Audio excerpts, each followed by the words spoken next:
The bill to reopen the government has a hidden provision in it that will effectively destroy the hemp industry. Well, it closes a loophole from the 2018 Farm Bill. Do you want to get into it? Let's do it. So that 2018 Farm Bill made hemp growing legal by saying as long as the hemp that's grown contains less than 0.3% delta-9 THC, which is the main psychoactive ingredient in marijuana, it's legal. Yeah, but this turned into a massive loophole because there's other types of THC like delta-8. So what happened is chemists used this legal hemp that's under the 0.3% delta-9 and converted it into products that have like 20 milligrams of delta-8 THC, which still gets you high. So this new provision will prohibit hemp products of any type of THC, including delta-8, of more than 0.4 milligrams per serving. Well, the issue is that 0.4 milligram cap is so freaking low. Delta-8 is much milder and is used by many seniors, veterans, and those injured for calming and relaxation. Like certain gummies may have 6 milligrams of THC, so the U.S. Hemp Roundtable says this rule will ban 95% of the $28.4 billion hemp industry, jeopardizing more than 300,000 jobs. Well, the whole point of the Farm Bill was to legalize and regulate hemp for non-intoxicating purposes. Like hemp can be used for fiber, seed, paper, textiles, construction materials, and non-intoxicating CBD. But instead, the bill created this massive loophole that has made an under-regulated THC market where even in states where marijuana is banned, there are now hemp-derived delta-8 vapes being sold in gas stations. Well, what's happened is 23 states since then have implemented their own laws limiting THC in hemp products, and they're all well above that 0.4 milligrams. In Maine, it's 3. Kentucky, Minnesota, Utah, Louisiana, it's 5. Alabama and Georgia, 10 milligrams. Tennessee, 15 milligrams. So this bill goes against what those states have legislated to effectively end the industry. Look, the federal intent in 2018 was never to legalize intoxicants, so even if states have these limits, it's still contrary to congressional intent, which was always hemp for fiber, food, and CBD, not THC highs. This closes the loophole, less intoxicants rather than more. Look, the hemp industry is willing to work on a regulatory framework that prevents these bad actors from creating these extremely high THC products that, yes, are being sold without a lot of regulation and ending up in the hands of children. Yes, but the way to solve that is not to eliminate the entire industry, which thousands of farmers have since begun growing as a cash crop since soybeans and other crops have been struggling. This will decimate Americans. I just think our world has enough dangerous, high-producing intoxicants, and closing loopholes to eliminate ones that were never even supposed to be legalized in the first place is good policy. Well, say goodbye to the industry. They can still grow hemp for other purposes. Oh yeah, you're keeping 5% of the market available. Great job.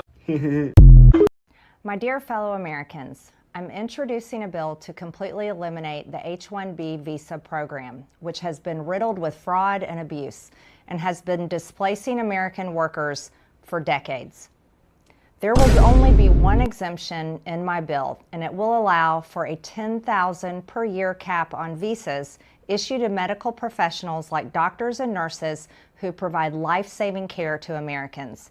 However, even this $10,000 per year cap will be phased out over 10 years to allow us time to build our own pipeline of American doctors and physicians.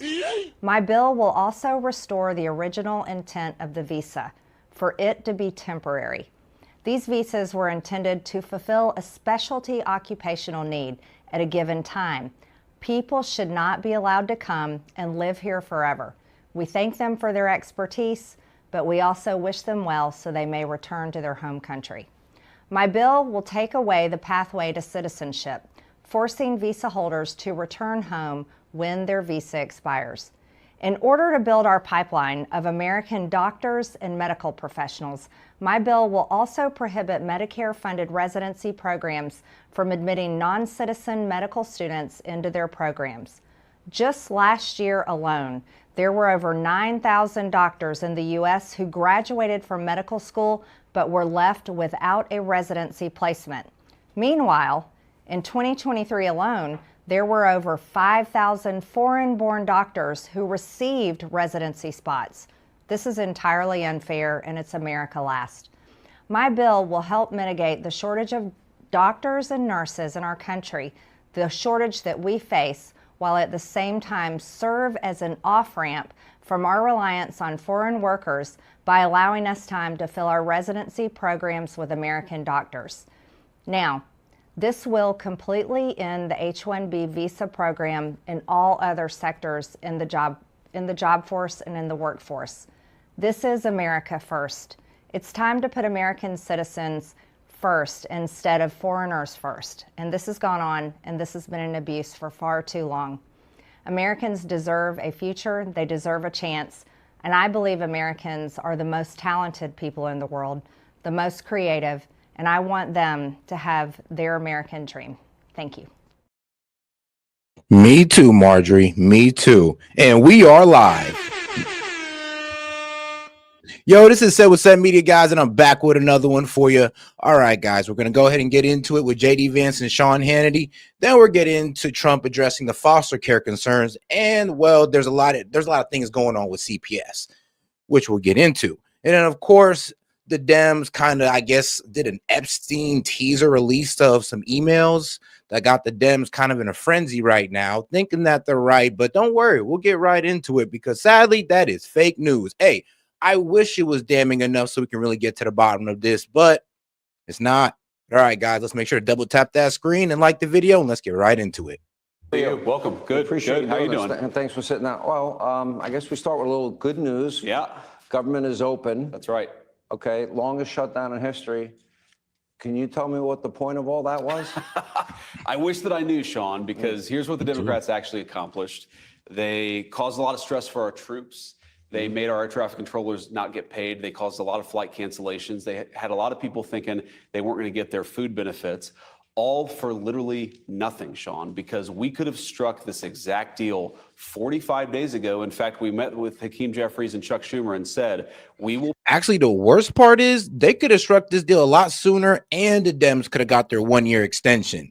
Now they don't get their 1 year extension and they just, like I said, get the pinky promise of this. Well, don't worry, we'll discuss this whole Obamacare subsidies later. But thank God that the Dems did this because now it's a headline discussion of the fraud and the scam that is Obamacare. Passed this exact deal. They said no. They put the American people through a ton of pain and suffering for nothing. And we knew this was going to happen, Sean. We knew the President of the United States said every single day, eventually the Democrats are going to realize this is an absurd position. We've got to reopen the government. And that's what they did. As bad as it was getting, I'm trying to comprehend the thinking behind this.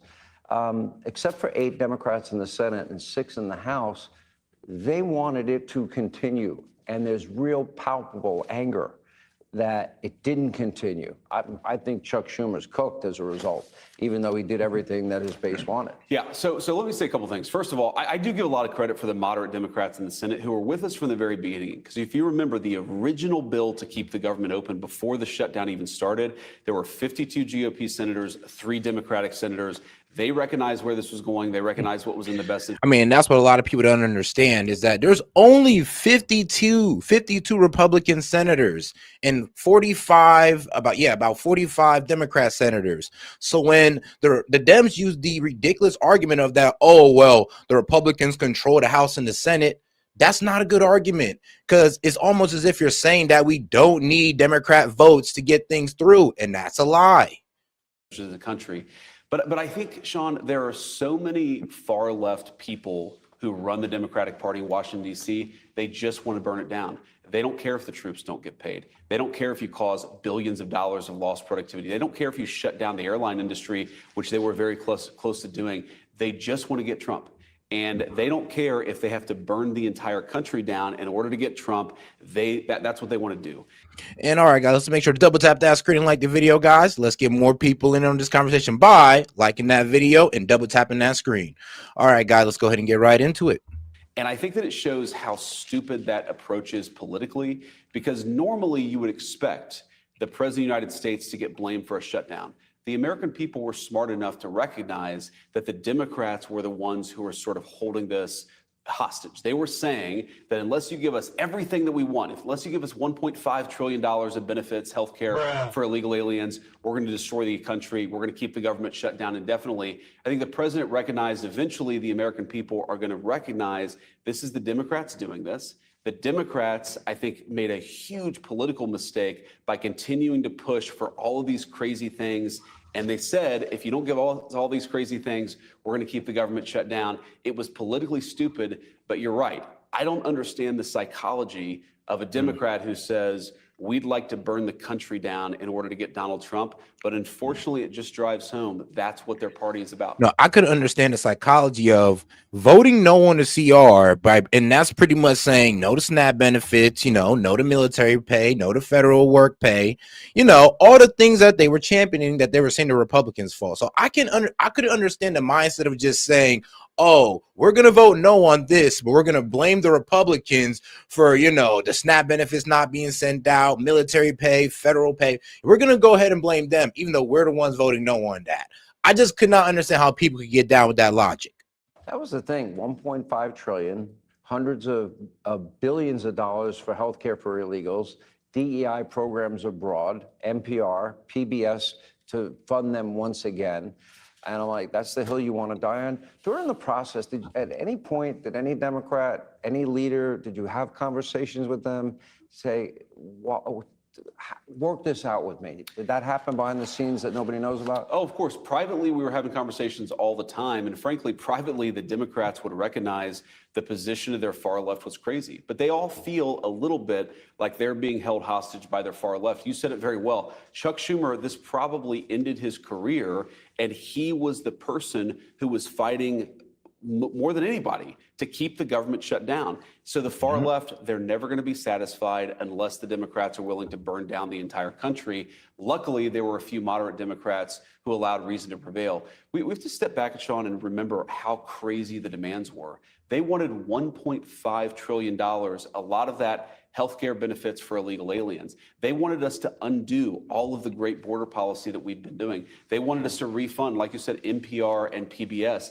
They were basically saying that we want the far left's priorities to dominate in the Trump administration. And unless that happens, we're going to set the entire country on fire. A really disgraceful moment for the far left of the Democrats.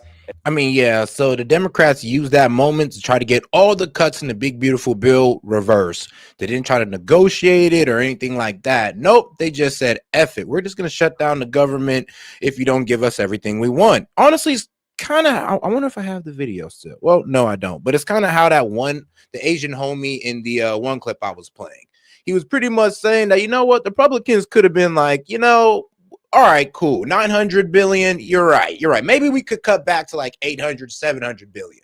But no, the Dems didn't even want to negotiate. They said, no, bring back all of it, all of the cuts, even if it's fraudulent, even if we know it's going to clinics to give illegals healthcare. We don't care. Just give it all up. And that was just non-negotiable. And they say they were negotiating in good faith. But how is that good faith if you're not even trying to meet in the middle? And frankly, a very revealing moment for the American people, because what were they asking, Sean? They weren't saying that we want to do great things for the American people. They weren't talking about jobs. They weren't talking about health care. They were talking about give us $1.5 trillion for healthcare benefits for illegal aliens. And unless you do that, we're going to make it impossible for you to fly home to see your family on Thanksgiving. It's just craziness that was ever their position, but it was. Will we get it back up and running fast? It's going to take a little bit of time to get everything fully up and running. They actually brought the bill over to my house last night around 9 o'clock to sign it because as the president of the Senate, I had to sign it for the Senate. Mike Johnson signed it for the House. And then, of course, the president of the United States had to sign it into law. Uber eating bills from Congress? Right. Is that? Basically, I mean, the Senate parliamentarian was driving around in an Uber going from place to place to get this thing signed. But I had this conversation with the president yesterday afternoon. I said, assuming the House is able to get this done, do you want to sign this tomorrow morning? He said, no, I want to sign it tonight because the only way to get the people's government turned back on as quickly as possible was to sign the bill as quickly as possible. But, it goes to show the entire time, the president, the entire administration, we were focused on getting the government turned back on, getting critical services actually funded so the government could function for the American people. The Democrats were focused on, we want to take you hostage. We want to make it hard for you to get home to see your family on Thanksgiving so that we can give your health care benefits to illegal aliens. What an incredible juxtaposition of priorities. We care about Americans. They care about illegal aliens. That's been true for years. And he also wanted to, keep funding these failed Obama healthcare subsidies. Actually, the whole Obamacare system has failed. It failed on providing affordable healthcare to Americans. But like I said, last show, the Dems want to keep funding a failing program, just keep stuffing money that that honestly gives a taxpayer dollars to insurance companies, and that encourages these insurance companies to raise their rates. And does that really help bring affordable healthcare to the American people? Well, of course not. So I'm not sure why the Dems aren't trying to at least come in the middle and be like, yeah, we do need reforms, but can you extend it? I mean, that would have been a more reasonable offer than just extend it, or we're just going to hold the American people hostage, and then blame you for it. I mean, Think about it. Which one would have worked better? They made it super clear with this government shutdown fight. Let's talk about, obviously, the economy is always front and center for most Americans. I would argue that foundationally, everything's set. Trillions of dollars of committed monies for manufacturing, largest tax cuts in history.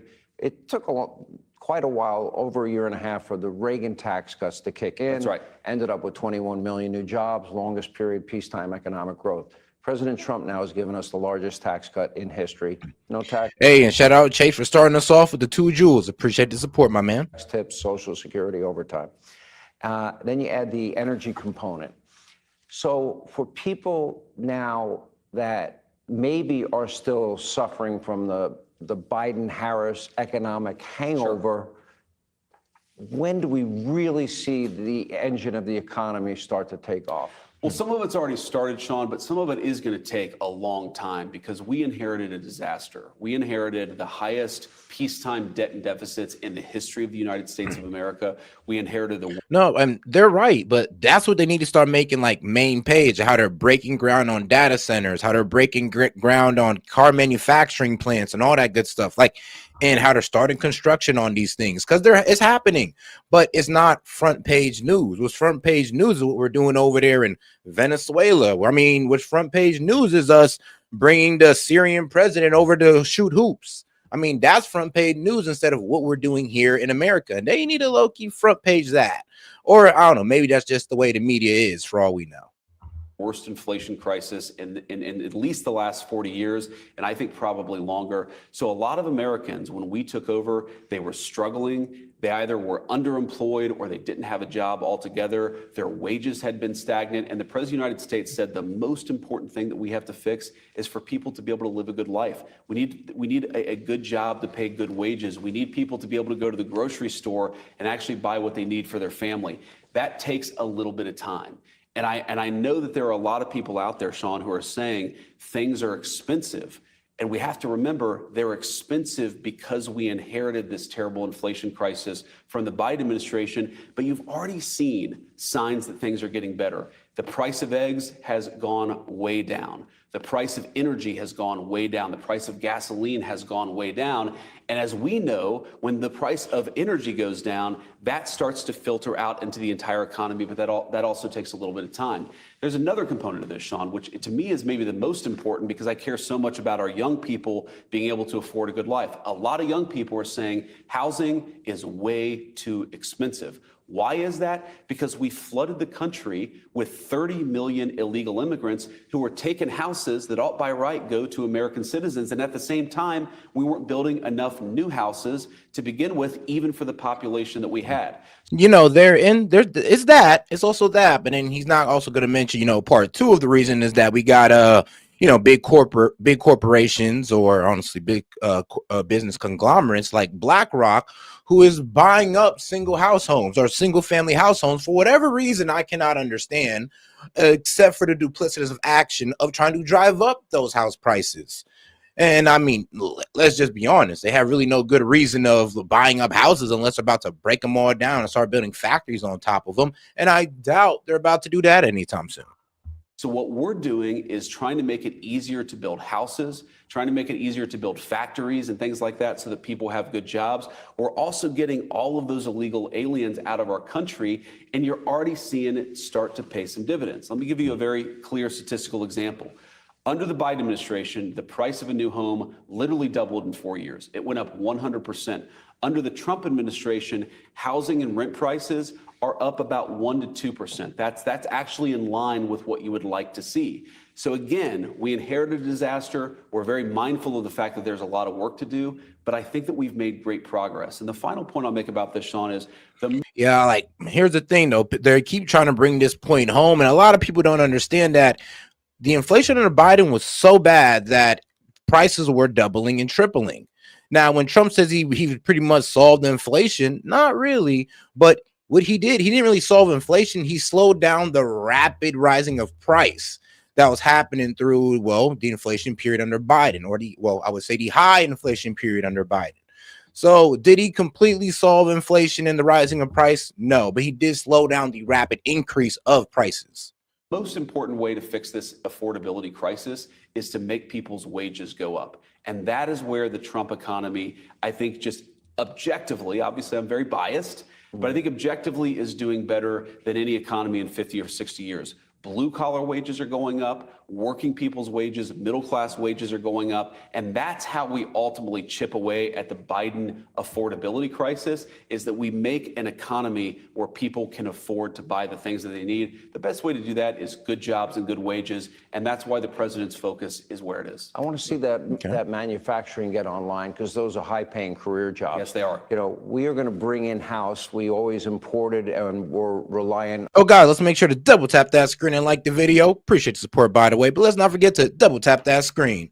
All right, guys, let's keep it going. On other countries for pharmaceuticals, semiconductor chips, automobile manufacturing. The president negotiated it out. Those deals, I want to see those jobs get online, hopefully sooner rather than later. That's right. Apple's going to spend what? $500 billion in Texas. They're going to spend at least $500 billion in the United States, and that's just Apple. We've seen about $18 trillion of new capital commitments, Sean. That, to your point, those are good career-creating jobs, and nothing like that has ever happened in this country. If you go back to the Biden administration, a good year for the Biden administration was a few $100 billion of investments. The president is getting trillions. Yeah, I would say this. Trump has reversed the process of, instead of manufacturing leaving to overseas, we got manufacturing coming back. And that's mainly because of tariffs. So you hate it or love it, tariffs have gotten these companies start bringing back manufacturing. I mean, let's be honest. You can hate tariffs all you want, but the objective of tariffs was to bring it back and also to protect our domestic, our domestic industries. And for some reason, I mean, you Dems don't want that, and you rather just the corporate elites abuse us with cheap pay. But hey, we're the ones who love the billionaires, apparently. Trillions upon trillions of new investments. Now, of course, I'm mindful that people were suffering, Sean, because those factories don't get built overnight.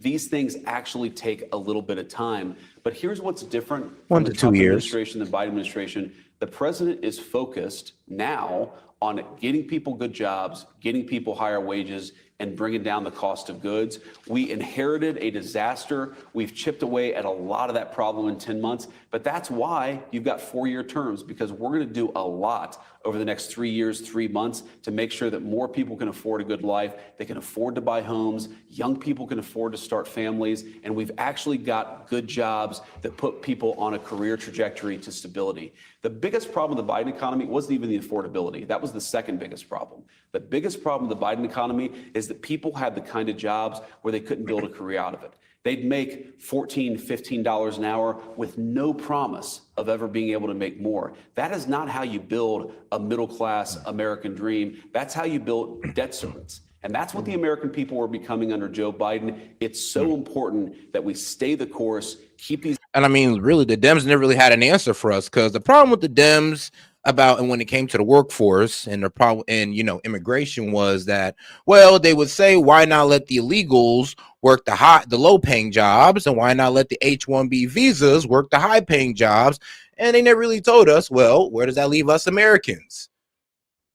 Well, I'll tell you what they tell you right after that. They call you a racist. You're goddamn racist. How dare you question what these immigrants are going to do and your value in the American economy? You are stupid. They are smarter than you, and you should shut up and let them take your job. It's pretty much what we've been getting told for the past, I don't know, 4 decades. And it's been happening both on the left and the right. So I'm not just going to make this a Dem thing. But I ain't gonna lie. I mean, it's not like, Joe Biden couldn't have started the process. Economic policies going so that Americans can own a stake in their own future, build the kind of life that every American deserves. Back to the home building part. It's interesting you brought it up. Are you as obsessed with AI as I am? I am. Okay, I don't know. I'm a grok guy. Okay. Me too. I'm a grok guy. You're a grok guy. Okay, Elon. I think it's the best. I think it's the best. It's also the least woke. I'm always asking myself, if I ask an AI a question, is it going to give me an objective answer? If the vice president puts it in extreme mode, answer. Have you put it in extreme mode just for kicks and giggles? It's a little. Well, if you want, I have not, Sean. I don't want the media to attack. If you want to know the neighborhood that Donald Trump grew up in and the kind of language you probably heard every day, you can put it in extreme mode. It's pretty funny. I could tell it's talking like my grandmother, and then we'd be in good shape. Oh, okay, so the housing shortage, the estimate is what, between 4.5 and 6 million homes. We're shy right now. I've heard those numbers. Yep. Okay, I met a guy that's building a company that 70% of a home can be built with robots at about $200 a square foot. Now, where I live in Florida, you're not getting any home anywhere near $200 a square foot. So will that be a factor? And then you have to think of, okay, are we going to lose blue-collar jobs? How do we transition people into the economy if they're going to lose those jobs? Yeah, so a few things about that, Sean. First, we probably need to build about 5 million new homes. And if you look in the red states, we're actually doing a very good job. One of the biggest challenges that we have in the housing market, aside from too many illegal aliens who are taking the houses of American citizens, is that in the blue states, you're not building enough houses. So you go to California. Why are so many people moving out of California? And what he means by that is that there is in blue states like, well, Illinois and Chicago, where you have Venezuelans walking inside of these apartment complexes or projects and taking over. And I mean by taking over, I mean they're breaking the locks off the doors and just living in there and then stealing electricity from either the neighbor that's actually paying rent or just from whatever light access they can get. I don't know. They be cutting the wires. But anyway, yes, they have found these illegals pretty much steal apartment complexes or pretty much steal rooms. And what do these, project managers or these landlords do? Well, they raise prices on the tenants who are actually there legally and who they actually got a lease on. Those are the people who suffer because of that. I mean, I know what you're saying. Well, said, why don't you just kick them out? You know what? That's a good question. You should ask them that when you go to Chicago. Yes. I have a guess. There's no Gavin water, Newsom. no, your friend Gavin Newsom. Yeah, my friend Gavin Newsom. Maybe if they put water and fire hydrants and reservoirs, that might help, right? Yeah, but they're not building houses. You look at those terrible fires that happen in Los Angeles. You have people who are still trying to get the permitting to rebuild their houses. This happened so long ago. So we've got to get our blue states to build enough houses for their citizens because our red states and the federal government is actually doing a really good job. By the way, one of the biggest cities where you're seeing housing costs come down? Austin, Texas, because they're choosing smart policies and they're building enough housing. Now, oh, and shout out to my man Vlad Steen. Remember for 10 months, he said, bruh, the S is silent. Shake my head. Wait, what? And shout out to and shout out to Cache My Memory for sending to Sunday for 100 jewels. Appreciate the support. And shout out to Lincoln for, of course, always pushing back. He said those stories are real as eating the cats in the bro. Come on now. There's literally been maintenance guys that walked in. Bro, I can literally show you guys a video. I got you then. Because you're trying to say that it ain't real. And for some reason, you guys will throw a blanket over people's problems to try to win an argument. And I do not understand that. But okay. On the AI issue, I got you. Look, I understand why people are worried that, if you have a robot doing that job, does it take away from a blue collar worker who can do that job? Right now, the evidence that I see is that if we really lean into robotics and technology, it's going to raise everybody's wages and make everybody better off. The example that I often give is of bank tellers. If you go back to when the automated teller machine was invented, everybody said it was going to destroy the jobs of all the bank tellers. What actually happened is that today you have more people working in bank telling than you did 50 years ago. They're doing different jobs. They're not just handing people money. They're doing different jobs, but they have higher wages. So sometimes what technology does is it allows somebody to do something a little bit different, to use their mind a little bit more than some of the rote tasks they might have been doing. And that actually means they're more productive, they get better wages, and everybody becomes better off. So I don't think that we're going to ever eliminate the construction industry in this country just because you've got robots. What you're going to have is a lot of construction workers who are using those robots, who are directing those robots, who are actually able to do more with less because they're using technology to help them. You're always going to need construction workers in this economy, but I want their wages to go up. And I think if we lean into technology, that's what's going to happen. It's actually amazing because you'll see them, they'll do the framing. Shoot, we take out all the illegals that are working in construction. That brings up the scarcity of construction workers, and then they get paid more because there's less of them.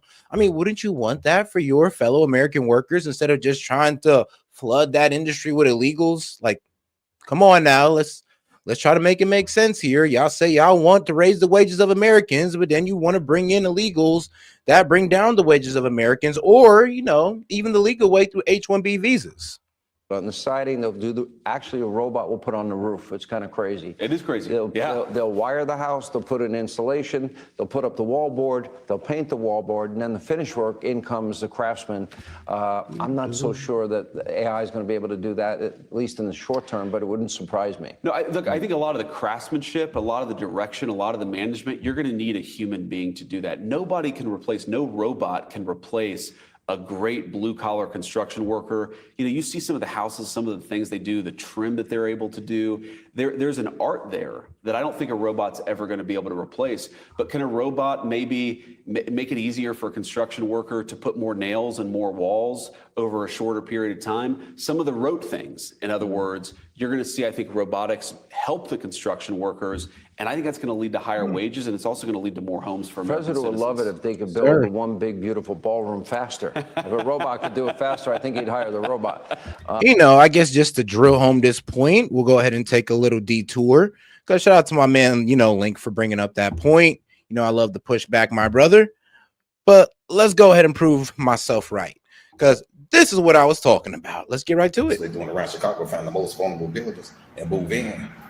I say move in, they take over. I'm gonna take on this road right quick. First and second floor today. Gonna get it out the way. Check it out. What up? Hola. Hola. Good. Bien.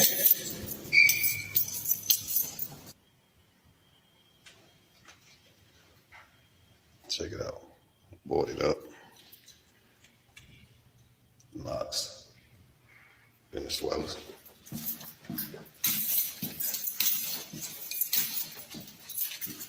I'm gonna tell you how I know. So when we was managing this building 2 years ago, we never used these locks. I'm gonna show you the type of locks that's being used and how you know that it's being who live in it.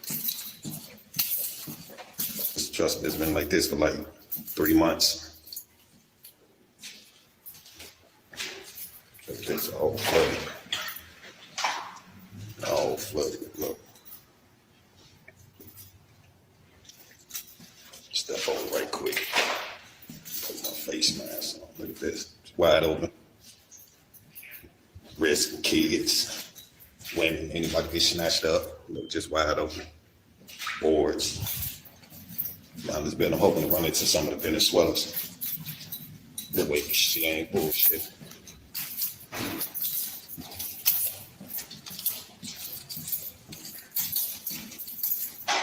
Regular log. Regular. Look at this shit. Boarded up. It's the boiler room. But you actually got somebody living in the boiler room. It's crazy. See the mailboxes. There's the elevators. See they spray painted cameras. Spray painted the cameras. It's the front. It's the front. So when I told you guys that, yes, there are Venezuelans going into these apartment complexes, projects in Chicago, you try to say, no, that wasn't happening. Now they moved the goalpost and he said, oh, just one video? Just one time set? Should it even be happening at all? Like, really think about how dumb you sound when you got to say just one video, just one time.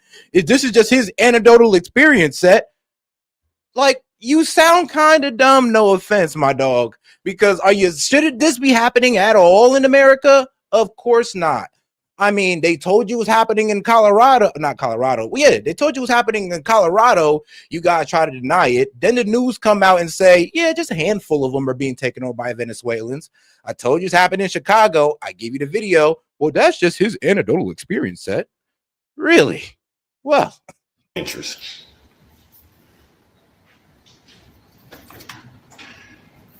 well, Look at this jungle. It's like New Jack City. Yeah. Say all windows wide open. Windows broke, wide open. Cords running through up the walls.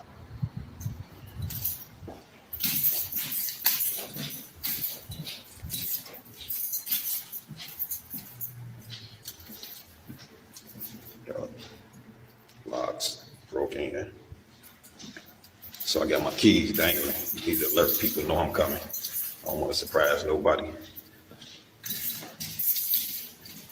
Safety, people safety. So this is the back entrance going to the lunchroom. Show you this. Doors. Try to slow down with the camera so y'all can get a better look. Damn. Well, F the place up. They'll be taking those out in a minute. They're gonna be jumping. A lot of Venezuela got F-150s, so they'll be jumping those. It's the back. This how it is. So a lot of people should know exactly why I'm making. This is just the first floor views. Cameras sprayed. Like this completely out.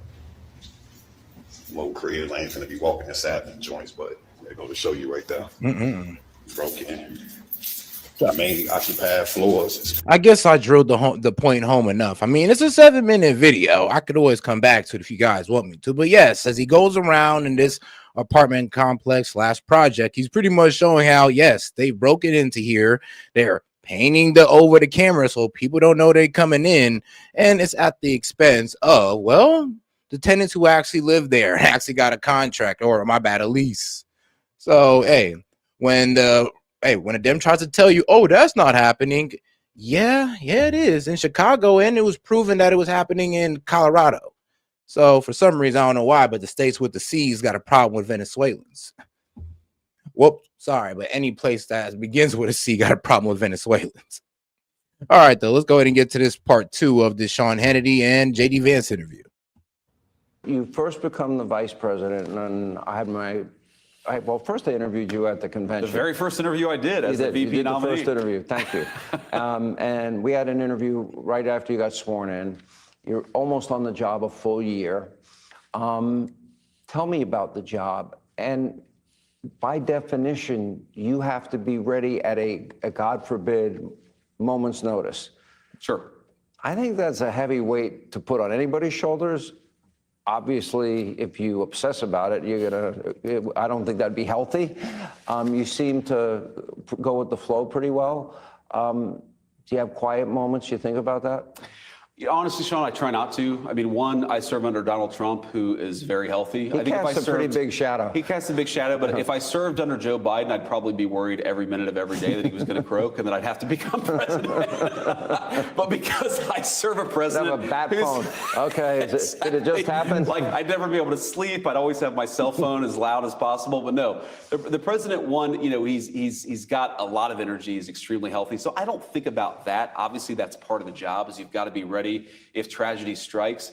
But the thing that I try to do, Sean, is I just try to be as much of a force multiplier for the president and the whole administration. You know, if the president needs to talk to 10 people in Congress, he can only make 5 of those phone calls. I can make the other 5. If the president needs to meet with a business leader, but he can't meet with him because he's meeting with somebody else, then I can meet with that person. If the president needs somebody to go visit a factory, he can't do it for one reason or another, then I go and do that. And what I try to think is, so long as the president trusts me, and so long as I'm loyal to the president in return, then he can just have me go and do something and not worry about whether it's going to get done, not worry about whether somebody's going to blab to the media about it. That's the way that I try to approach this job. Is the best use of my time is to be a force multiplier for him in the administration. That's what I've tried to do. I think that it's worked out really well so far. But part of that is also the president you serve under. You know, when you talk to people about the job of vice president, it can either be a really high impact job, a real partnership with the presidency, or it can be a job where you sit around and hope the phone doesn't ring. And because the president trusts me and because of the way that he does his job, he's made it possible for me to be very involved in the business of running the country. That's an awesome thing. It's an exciting thing. I pinch myself every day. I mean, look where we are, this beautiful room. And I try to remember that it's a great honor and a great blessing to serve, and I just try to do the job that I can every day. It's the last place my parents ever thought I'd be. I'm just visiting. What have you learned from President Trump? I mean, he is a force of nature. He is. I've known him 30 years. What have you learned from him? You know, a few things. Number one, the president is amazing at compartmentalizing things. When something is going on, there's always a crisis. The very best day in the West Wing, there's at least one crisis somewhere in the world that somebody's putting your desk. The president has an incredible ability to sort of say, okay, focus on that for 15 minutes and then go and focus on something totally different for 15 minutes. That's not naturally how I am. If something bad is going on, I tend to want to think about that thing and solve that problem before I go on to something else. The president is incredible at that compartmentalization. I think that's one of the reasons why he can handle 10 different problems at once, is because he's able to troubleshoot and then move on to the next thing, troubleshoot and move on to the next thing. The second thing that I've learned from the president, Sean, and I've tried to absorb it as much as I can, and I think some of this is just who he is and his natural instincts, is he has better instincts about human beings than anybody that I've ever met. Oh, and shout out to Misfit Supervisor. Appreciate the support, sis, for sending in the 1,000 jewels for the cute little dog. Shout out. And again, the president of the United States, you think about this, you can't read every briefing and every detail about every single topic. 100 different things are coming into the Oval Office every hour, right? So part of it is you've got to be able to trust the people around you to delegate and to execute. But to have that trust for people, you've got to have very, very good instincts. And the president has an amazing ability to know when somebody's trying to get something over on him, when somebody's actually thinking about things in the best interest of the country. It's almost a supernatural ability to read human beings. And I've tried to learn as much as I can about it. And again, some of that is just his innate ability. Some of that is something that I think that you can pick up. And I've tried to pick that up as much as I can, because it's amazing, Sean. Let me give you an example. There was a time where there was a meeting that I couldn't go to again because I think I just had to be on Capitol Hill related to the big, beautiful bill. And I was really worried that I wouldn't be in the meeting because I knew what the people in the meeting were going to say. And I was worried. Oh, and shout out to CC for the 100 jewels. Thanks for the support, CC. CC 360. That I couldn't push back against it. And I remember talking to the president about it later, and he knew exactly what they were going to say. He knew exactly what their angle was. He knew exactly what their motivation was. And he reads people and tries to use, it's almost he's able to use people's own motivations to figure out whether they're trying to get something that's good for America or whether they're trying to get something that's good for them. And obviously, if it's good for America, he's all on board. If it's just good for them, he's going to be a little bit more skeptical. But that capacity to figure that out, I think it's why he's such an effective leader and why he's such a good president. To be able to compartmentalize is a skill. To have discernment also, I think, is a gift. Sure. And I kind of feel like a lot of my life, I've had the ability to read people very well. Yes. And it served me well in my life. I think that I have that ability too, Yeah. but I think the president takes it up to a totally different level. His discernment is really remarkable. The energy level is beyond. I mean, I went on Yeah. a golf trip with him. 17 hours there, 17 hours back, and he's awake the whole time. It's unbelievable. And he expects you to be awake. Well, it's unbelievable. It's actually, I joke with some of the cabinet because the president and I can't travel together. That's one of the Yeah, but things. you- Right? We're never on the same airplane. Right. And they're always like, "You're You very saying lucky." you like that? Yeah, Well, they're telling always you? saying, "You're so lucky because if we go on Yeah. a 20-hour trip somewhere, he doesn't sleep the entire time. And of course, if he's not sleeping, if he's working, he expects everybody else to be working too." Right. So again, the energy that the guy has really is off the charts. But again, you've got to have that level of energy to do this job successfully. For all of Biden's problems and all the policy disagreements that I have with the Biden administration, I really do wonder, was Biden able to stay on top? Did he have the physical and mental ability to stay on top of everything that comes through his I can door? answer. The answer is no, No. of course not. And that's the one thing that, agree or disagree with President Trump about a given issue, every Democrat and every Republican, I think deep down would recognize this is a guy who has the energy to do the job. That's a very, very rare thing, but that's who you should be electing president of the United States, somebody who's got the energy for it. I'm not asking you to answer this question, but I am giving you a Now you're preview of done. coming attractions. So Okay. hopefully I'll be back a year from now, and there's no avoiding the question. Okay. Because we will have just gotten through the midterms. Sure. The 2 days after the midterms, we get into a cycle. Yep. Meaning 2028. Of course. Have you thought at all? I mean, I would think it has to go through your head. You're in the Oval Office every day. I'm sure, the times that I've been there to visit and they throw me out. is, I pinch myself. I never thought as a kid growing up, my mom was a prison guard, my dad a waiter and a family court probation guy. I'd ever be in that building, It's right? an amazing country, isn't it? Amazing country. Yep. Somebody made a mistake. But, but in all seriousness, this is coming fast. Sure. Thinking about it all? I would say that I've thought about what that moment might look like after the midterm elections, sure. But I also, whenever I think about that, I try to put it out of my head and remind myself, the American people elected me to do a job right now, and my job is to do it. And if you start getting distracted and focused on what comes next, I think it actually makes you worse at the job that you have. And here's what will happen. I mean, look, we're very focused on the midterm elections. I think because what the president has set in motion is a long-term economic revitalization effort for this country, I really want us to win the midterms because of the Democrats. I mean, yeah, if you lose, trust me, you guys will not get any more legislation through. Everything is going to be fought with maximum effort, especially if they win the midterms. Now, if you guys like I said, it's up to the Trump administration to focus on nothing but affordability for the next 6 months and show results. It is up to the Democrats, well, honestly, to just keep doing what they're doing. I mean, causing outrage at every day. Like, you see what they try to do with the Epstein emails. So they're getting hit for pretty much ending the shutdown, pretty much bending the knee to the Republicans. And all of a sudden, they released this one Epstein email that doesn't really say too much about Trump, to be quite honest with you. All it pretty much confirms is that, yeah, Epstein considered that Trump was actually a snitch, and he might be, the one snitching on Trump to the police. But hey, the Dems ran with it, or their base ran with it, and said that this proves he's a pedophile. We were trying to tell you this whole time. Fake news. But all right, though, let's keep it going. Get in power, they're going to try to screw up a lot of the great things the president of the United States has done over the past 10 months. Again. Hey, and shout out CC360 again for sending the Sunday for 100 jewels. Appreciate the support, sis. And trees that have been planted. Or bro. I'm not really sure, but I still appreciate the support. Planted, some of which won't even bear fruit for a few years. I don't want the Democrats to screw that up. So we're going to win the midterms. We're going to do everything that we can to win the midterms. And then after that, I'm going to sit down with the President of the United States and talk to him about it. But let's focus on the now, because we've got well over a year to do as much as we can for the American people. And my attitude, Sean, is look. Well, I believe the midterms start in, if I'm not mistaken, I believe they either start in April or they start in June. So you guys got about a good 6 months to low-key handle affordability and get whatever beef you guys got overseas handled, or you guys can pretty much lose the midterms.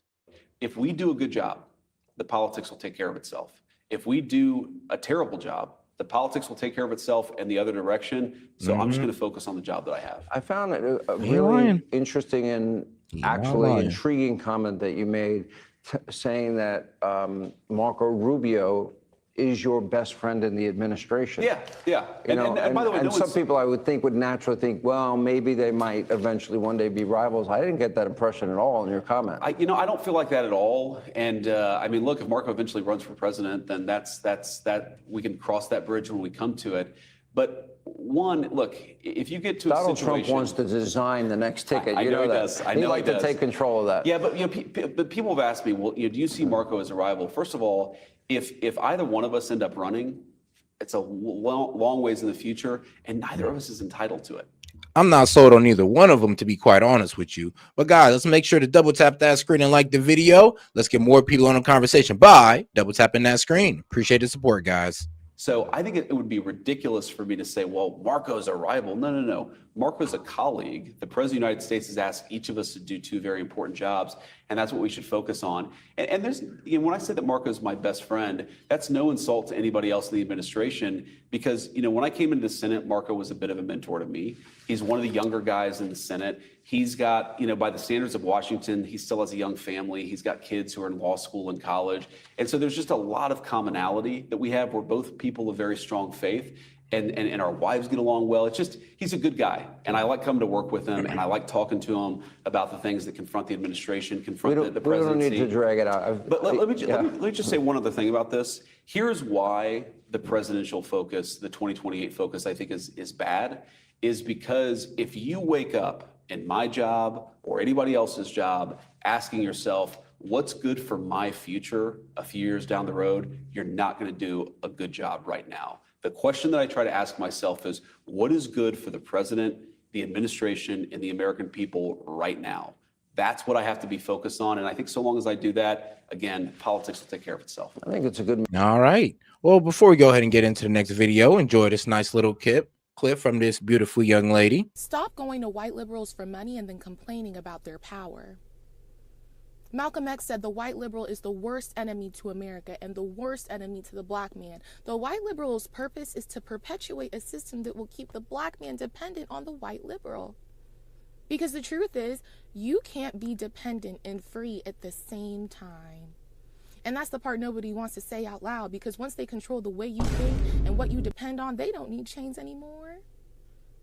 But for just a minute, step outside of it. I challenge you. Let's do a little thought exercise. Look at this critically, not emotionally. That's where real freedom starts. Because the more you're emotionally attached to your race, the easier it is to control you. It's realizing we've confused education with indoctrination. The idea that we're inferior and therefore we must receive. That's the last stage of colonization, people. The last chain left on our minds, the insistence that we're inferior.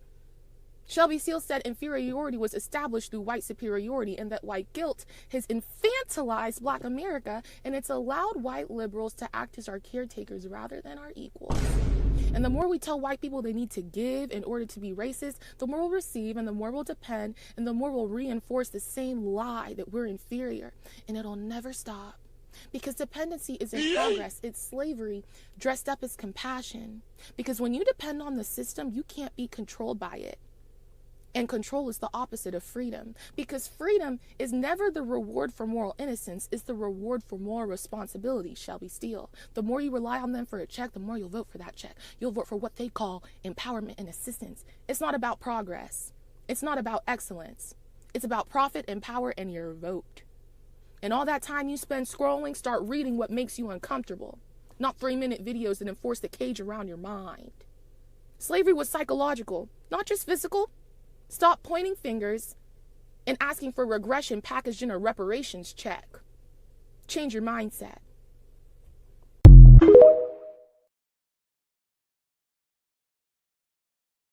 Woo, she was cooking. Well, she's a Black woman. They better know how to cook. But all right, though, let's get to this next other pretty lady that's going to go ahead and spit some facts for us.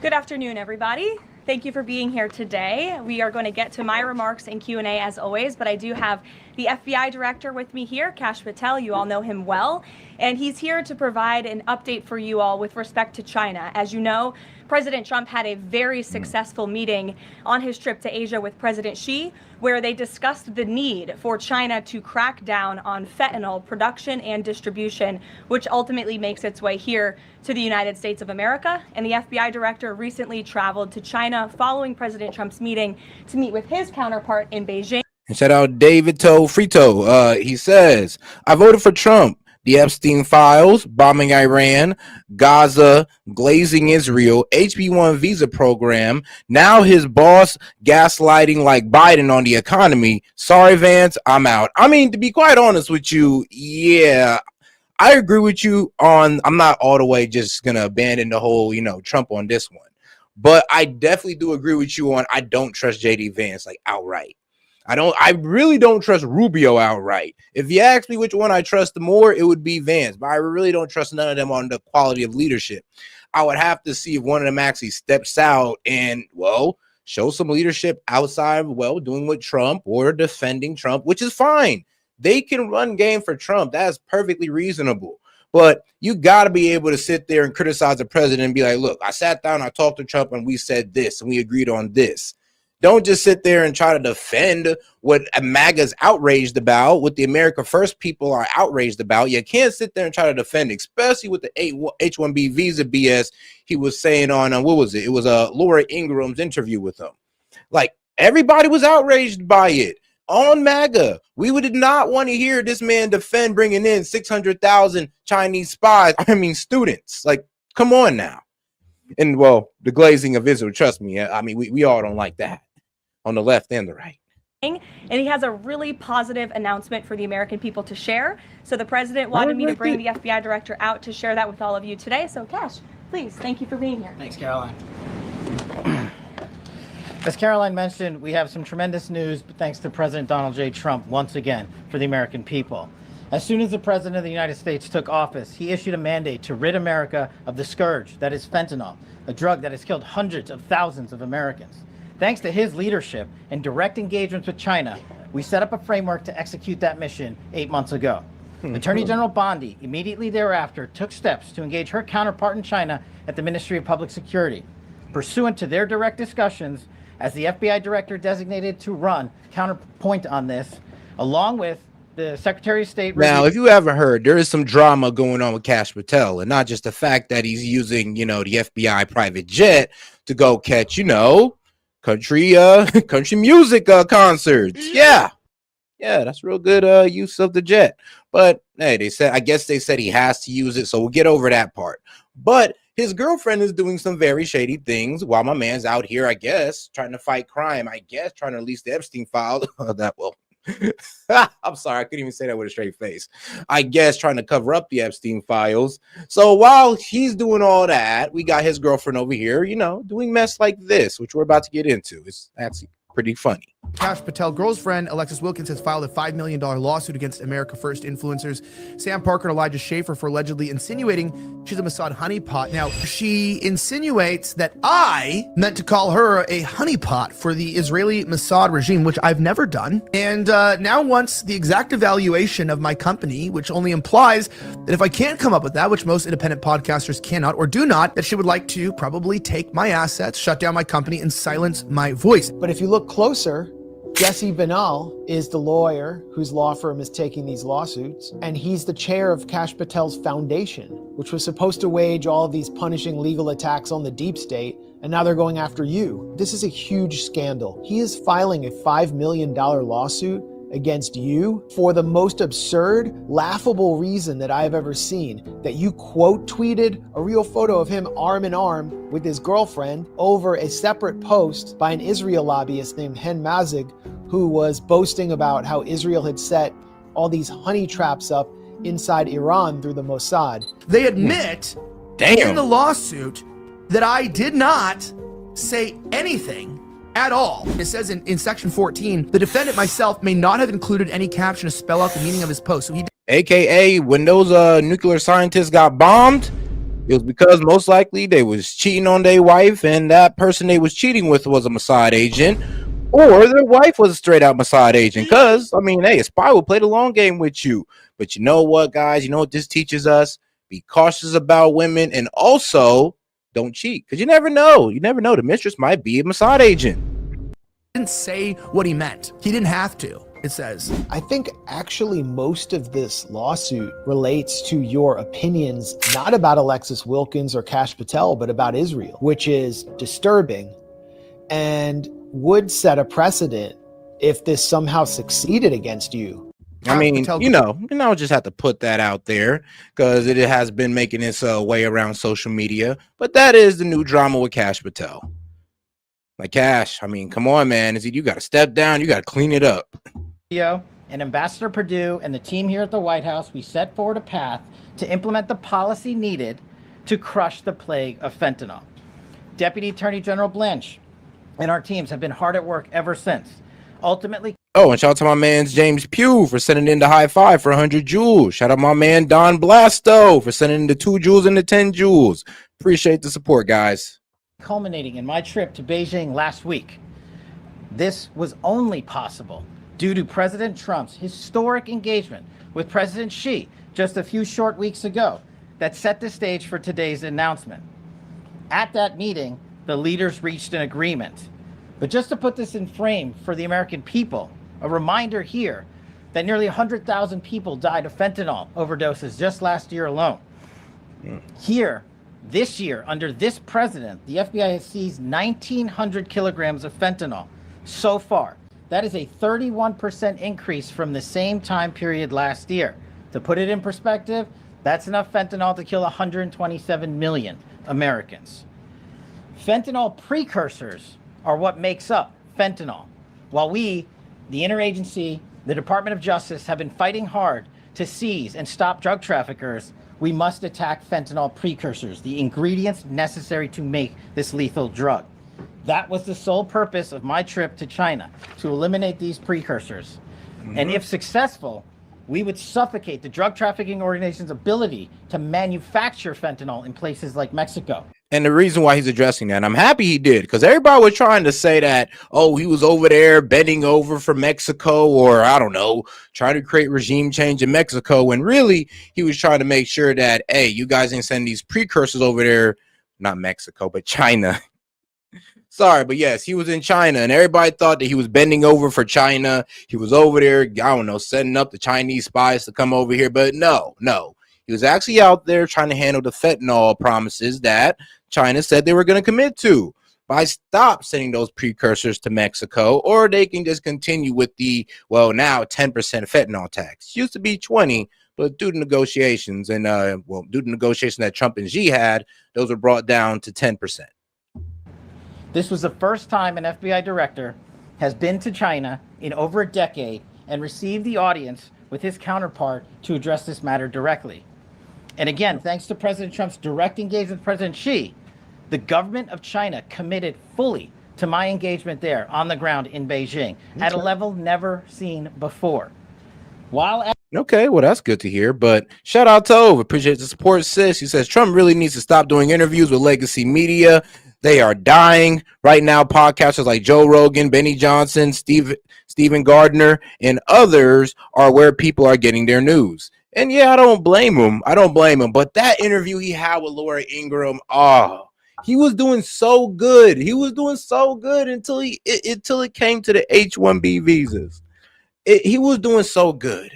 So that's why I played that video at the beginning of Marjorie Taylor Greene. And if you missed it, I'll go ahead and play it again for you guys, and then we'll get right back into this, because I'm so happy she came out with that bill, because it pretty much goes against everything that Trump was saying during that interview when it came to H-1B visas. Everything else I agree with, except his stance on H-1B visas. That's the whole reason why Vivek Ramaswamy got kicked out of the White House, because of his stance on H-1B visas. The American people is not trying to hear the long-lived lie that, oh, we're not smart enough to do the job, that we need these guys over here to do it for us. We don't. We can do it ourselves. I mean, honestly, give us a goddamn manual. We're just talking batteries, right? Give us a manual. Well, just shoot right out of manual, translate, go from Korean to English. I'll read it. We'll figure out how to make this battery. We don't even need the Asians over here, to be quite honest with you. Give me a manual. I got it. We'll just take it from there. But shout out Marjorie Taylor Greene. My dear fellow Americans, I'm introducing a bill to completely eliminate the H-1B visa program, which has been riddled with fraud and abuse and has been displacing American workers for decades. There will only be one exemption in my bill, and it will allow for a $10,000 per year cap on visas issued to medical professionals like doctors and nurses who provide life-saving care to Americans. However, even this $10,000 per year cap will be phased out over 10 years to allow us time to build our own pipeline of American doctors and physicians. My bill will also restore the original intent of the visa, for it to be temporary. These visas were intended to fulfill a specialty occupational need at a given time. People should not be allowed to come and live here forever. We thank them for their expertise, but we also wish them well so they may return to their home country.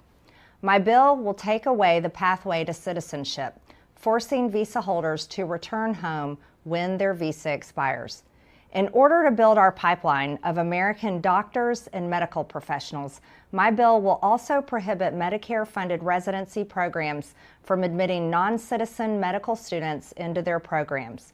Just last year alone, there were over 9,000 doctors in the U.S. who graduated from medical school but were left without a residency placement.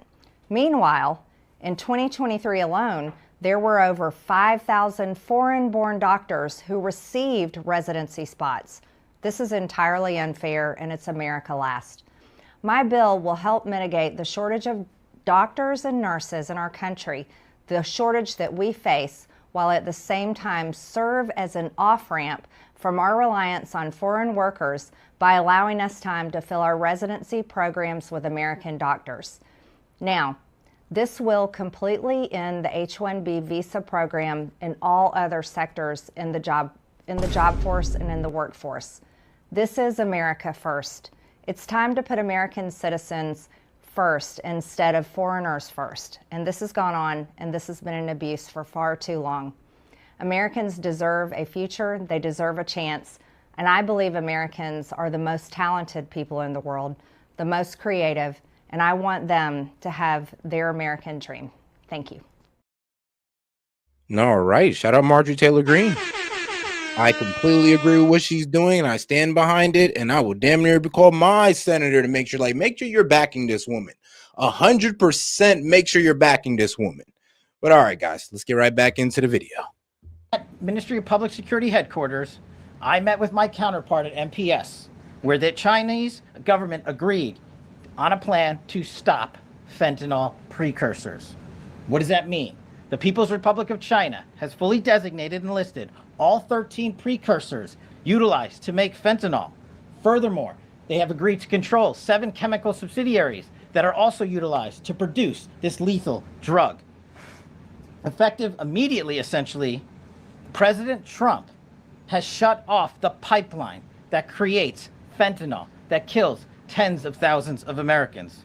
These substances are now banned, and they will no longer be utilized by the Mexican drug trafficking organizations or any other DTOs around the world to make this drug. This historic achievement has saved tens of thousands of lives. This historic achievement would not have been possible without the tremendous team of President Trump, the Attorney General, the Department of Justice, the Federal Bureau of Investigation, and Ambassador Perdue in China, whose ground-level engagements were imperative to achieving this result. This is yet another example of how President Trump defends the American people, provides security for the American people, and puts the American people first. This is a historic first-in-its-kind achievement by any president to stop the scourge of fentanyl, and it should be championed by every single American. This achievement will save lives. We are thankful for President Trump's steadfast leadership, and this FBI will fearlessly follow in his footsteps to ensure that this mission of safeguarding the American public is achieved every single day. Thank you. Thanks, Caroline. Cash. Thank you so much. Appreciate it. Okay. Thank you again, Director Patel. Before we get going, I do have one quick scheduling announcement. Tomorrow, President Trump will be joined by the First Lady in the East Room for an executive order signing aimed at expanding. Well, god damn. Shout out to my man joining the scenery, though. Hey, and shout out to all the supporters, guys. Appreciate it. But, of course, though, like, he says they will assassinate Marjorie Taylor Greene. Charlie Kirk was the beginning. And like I said, well, I hope not, but she is definitely riding that America First wave, pretty damn well. I love where she was going with that. And I may disagree with her when she was trying to come out against Republicans about the shutdown, because I'm just like, Margie, you were behind us with the big, beautiful bill. What are you doing? Trying to like give way to the Democrats. But to be quite honest, she's a really good candidate in my eyes right now. She's the only one standing up for us. Like, who else is talking like this right now? In that interview, let's be real. Trump did kind of disappoint MAGA when he just throws under the bus for Chinese workers. That's what we were getting mad for the Dems for doing with the Mexicans. Like, come on now. Opportunities for education, career development, housing, and other resources for young people transitioning from foster care to adulthood. This is part of the First Lady's Fostering the Future efforts, which are a Be Best initiative. In other news, the Democrats dragged on the government shutdown for 43 days. And didn't get a darn thing. Not a darn thing. Can you imagine just, I don't know, closing down the government? They just closed down the government, guys, and didn't get nothing. The Republicans came with that 1-year extension of the Obamacare subsidies. They told those guys to screw off. We want it to be permanent. And they told them no. Rightfully so. They told those guys no. And you know what happened after that? They dragged the American people out for 43 days while blaming the Republicans for the reason that they're voting no, and for the reason that the American people can't get their SNAP benefits, can't get on-time flights, and can't get their government and military pay. And guess what, guys? At the end of this 43 days, when they finally concede because they're losing some of their own people, they get nothing but a promise. And I mean, they made their base, and the American people suffer for that. The longest shutdown in Good U.S. job, man. history. Good job, Dems. But tonight, thanks to Republicans, the White House is very hopeful that this shutdown is going to come to an end. The damage caused by the Democrats with this Hey, now that'd be crazy. Massey, Thomas Massey, Marjorie Taylor Greene, 2018, bro. Yeah, I will go for that. I'd campaign for that. government shutdown cannot be forgotten. It is entirely the fault of the Democrat Party. Just look at the vote count. Hundreds of thousands of federal employees have missed their paychecks. Tens of billions in wages and benefits were withheld, impacting vulnerable families. Millions of low-income Americans missed their SNAP benefits. Nearly 20,000 flights at airports across the country were delayed due to staffing shortages, causing Americans to miss family events, vacations, and work obligations. According to Airlines for America, an estimated 5.2 million travelers have had their flights disrupted over the course of the Democrat shutdown. And our economy has lost billions and billions of dollars in economic activity over the course of this shutdown, hurting consumer sentiment and crushing the travel and hospitality industries. According to a CBO estimate, the Democrat shutdown could end up decreasing fourth quarter economic growth by 2 whole percentage points. The Democrat shutdown made it extraordinarily difficult for economists, investors, and policymakers at the Federal Reserve to receive critical government data. The Democrats may have permanently damaged the federal statistical system, with October CPI and jobs reports likely never being released. And all of that economic data released will be permanently impaired, leaving our policymakers at the Fed flying blind at a critical period. It's hard to recap all of this without asking a simple question: why? Why have the Democrats put the American people through this pain for 43 days in a row? And it feels like Groundhog Day being up here again talking about this Democrat shutdown. And the answer to that question is pure partisan politics. They started this shutdown with a ridiculous demand to force taxpayer-funded healthcare benefits to illegal aliens who broke into our country. Even after it was clear President Trump and Republicans would never force American taxpayers to pay for free health care for illegals. In fact, President Trump's One Big Beautiful Bill fixed that problem. The Democrats kept dragging this reckless government shutdown on for weeks longer to boost their turnout in an election, perhaps. And as they try to deny it, because let's say it's illegal for, It's illegal for undocumented immigrants to get health care. Yeah, well, we would like to believe that because it is, you're right, it is. But there are loopholes, guys. And if you agree that, we should just be funding it, period, you also shouldn't agree that there's loopholes. So let's get over to this right here because, hey, shout out to this guy on CNN. He pretty much exposed the truth right here for us. Yeah. Illegal immigrants are not the reason why our healthcare system is broken. Yeah, it's not deflection at all. In fact, I brought receipts. So here's the CMS, the Center for Medicaid and Medicare Services, right here with their press release earlier this year saying they were having to increase their oversight on states like California who were abusing Medicaid and classifying it as an EUSA, an emergency system, when it wasn't. You've got the average state spends 5% of its Medicaid roughly on emergency services. California, 35 to 40%. Why would that be? Because California passed a state law that says we will fund Medicaid for illegals, and then, oh, by the way, we'll raise our provider taxes, and then, oh, by the way, we'll use that as a match to draw down federal funds. And they're using this whole cavitation process. An accounting trick to put it on the taxpayer. Money is fungible, and California's loophole is abusing it. Listen, and we... All right, back from CNN. Ooh, that was a lively one. And they hate it when you bring receipts. But let's talk about that Medicaid thing for a minute, because what you have right now is a thing called the California loophole. Liberals hate it when you bring receipts, but the California loophole is real. And the reason why the left wants to get this whole spending package revised right now is because they want to be able to fund Medicaid for illegals like California is doing. The Center for Medicaid and Medicare Services earlier this year said they were having to increase their oversight. Why?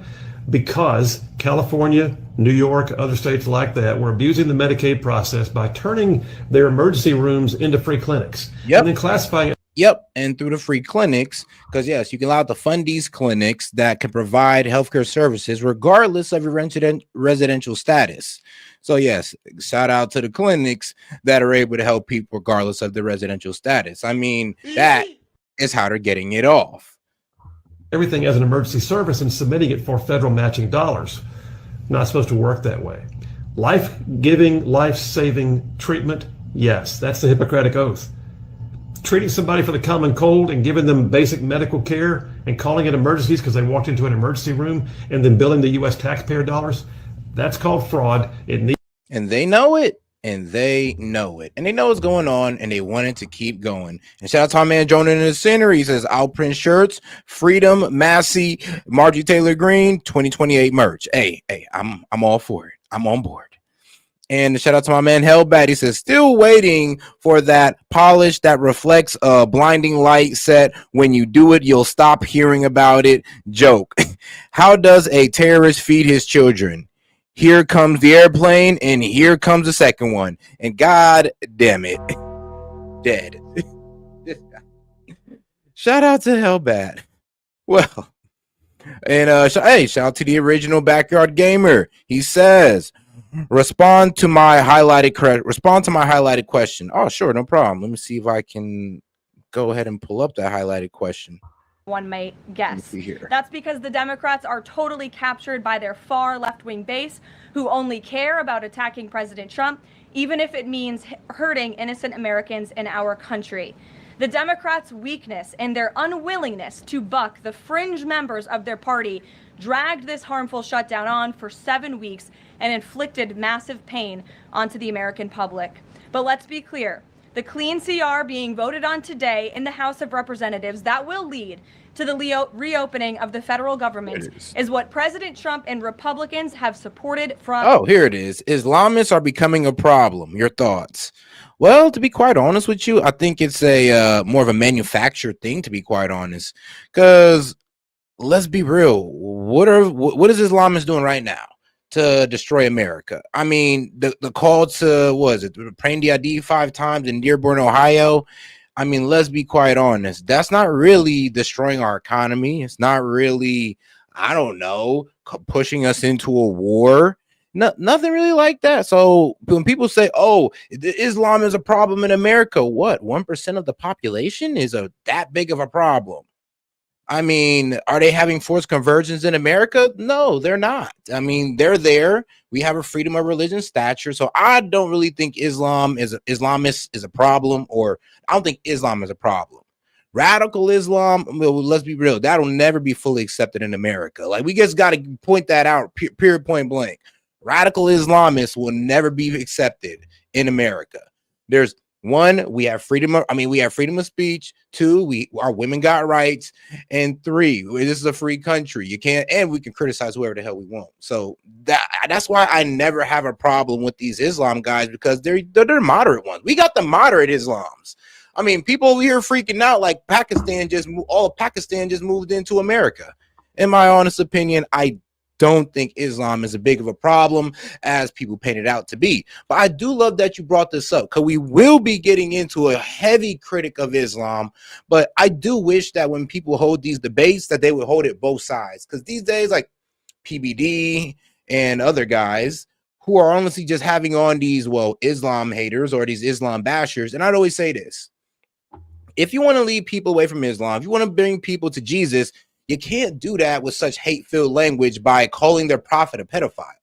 You can't do it with hate-filled language by saying they're a bunch of devil worshipers and they're worshiping the Antichrist. You can't do it with hate-filled language and expect them to just want to hop on your side to Jesus. I mean, you're not being a real good representation of Jesus if that's what you're going for. So I get it that people want to see it as a problem, but y'all ain't helping by y'all rhetoric. Day 1. Our troops, air traffic. Hopefully I answered that efficiently for you. Hopefully. And shout out to my man Link. He says, you realize by calling it a loophole, you're calling it legal, right? Loopholes are defined, are definition legal. Well, yeah, according to California law, they can do so.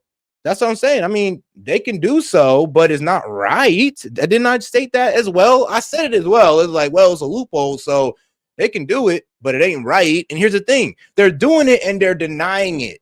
That's the problem. They're denying it.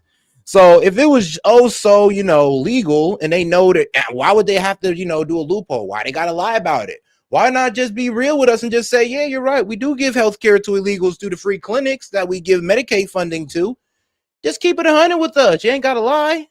I mean, we going to disagree, but if that's what you're doing, that's what you're doing. Shout out Toad. Don't forget that they thwarted terrorist attacks. Yeah, I mean, who? Wait, who thwarted terrorist attacks? Don't forget the thwarted terrorist attacks. Which ones? Because which ones throughout history? Let me be a little more specific for me, Toad, but I do appreciate the support. Controllers and federal employees will be back to receiving their regular paychecks. Families in need will get back to receiving their food purchasing assistance, and the people's government will soon be back open for business. President Trump looks forward to finally ending this devastating Democrat shutdown with his signature, and we hope that signing will take place later tonight. On another matter, I want to address the affordability issue that's received a great deal of media attention this past week, which is ironic because it didn't receive that much attention when Joe Biden was here and inflation was at a record high 9%, the worst inflation crisis in modern American history.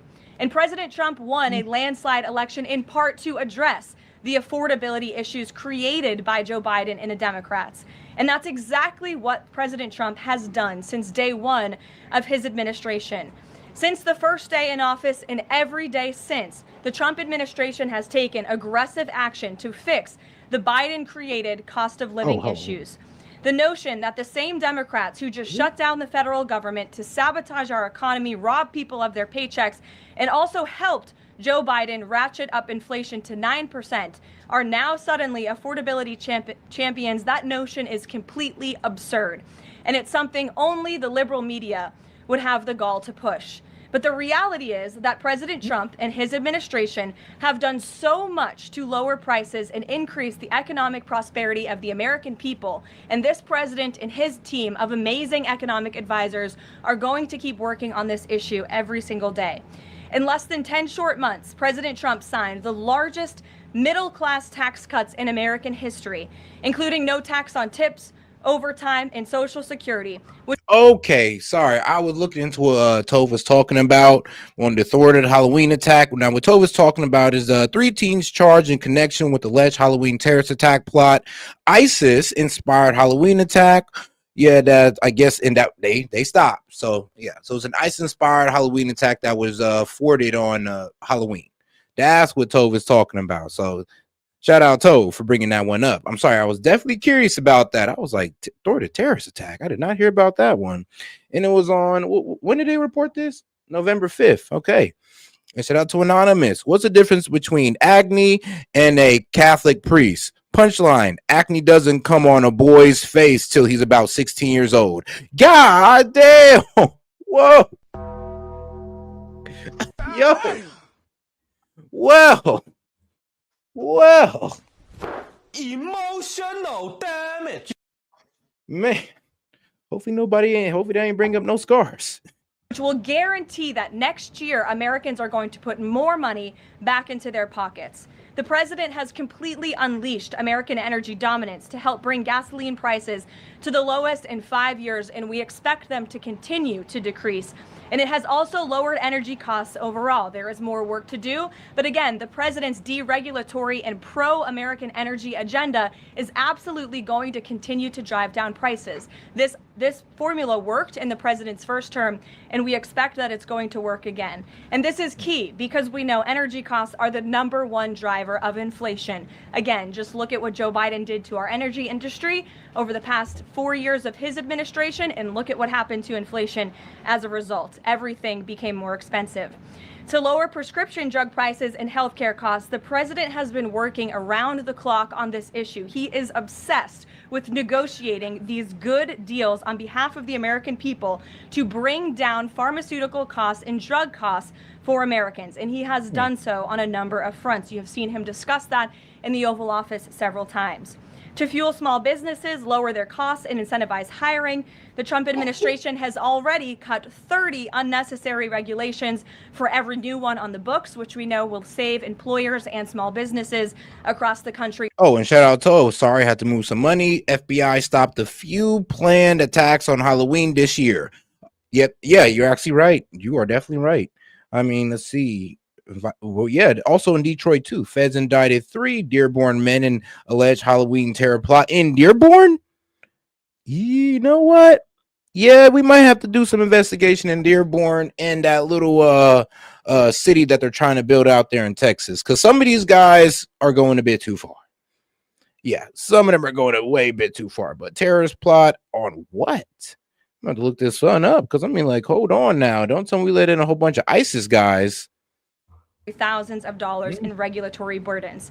All of these pro-Trump policies are working, and they will continue to work. Wages are rising at the fastest pace of the start of a presidential administration in 60 years. The cost of the typical new mortgage is down by nearly $3,000 per year. There's much work to do, and this administration will continue to do it. But President Trump has already made great progress in cleaning up the economic disaster that was created by Joe Biden.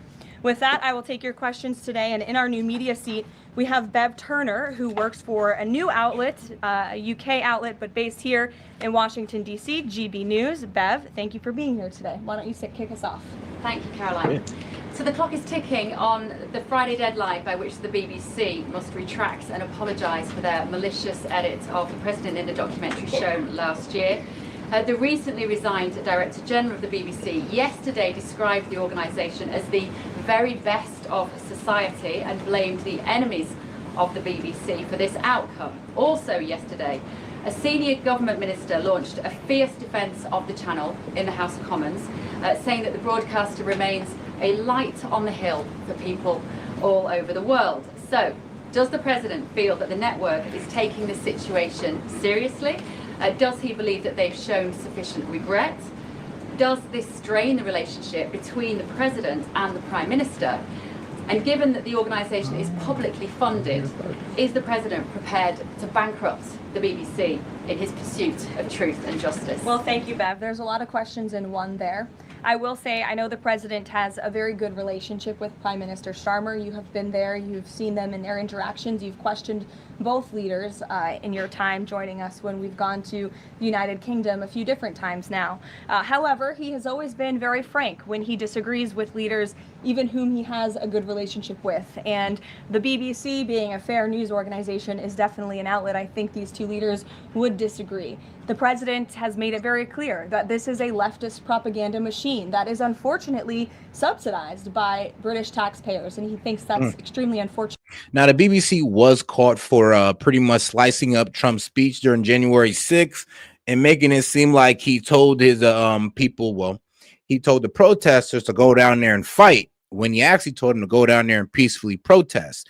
But due to the BBC's cutting of the clip, we had everybody around the world thinking that Trump was out here inciting an insurrection. For the great people of the United Kingdom and Great Britain. And I think that the President was deeply concerned by the editing, the purposeful and dishonest editing of his speech that was so clearly fake news. And he rightfully dubbed that term many years ago. And this is a classic example of that. We see it in the United States all the time. We see it now in the United Kingdom. As you know, the President's external legal counsel has filed a lawsuit against the BBC. We expect that to continue. And whether they apologize or not is up to them.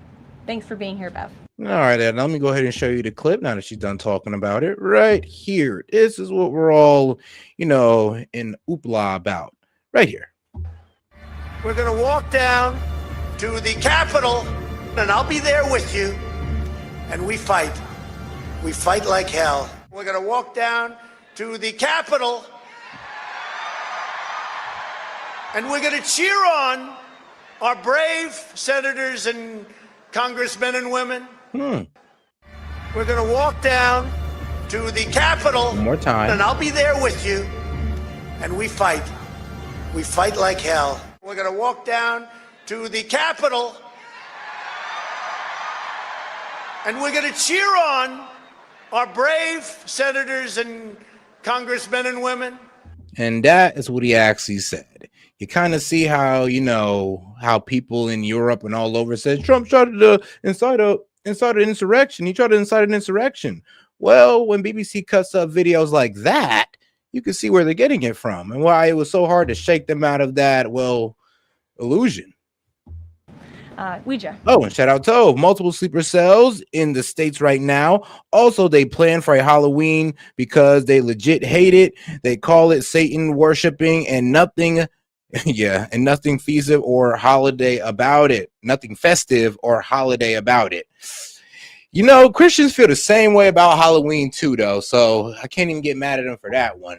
But I did read up on the whole ISIS thing going on in Dearborn, and they were planning on sending weapons over there to ISIS.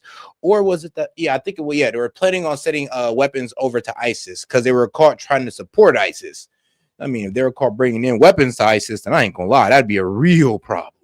And the reason why I would say be scared if ISIS was sending them weapons, then that means they're planning it to, do an attack in America. But instead, they're gathering up weapons to send to ISIS, which means that ISIS is planning to do something outside of America with weapons that they bought from in America, which should be investigated further. I mean, CIA should hop on that.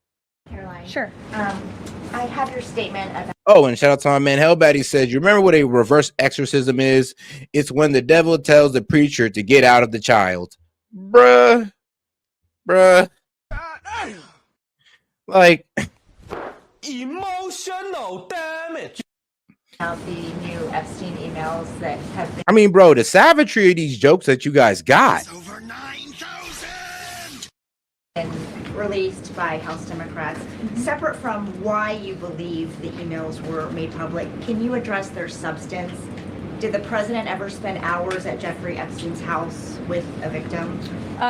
These emails prove absolutely nothing other than the fact that President Trump did nothing wrong. And what President Trump has always said is that he was from Palm Beach, and so was Jeffrey Epstein. Jeffrey Epstein was a member at Mar-a-Lago until President Trump kicked him out because Jeffrey Epstein was a pedophile and he was a creep. And this email you refer to with the name of a victim that was unredacted now and has since been reported on in this room, so I will go ahead and say it, Virginia Giuffre. And it was CBS's own reporting, Ouija, that recently wrote that Miss Giuffre maintained, and God rest her soul, that she maintained that there was nothing inappropriate she ever witnessed, that President Trump was always extremely professional and friendly to her. And so I think it's a question worth asking the Democrat Party, and you should all go ask them after this briefing, of why they chose to redact that name of a victim who has already publicly made. Yeah, and that was the problem about the email that they released. I mean, the Democratic base was going into a frenzy. It says the victim. Yes, well, the victim was Virginia Giuffre, or Miss Giuffre, who already said that Trump never did anything. She never seen Trump do anything. And she even wrote in her book that came out, God rest the young lady's soul, that Trump said she never seen Trump do anything in a little tell-all book. So does that mean that Trump's completely out the woods? No. But as far as that email goes, it proves nothing whatsoever. Statements about her relationship with Jeffrey Epstein is unfortunately no longer with us. Mary. Thank you. Two questions on this. True. In the interest of transparency, why not just go ahead, release the full files on Epstein, get this all. Oh, and shout out to Toe for sending in the power potion for 500, and shout out Misfit Supervisor for sending in the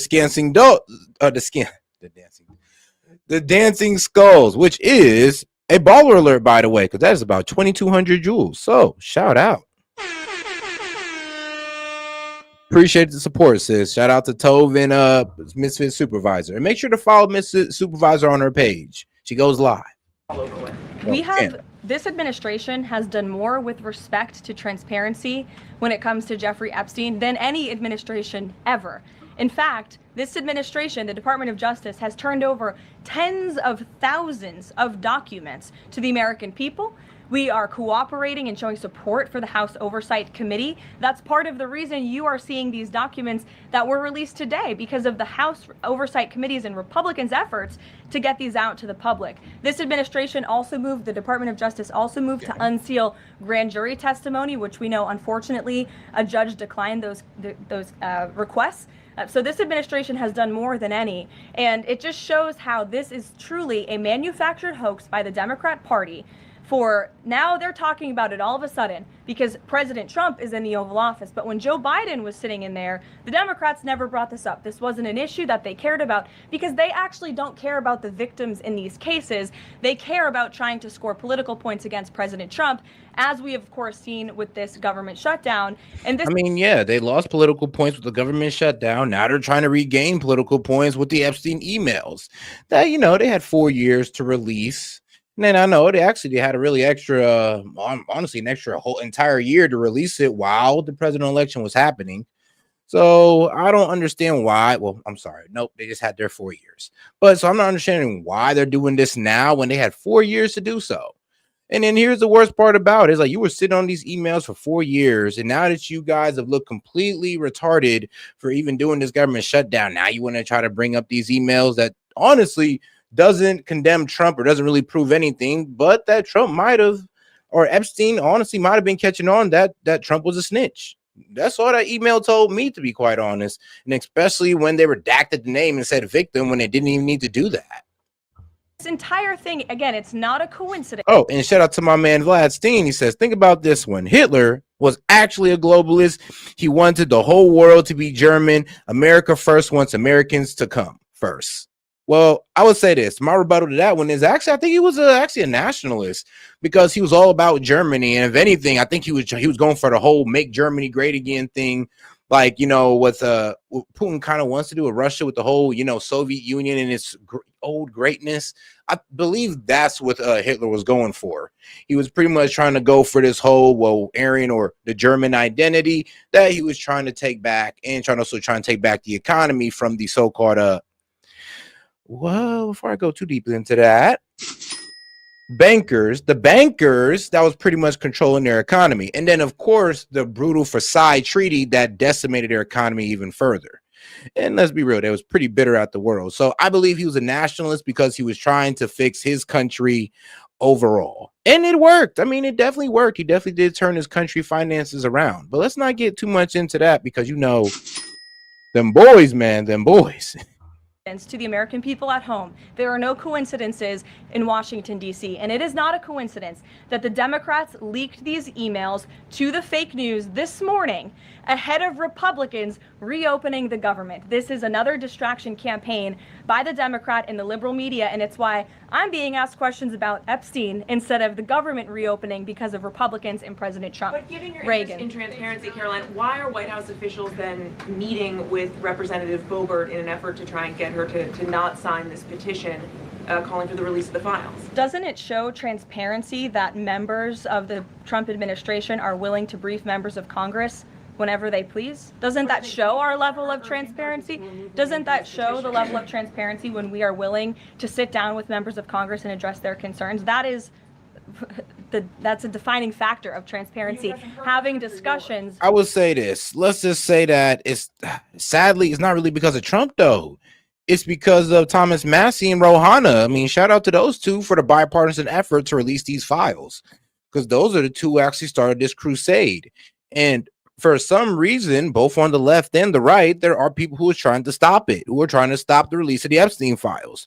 I mean, on the right, I mean, I guess people are saying it's trying to protect. I mean, well, I'm going to go with what the Democrats say. They're trying to protect Republican billionaires and Trump. And then on the left, they're trying to protect the Clintons. Because, well, you all know how the Clintons get down. And if you don't know how the Clintons get down, I got this little clip for you to remind you how they get down. Jr. He was declared the front runner for the New York Senate seat back in 1999. Days later, his plane crashed into the Atlantic Ocean, and his rival, Hillary Clinton, was elected senator. Mary Mahoney was a Clinton White House intern. She knew enough of the inner workings of Bill's sexual advancements to be a star witness during the Clinton impeachment trials. She was brutally executed at a Starbucks she was managing in 1997. In 1993, White House counsel Vince Foster was found dead in Fort Marcy Park near D.C. He supposedly killed himself, and among a lengthy list of potential foul play, the bullet was never found. Then there's James McDougal, a key witness for White House prosecutors. He was serving his 3-year sentence for bank fraud at the Fort Worth Federal Medical Center in Texas.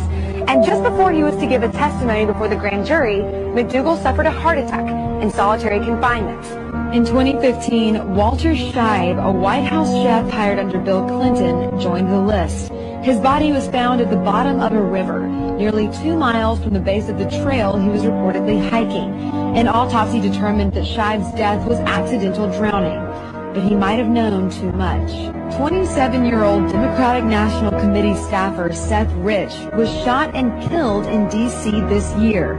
There is speculation that he was the source of the controversial leaked emails allegedly sent by DNC staffers, and that he may have been murdered in retaliation. Then Sean Lucas, the lead attorney in a fraud case against the DNC, was found lying on the bathroom floor by his girlfriend when she returned home on August 2nd. His death was reported classified, pending the results of an autopsy. Yeah. So yeah, that's, to catch you up on what the Clintons be up to, but also to tell you why that, well, I'm sorry, but that's a good example on why the Clintons are so protected on the left. Because, hey guys, you remember when they said that the Clintons were supposed to pull up for the oversight hearing into the Epstein files? Yeah, they never showed up. Yeah, you heard me right. They never showed up. The Clintons, who are written all over the Epstein files, along with Trump and other hedge fund billionaires, guess what? The Clintons didn't show up to the hearing. They just skipped out. Didn't make news. No headlines, no nothing. So the Clintons got called to testify in front of the oversight committee and just say, you know what, man? F all that. Wait, we're out of here. We ain't answering no questions. And that's exactly what they did. Now, you know what? If there's any excuse for them, maybe age, Bill Clinton's old, so maybe age, he can't testify. He might have just went senile so conveniently. But yeah, I mean, look, if you guys are going to give that criticism to Trump, then please, let's go ahead and give that same weight of criticism to the Clintons. Having discussions with members of Congress. Because I'm forgiving both. I'm not going to detail heavy criticism. I'm for both. In the Situation Room, in the press briefing room. Reagan. Oh, and shout out to my man Vlad Steen. He says globalists wanted a one world country. He wanted the same. Otherwise, why invade so many countries? Aren't invading other countries. Well, we aren't invading other countries under America first. That is true. But he was doing it to pretty much go after Germany's old glory. He was pretty much trying to go back to the original borders that got split up in the Treaty of Versailles, or when they lost World War I. So that's why I don't think he's a globalist, because I really think he was going after to make everything Germany, which in a way was Germany first. He's like, I'm taking more land for Germany. It's like we took all of Mexico and said, Mexico, you're no longer Mexico. You are now the 51st state. And guess what, Canada? You're no longer Canada. You're now the 52nd state. It's like, it's kind of like if we did that and now they're both America. Would it be America first? Well, kinda. It would be effed up, but I mean, now all the resources are under our control. We got more all the tax revenues now ours. So we can also call, what's the word for imperialism? Your country first, or nationalism as well. It's an effed up way of doing it, but it works. I mean, well, no, cancel out that last part. Government shutdown. Thank you. I'm glad someone. I should have said that last First, part. on the government shutdown, the shutdown deal reverses the administration's regs, and it also prohibits more. Oh yeah, and shout out to my man Jed. He's like, yeah, they never wanted to talk about the Clinton network. That is very true. And he says, what was the Israel documentary you were playing the other day? It was Creating Israel by Ian Carroll and Cap Hunter. The BB Files. If you ever watched the BB Files, that's also a really good one. Watch the BB Files and Creating Israel by Ian Carroll. Oh yeah, appreciate the support, bro. I know me and you disagree a lot, but appreciate you pulling up. From happening until the end of January. I'm wondering if the president had input on this element of the deal, and if he's at all disappointed that's going to reverse the downsizing of land shut-ins during the shutdown. I mean, look, I think it's about 6,000 workers total. When you look at that in comparison to the reduction in the federal workforce that this administration has done since January to get rid of the waste, the fraud, the abuse, and to reduce the size of our federal bureaucracy, we've done a lot of great work on that front, and we will continue to. But obviously, the president's main priority was to reopen the federal government and get people back to work. I'm just saying, Vlad, imperialism, if you want to say imperialism them and try to make it a nationalist idea, you definitely could. Like it definitely could be seen as something, national, something to be seen as a national idea. I wouldn't go for it. I wouldn't preach it. But, if we're, under argument of if Hitler was a globalist or a nationalist, I would say he was a nationalist just off that alone, because he was taking over those spots to make it Germany and not just make it, one world order. No, he was all for Germany and making those surrounding area Germany because he wanted to go back to the before or pre-World War I, territory. And that's what this deal accomplishes. But shout out Lies. He's like, damn, so I didn't know you agreed with Kanye. Hey, Kanye done turned his life around. He said he's no longer anti-Semitic. He done went to the Jews and went and seen a rabbi. He done held the man's hand. He said, I'm sorry. So, give my man Kanye a break. It's all good. He good now. There's been reports in Israeli media that the U.S. is considering building a temporary military base on the Gaza border. Can you confirm these reports? So I had a conversation directly with the reporter who wrote this article, and this article was based on a single piece of paper, an inquiry that somebody in the Department of Navy made about an idea that may happen in the future. And this reporter deemed that as an official plan and ran with a story that the United States is looking into it. I checked with the highest levels of the United States federal government. This is not something the United States is interested in being engaged in. It's not something we are currently involved in right now that we will be funding. And the president has been very clear he doesn't want to see boots on the ground with respect to what's happening in the Middle East. We've made great peace. We've made great progress with the peace plan in Gaza, and we want to continue to see that move forward. But I put a comment in that story for a reason. And sometimes we see reporters take a piece of paper like this and just deem it as official policy. And sometimes that misleads people a little bit. Sure. Sure. And shout out to my man Hellbat. He said something about the text is that there is a journalist advising Jeffrey. I mean, that is also true. But I mean, come on now. Jeffrey Epstein had major reach almost everywhere when it came to Hollywood, when it came to, of course, in media, and then also in banking as well. So we always knew Jeffrey Epstein had like very large reach. So he can almost influence, there are a lot of key areas in our industries, or in our economy, which is actually scary. Because I'm being honest with you, he was definitely working with the hedge fund managers and the big time investors like Leon Black. But we don't ever hear about the multi-billionaires that was working with Epstein. All we hear about is Trump. I mean, Trump was a snitch. That's why he was in the Epstein files. Can we talk about the guys that were, actually, kicking it with Epstein? The guys that was, kind of caught up buying women with Epstein. The guys that the victims are actually naming, because they're not really naming Trump. You know that, right? They're not naming him. But they are naming a lot of the other people that you guys are ignoring. So do you really care about these children and, the trafficking of children, or is this about Trump? Like, ask yourself that. Do you really care? Do you? And shout out to Vladstein. So when are you going to start wearing a yarmulke? Very soon. I will start wearing a yarmulke, and I'll start wearing what them Saudi guys wear as well. So, we can validate when the Qatari check hits. And then when my schmeckles come in from my $7,000 of Israeli propaganda, $7,000 worth of Israeli propaganda, I'll wear my yarmulke because, I love my fellow guys out there. I like Jewish people. Shoot, I like, Arabs as well. I'm a loving guy. There's been a question about UK intelligence sharing regarding the drug interdictions involving Venezuelan boats.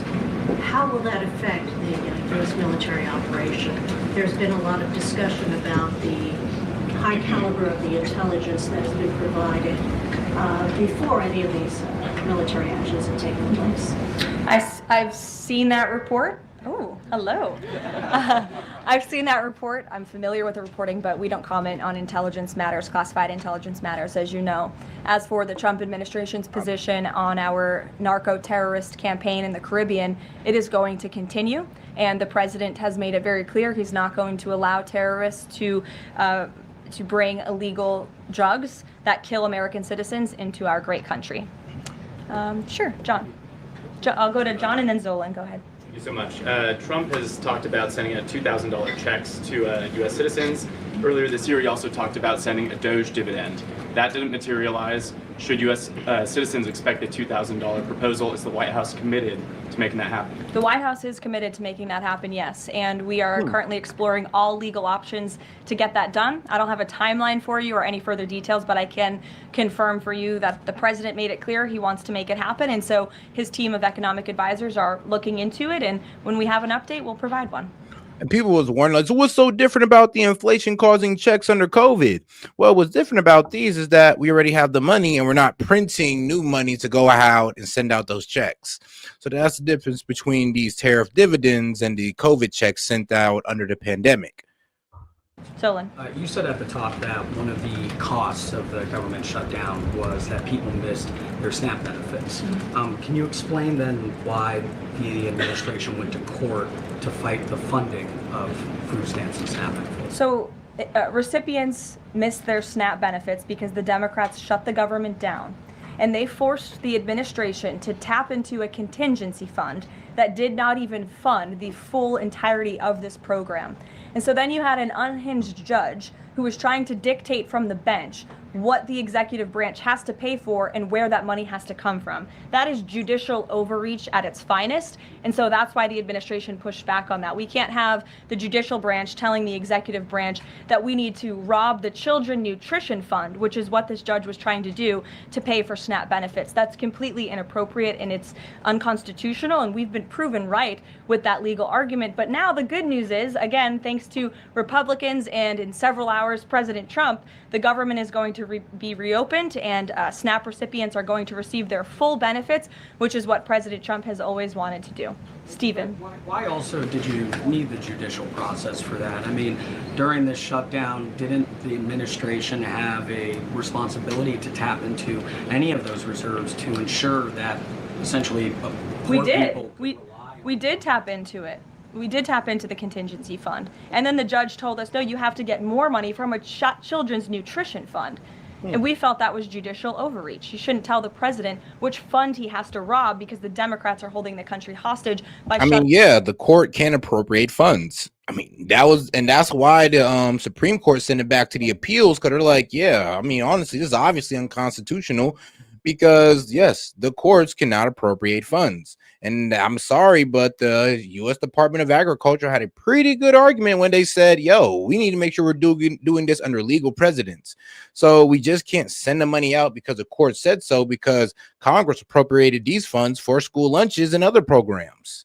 So the contingency fund was already in use, sadly. Down the federal government. Stephen, go ahead. Well, if the president is considering a pardon for Ghislaine Maxwell? Again, he's answered this repeatedly. It's not something he's talking about or even thinking about at this moment in time. I can assure you of that. Stephen. Caroline, I've got two questions about New York for you. Sure. First, you always do. Mayor-elect, on brand for the New York Post. Mayor-elect Mamdani, he said that he plans to reach out to President Trump and that, quote, and shout out to my man Kingin for sending in the jewels. Appreciate the support, my man. Sent in a whole lot of hundreds. I appreciate it. This is a relationship that will be critical. Does the White House have a response to this planned outreach? It's the first time I'm hearing of it. I'll let the president respond himself to that comment by Mr. Mamdani. My second question, Jack Schlossberg, the grandson of President Kennedy, announced today that he's running for Congress. He, in the recent past, has referred to his uncle, the HHS secretary, as, quote, a rabid dog, and he has said that the Trump administration is, quote, the most corrupt in American history. Does the White House have a comment on this sort of comment from a rising star in the Democratic Party? I don't even think such ridiculous comments are worth responding. Rising star. Look, just because he's a Kennedy don't mean he's a rising star. The rising stars in the Democrat Party is AOC, Jasmine Crockett, and Mamdani. I mean, let's be quite honest. Look, just because he got the last name Kennedy don't mean nothing. Just like how Jeb Bush had the last name Bush ain't mean nothing in the Republican primary when Trump was running. It should have, but it didn't. Obviously, those things are not true. And Secretary Kennedy is doing a phenomenal job bringing transparency and the gold standard of science back to our healthcare system. Trying to flex the blue blood. Eamon. Thank you, Caroline. The president's hosting a number of Wall Street CEOs for dinner tonight here at the White House. Can you give us the names of the CEOs who are going to be here and give us a sense of what the president's message to Wall Street is going to be tonight? I don't have a full list for you in front of me, Eamon. I know you've reported on some names and we've helped you navigate whether those names were truthful or false. But I know the president actually plans to bring some of you into the dinner tonight. So you'll see for yourself in several hours if that's okay with you. And there's been some reporting that the White House is frustrated with Bill Pulte and the rollout of this proposal for a 50-year mortgage. Can you tell us if the White House is frustrated with that rollout and if the White House still supports the idea of a 50-year mortgage for Americans? This is a proposal that the president himself has commented on. I would refer you to the president's statements, and it's something that the administration is discussing and seriously looking into. Sure. Thanks, Caroline. Danny, and then go ahead. Thank you.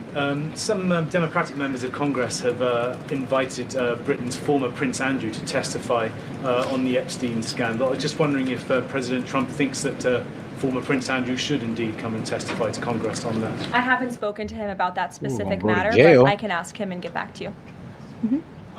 On the government shutdown, the president and House Republicans had made clear they were not going to negotiate health care strategy or policy while the government was shut down. Now, assuming that it reopens tonight, is the president intending to invite any Democrats over to have negotiations over these subsidies or any other plan to bring down the cost of health insurance? I will just add that, as you pointed out, the Democrats were holding our country hostage to try to negotiate on a healthcare system that they created. Obamacare, as it's famously called, is a system the Democrats created. It is a broken system. It has driven up healthcare costs dramatically in this country. And now they shut the government down to try to fix that system they broke. Yeah, the healthcare crisis that the Dems are talking about is a healthcare crisis that Obamacare created. So, AKA, they're pushing responsibility to the Republicans and calling it a Republican healthcare crisis when the healthcare system we're under is Obamacare. So the healthcare crisis that they're crying about is the one that they created. And I mean, it's kind of funny how they said, well, Republicans had 12 years. And yes, you're right, they did. And they proposed a plan. And the Dems shot it down every time because for some reason, Dems was okay with sending taxpayer money to corporate billionaires. It was all good with them. But now all of a sudden, you know, these same billionaires getting a tax break and they lose their effing mind. Hilarious. It doesn't make any sense to us, which is why the president said that's a completely untenable position. However, once the government reopens, the president, as he's always maintained, is absolutely open to having conversations about healthcare. And I think you'll see the president putting forth some really good policy proposals the Democrats should take very seriously to fix, again, the system that they broke. You can't trust the same people who broke the system to fix it. And so the American people will continue to hear from the president on this issue. Follow up on Don't worry, we'll get into a deep dive. Well, I would say somewhat of a deep dive on this Medicare. Sorry, but Obamacare argument, because I was looking up some videos and there's a lot of arguments on it, but the argument still stands, or I'll be real with you. Well, the debate has been won on the fact of, well, has Obamacare created affordable health care for Americans? No, not at all. Is it providing better plans than what we had before Obamacare? No, not at all. So, did Obamacare really help out the American people? No. But did it help out these portfolios of of the corporate elites? Did it help out these insurance companies? For sure, because if you look at their stock portfolio or their stock outcome over the past 12 years since Obamacare, it's only went up. It's only went up. So as they profited from Obamacare, you know, we was just kind of getting, I'm be real with you, bent over the rails with high premium prices. And the Dems just sat there and said, hey, don't worry about that. Obamacare, it's working. Or there's nothing else you can have. The Republicans aren't coming out with anything, when they were coming out with a plan, but the Dems, they want to tell you about that. They wanted to pretend like Obamacare was the only thing we had. the question about the $2,000 payments off tariff revenue. The president had also talked about using tariffs to bring down the national debt. Would this be in lieu of that? Like, this is now the new way to maybe to use that tariff revenue? No, the president put out a statement on this clarifying he wants to do both things with the tariff revenue that he's bringing into this country. Trillions of dollars are expected to continue to pour in. And it's part of the reason that the Supreme Court case is so vital for our country's future, to restore our manufacturing industry in this country, to protect our national security, to continue to allow the president to use tariffs as leverage to negotiate economic deals that are good for our national security. And that. All right, let's get into this little clip. Shout out to Liberal Hive Mind. I mean, shout out to this guy. I mean, he created a whole new little meme website. It's called a Five Mind. So make sure you tap into that. It's actually kind of cool. This is what I've been saying for the last couple of days. And I'll tell you one thing this has exposed, though, the complete and total failure. Oh, and shout out to my man Tim Davis for sending in 1,000 jewels for the cute little dog with the vest, the corgi. Shout out. Appreciate the support, Tim.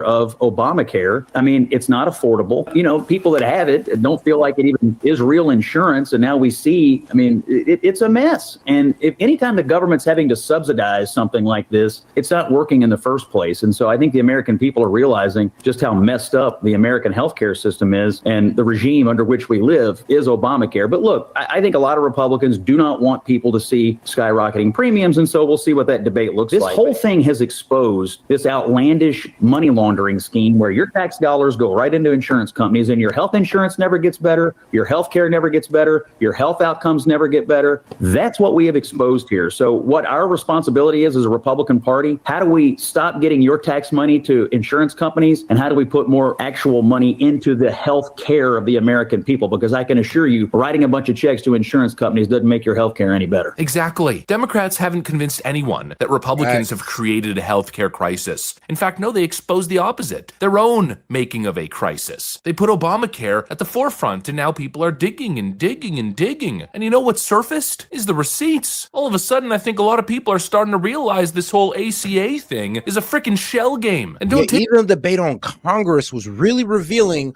when they showed that Obamacare hasn't helped the American people. It's only drove up prices, but it drove up the stock portfolio or the stock prices of major insurance companies like United Healthcare. You know, the CEO, you remember the CEO that got shot by Luigi Mangione? Who he worked for? United Healthcare. You want to know who helped United Healthcare get so rich? You want to know what helped them? Obamacare.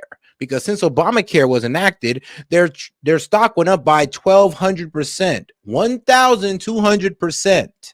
So who did it really help? Like, come on now. And shout out, I appreciate you being balanced. Hey, I try as much as possible. I try to be as balanced as possible, guys. And shout out, I appreciate you for noticing. Hey, well, after they actually passed the bill, here was Jonathan Gruber's perspective. Politically, you just literally cannot do it. Transparent financing, and let's have transparent financing, also transparent spending. I mean, this bill was written in a tortured way to make sure CBO did not score the mandate as taxes. If CBO scored the mandate as taxes, the bill dies. So it's written to do that. In terms of risk-rated subsidies, if you had a law which said healthy people are going to pay in, it made explicit that healthy people pay in and sick people get money, it would not have passed. Just like the people, lack of transparency is a huge political advantage. And basically, call it the stupidity of the American voter or whatever. But basically, that was really, really critical to getting the thing to pass. And, it's the second best argument. Look, I wish Mark was right. We can make it all transparent, but I'd rather have this law than not. Again, keep in mind, that's the guy who put together a lot of the structure for the ACA. And he went on the record saying that by the time it got in the politicians' hands, they totally corrupted the bill and the passage. Yeah, I mean, by the time it got in the politicians' hands, it was the corporate, I'm be real with you, the insurance companies, pharmaceutical companies, healthcare technology companies took that mug, was like, man, give me that, man. Give me that Obamacare. Man, y'all tripping trying to give affordable healthcare to the American people. What you really need to do is give us more taxpayer dollars, we'll up the price on Americans, and you go out there and pretend and feed the mindset to the Americans that this is working. Trick them. We know it ain't working, but you're going to trick these Americans like it's working. We'll give you some cutbacks off this Obamacare because, A, we're getting billions on Obamacare and subsidies as well. So appreciate that. But yes, it was the corporations who took Obamacare and said, give me that. F what y'all talking about. We're sending money to us. And the American people, well, not only are they footing the bill through taxpayer money that funds subsidies, but we're also going to be raising prices. So, hey, shout out to being, healthcare corporations. Shout out to them because it ain't help us. It ain't help us whatsoever. And you know what? I will give the Dems this. The Republicans could have maybe did a little bit more, but when you guys are fighting tooth and nail for Obamacare because it got the word Obama in it, what can we honestly do? of the new bill relied on essentially the stupidity of the American people, the voters who supported it. Yeah, no surprise there. Democrats relying on low information voters to do their frickin' bidding. But I'm loving it because now all of a sudden, Democrats have started a conversation that I don't think they want to start. And the receipts keep piling up. The whole conversation right now is around healthcare premiums, right? Well, wasn't one of the main promises of the passage of the ACA that they would keep premiums down? They would make healthcare more affordable? It will actually reduce the deficit by $4 trillion over the long term, reducing the waste. What? Really? It was going to reduce the deficit. Oh yeah, that was a complete failure then. If he was coming like that, like how of all this reckless spending in Obamacare was going to reduce the deficit? If anything, we're making it worse. Inefficiency in Medicare and $1 trillion over the long term. Reducing the waste and inefficiency in Medicare and Medicaid will pay for most of this plan. It will slow the growth of healthcare costs for our families, our businesses, and our government. There will be a provision in this plan that requires us to come forward with more spending cuts if the savings we promised don't materialize. Yeah, well, what happened to that? Now the new standard is, well, we're going to continue making healthcare more and more unaffordable, and you're going to have to pay for it. And of course, all of this is going on as Chuck Schumer is still going on and on about the president, quote, refusing to fix healthcare. Of Donald Trump's cruelty. He shut the government down longer than any president in American history, took innocent kids. He shut the government down? Like, bro, whoever votes no on the CR bill is the one shutting the government down, okay? Okay, Schumer, I'm sorry, but you can't just go off the honestly real with you, the ill-informed American people like that. Because a lot of people don't understand how the CR bill works. So when the Dems just say open statement, it's Trump's fault, they believe it without really understanding the process of how the CR bill works. If somebody explains to them, like, it takes 60 votes and the Republicans only got 52 of them. So that goes to show that, yes, the Democrats are needed. And yes, they are the ones voting no. So when you guys keep trying to say that Trump's shutting down the government, no, that's a lie. The Republicans are voting yes to open up the government, and the Dems are voting no. And when you vote no on the CR bill, you just can't sit there and say, well, I may be voting no to shut down the government, but actually it's Trump's fault. Sorry, but that just don't make sense. Veterans, federal workers as political hostages, all because he refuses to do anything to fix the healthcare crisis and instead keeps pushing policies that will cut people's coverage even more. Yeah, biggest lie ever. You can keep your doctor. Oh. Yeah, that was the biggest lie. And a lot of people were disappointed that Obama said that and it didn't happen. And like I said, for some reason, the Dems like to throw a blanket over people's problems to win an argument. It's kind of sad how they do it, but it's a continuous behavior that they keep doing. I don't know why, but hey, it is what it is with them. Look no further than Donald Trump's war on SNAP. Last night, the First Circuit reaffirmed what lower courts have already said. Donald Trump cannot take 42 million hungry people as hostages. He cannot withhold the benefits they need for food. That's what you're doing by voting no on the CR bill. What do you like, Dems? Are y'all dumb or something? What do you think voting no means on the CR bill? What do you think that does? It means you're voting no to fund SNAP, fund military pay, fund government pay, and you're pretty much allowing the delayed flights at the airport. So I'm sorry, but you can't vote no and then also go to the American people and say, oh yeah, but we want it for you though.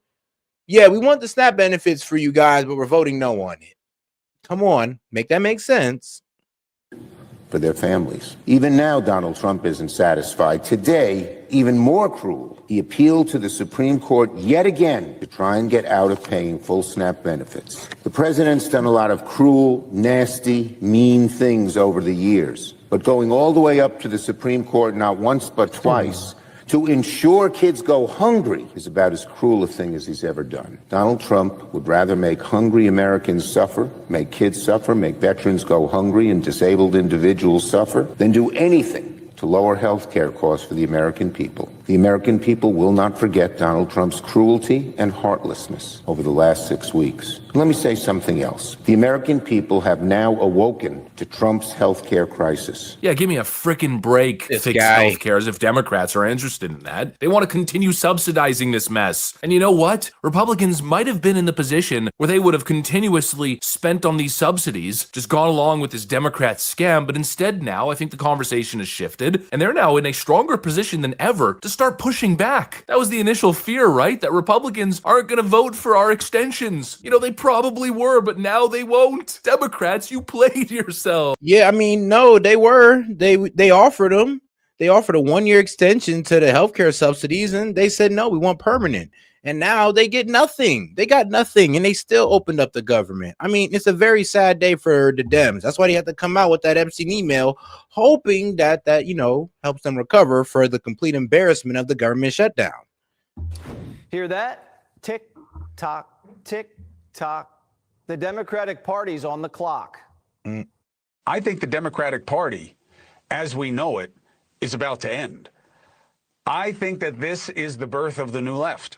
Schumer went to war without a plan to win, and now his own troops won't back him.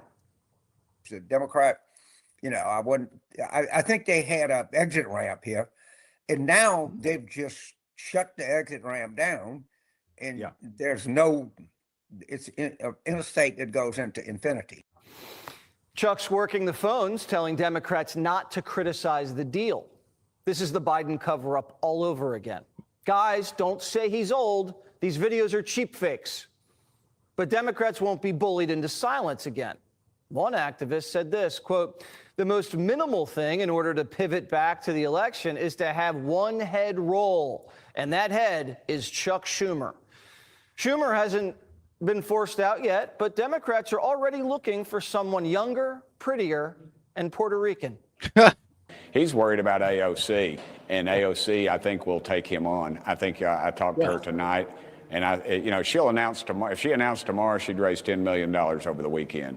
They'd be throwing money at her as fast as it'd be record amounts because people are sick of Chuck Schumer and sick of him. AOC is already measuring the drapes, and the Congresswoman says she's got a big tent, even big enough for ultra MAGAs. I fully welcome Trump voters into our coalition. And I know that sounds crazy to some people, but just hear me out. I can't tell you how many times someone has pulled me aside. I was once a big Trump voter and a Trump supporter, and now I've learned, and now I've changed. Yeah, and black lesbians are coming up to me and telling me they love the five. But who knows? Maybe that's true. People in Queens like to swing, swing voters. By the way, where is Chuck? If these 8 Senate Democrats really did go rogue, shouldn't they be punished? Shouldn't Chuck be calling them out? The traitorous 8? But he's not, is he? Chuck put him up to it, then slinked away like a wuss. In politics, you never want to create a vacuum. Now the crazy wing is making moves on the upper chamber. You're thinking about running for Senate yourself. I am absolutely thinking about running for Senate, and I'm hoping to have an answer within my inner circle, probably within the next week and a half or so. Worst case scenario, we have AOC and Crockett running the Senate. Young, brash basket cases who can't do math. And they're on a warpath. Jazzy says, doesn't matter who you are or where you came from, age is just a number. There is this feeling within our base that we need to have younger people.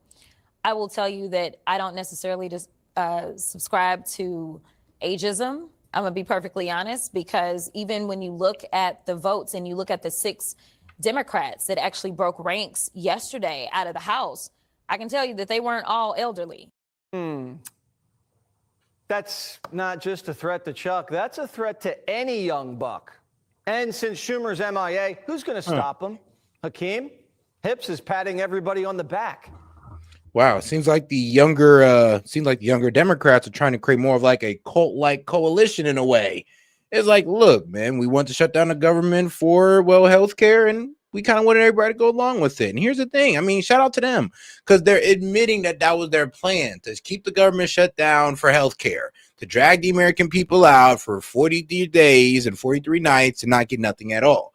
It was their plan. They were hoping on stressing out the American people in hopes that that would just, get them to go against the Republicans. Why? Because they're just going to completely point fingers at the Republicans while keeping it down. And that was rallying their base.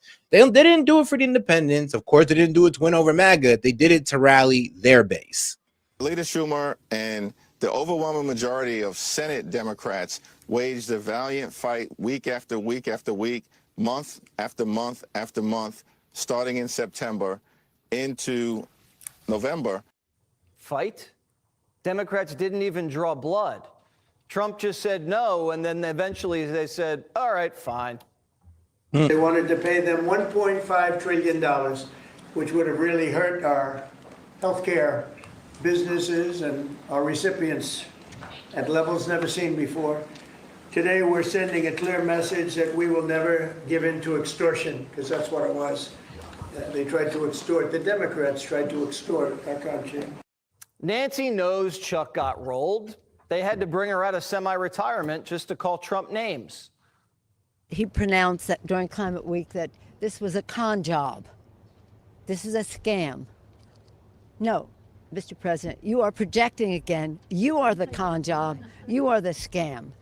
The media knows Nancy's the real boss, and they were bird dogging her all over the Capitol. Do you still support Senator Schumer in his role as minority leader? Yes, I do. Who I don't support is the President of the United States as the worst president for children America's ever had. Nancy has one foot in Congress and the other foot in the vineyard.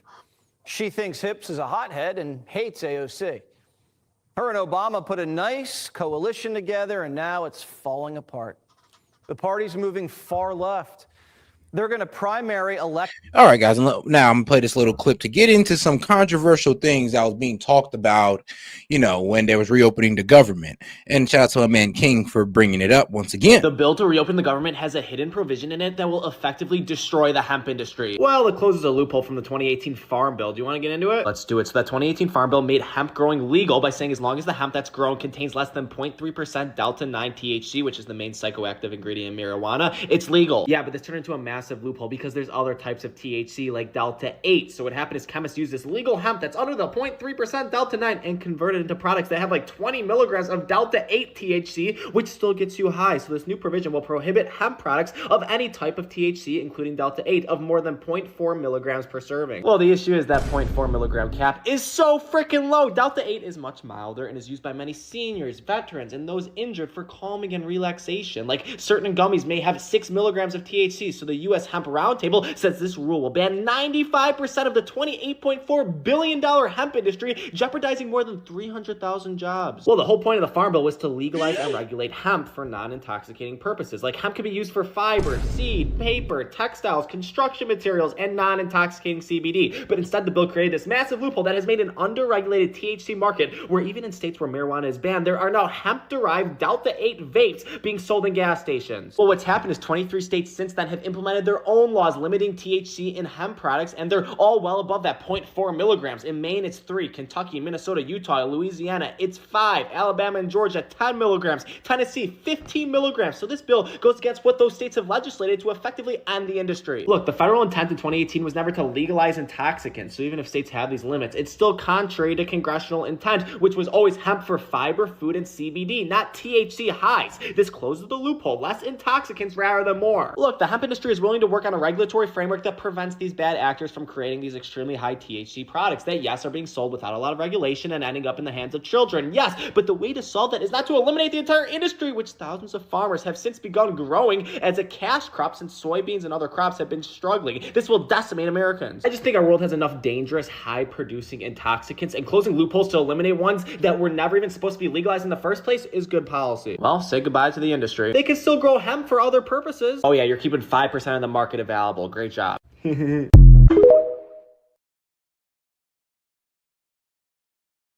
You on the Democrat side or you on the Republican side of that argument? Democrats, and these wingnuts are going to get slaughtered in the general. And Oh, and shout out to my man Jed. He said it's just like Dems trying to ban plastic bags at the store checkouts. They pretend to do something when actually they're not doing a goddamn thing to help. Exactly. Shout out to my man Jed. Shout out to all the supporters, man. Appreciate you guys.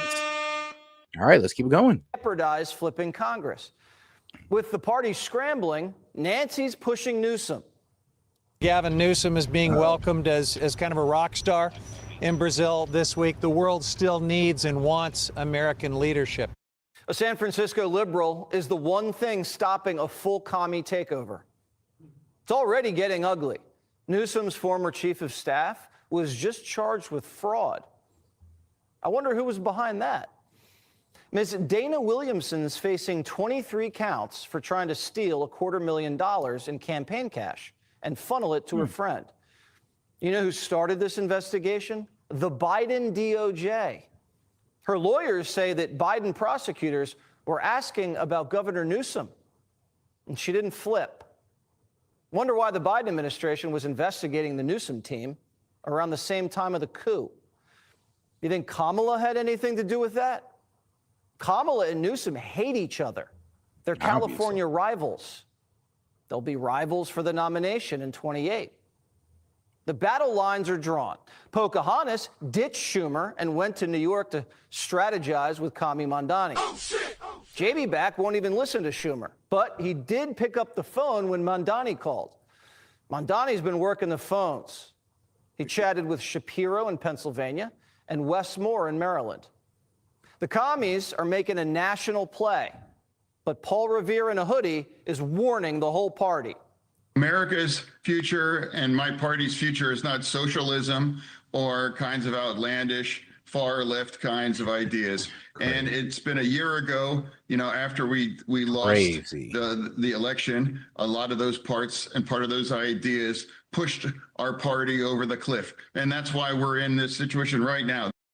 Mandani, AOC, Pocahontas, they're not even pushing traditional communism. They're really not talking about the working class. They're pushing academic communism. I mean, you know, that's the thing about these new age communism, though. It's like they either think they can have a warped version of this communism or socialism. I'll just be fair. I'll just say he's a socialist. They want to have this warped version of socialism that they believe could work, or they say that, you know what, we just didn't do it hard enough. We weren't socialist enough, guys. We were doing it at 50. Let's go to 150%, and then socialism will work, guys. We just weren't doing it hard enough. And that's a lot of the arguments that socialists has. For some strange reason, they just don't want to accept that it don't work. But hey, it is what it is. I guess New York City will be another lesson. Communism for college grads. The bubble we live in, you and I both live in, which is, I went to college, you didn't. Screw you. That is the attitude that I hear all the time. Town versus gown has gotten to be political. The people that didn't get a college are voting for Trump. Why? Because of snobbery and attitude. White collar communism won't cut it. Only 40% of the country has a college degree. These snobs don't want to help people. They just want to hurt Trump, blow up the border, and deprogram the deplorables in flyover country. If they really wanted to help the working men and women of this country, they wouldn't be talking about Epstein. And they definitely wouldn't still be stuck on the big, beautiful ballroom. I've been a long-time OG anti-Trumper for a long time, for basically my whole life, adult life. Never did I get in my wildest nightmares literally taking it down a part of the White House, like literally just taking the White House apart. Like, you know, he might as well put like a little bomb in it and just blew up the East Wing. TDS is at all-time highs. It's so bad, 40% of Democrat young women are considering self-deporting. The ones who aren't fleeing to France are staying here, just waiting around for Trump to die. Joe Biden had a bad debate night, and the world exploded. Yep. Okay. That was all that was going to be talked about. All this other bullshit. And Donald Trump's physical and mental collapse is right in our faces every damn day. The exaggeration. I'm sorry. Look, Dems. Donald Trump was not effing up like Biden was. He wasn't going the wrong way off stage. He wasn't forgetting who was supposed to be talking next. The man wasn't fumbling his words and not finishing sentences. All right, cool. The man can have quite voluminous speeches or like run-on sentences for days, but at least he was finishing it. I mean, trust me, we can't sit here and compare what Biden was going through and what's going on with Trump. And here's the thing. I don't even think there's anything really going on with Trump besides what? Discoloration in his hands, a little bit of a skin problem, vitamin deficiency. When we got a full-on mental collapse of Biden that was happening for 4 years right in front of our face. Sorry, but you can't really compare the two. I'm sorry. I know you want to, but nah, we're not going for it. And shout out to my man. Oh yeah, Original Backyard Gaming. He says when you open up the call-ins right now. And also shout out to my man Jet. He said Dems socialism is just a lazy version of communism. Yeah, I could agree to that one. Softcore. And shout out to Tove. Last super, I keep falling asleep and can't type for crap. Have a great night. Feels like since Charlie was killed, everyone is lost on different pages or entirely different books. And shout out Tove. You know what, Tove? I agree with you on that one. Trust me, there's just been a divide in MAGA. I mean, a deeper divide in MAGA since Charlie left or since Charlie has departed. But all right, guys, let's go ahead and keep this video going. But I'm also going to go ahead and post the call-in link in the horizontal videos, in the horizontal video stream. See right here. So you guys should see it coming up over there. And I'll go ahead and I'll post it in the post tab as well. But I went ahead and posted in the horizontal stream first. He is a guy who is physically and mentally knocking on death's door loudly. Trump was ending the government shutdown at 10 o'clock last night. If Biden was president, he would have called a lid and opened it up in the morning. Democrats don't just want Trump to die. They want anyone who agrees with Trump to die. I mean, the right would say really rough things and names. You know, some names I won't repeat on TV. But the on the left, it was like they want me to die, or that we're cheering for your next stroke. Damn. Fox News Damn. Senator John Fetterman. Yeah, that is the problem with the left. They do get kind of violent. I don't get it. I just don't get it. I mean, you know what? It be the left on TikTok. Bro, lefties on TikTok is a whole nother freaking breed of lefties. Okay, like I actually appreciate the lefties on YouTube. Okay, you guys are cool. You guys are soft core compared to your TikTok brethren. Actually, I wonder if I could show you guys a decent example, because it's actually sad how these guys go out.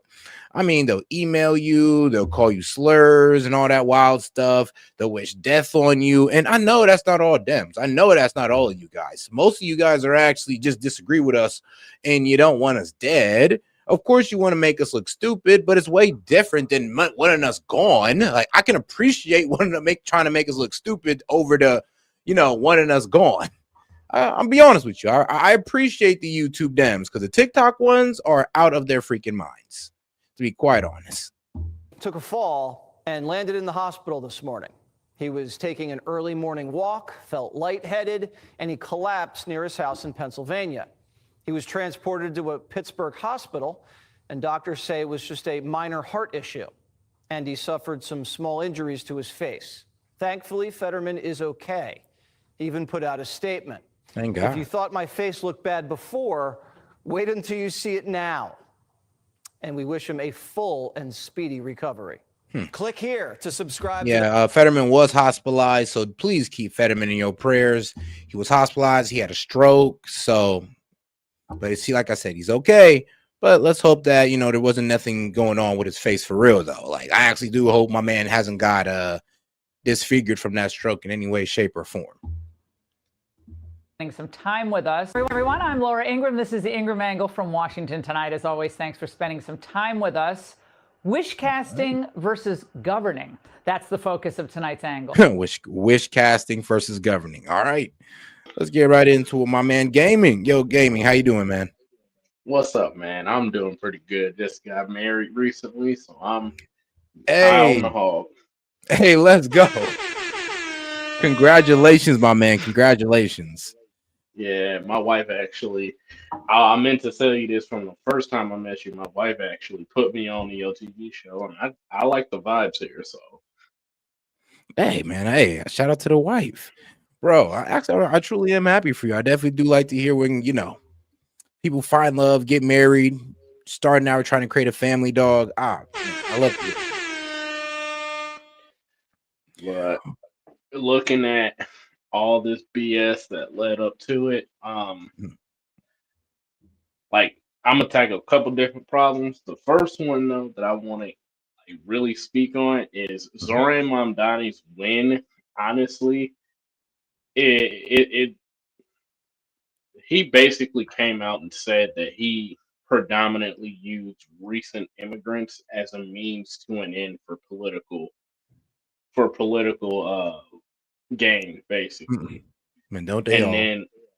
then the fact that people, mostly liberal women, which is weird, voted for socialism and were like, yeah, we're gonna add on a 2% tax to the That makes wealthy. sense because, like, you gotta understand, like, women are more egalitarian than men. They preach more for equality than we do, and liberal women, I mean, they practice equality like tenfold. Like, they try to bring equality to everything, even when it comes to the whole equal. You have equal opportunity, but you don't have equality and equal opportunity when it comes to performance, or equality when it comes to opportunity, but not equality when it comes to outcome. Well, these liberal women, I mean, they even want to try to balance that out. My question is, how much rat pee and homeless people do you have to step over before you say, maybe this is the wrong idea? Until their base lets it go, my friend, because that's a problem. Like, they're trying to go with what their base, like, I guess what their base is telling them that they want, and their base said, well, we want affordability, and they're trying to give them affordability through socialism, and I don't think the base knows any better. They're thinking like, you're right, yeah, if we just tax the rich and the rich just gives us and funds all of our benefits and all that, everything will be okay. And no, that's not it. It's funny because I would hope that the Dems would start talking about creating economic opportunity in America instead of just saying, no, let's just start taxing the rich and hopefully that solves all of our problems. And the thing is about the Dems is, instead of trying to do things for the people, they just try to throw more money at problems. I'm gonna put the chat on some game real quick. And I'm gonna put you on this too. All Because right. my mom, she works for Home Depot, like really high up in the management structure. She's been in banks doing their financing, and my wife, she's an accountant. And then I've rubbed shoulders with people in the military, people in these businesses, even when I was doing HVAC, just the people I would install for. So I'm telling you what they told me. If you really want to like stack some money, literally the first thing you gotta do, it's not illegal. You can pay off all your taxes for the year. Any other taxes that they take out, they have to give that back to you, plus your normal tax refund for the entire year. And if they miss some, then I believe they have to give it back to you with interest. Damn, it's almost like beating interest on a loan. Yeah, that's how rich people do it. They pay off all their taxes for the year, and then everything else they're paying into, it comes right back to them plus their tax refund. And then when it comes to like job opportunity, if most people would stop fighting each other and trying to get a leg up on each other and like actually combine incomes and put their accounts into CD share savings at like a good 5 or 6, or if you know some people, a good 8 to 12%, and just pay into it every month. I mean, you can have a smooth $500,000. Ooh, I mean, shoot, I agree. But shoot, all right, we're gonna keep on going with the video. Shoot, let me know if you always want to add some commentary. And shout out Misfit. How you doing? What's up, man? I'm doing good. I'm glad to be back. All right. Glad to have you back on. All right. Shoot, just let me know when you guys want me to pause. You want to add some commentary? We're gonna go ahead and keep it going. Let's go. So after the mayoral victory of her Ugandan-born mini-me, she felt like she had the world on a socialist string. Her party would have to take her seriously now because AOC doesn't just know how to mix a mean, skinny marg. She knows how to win elections. And that girl can dance.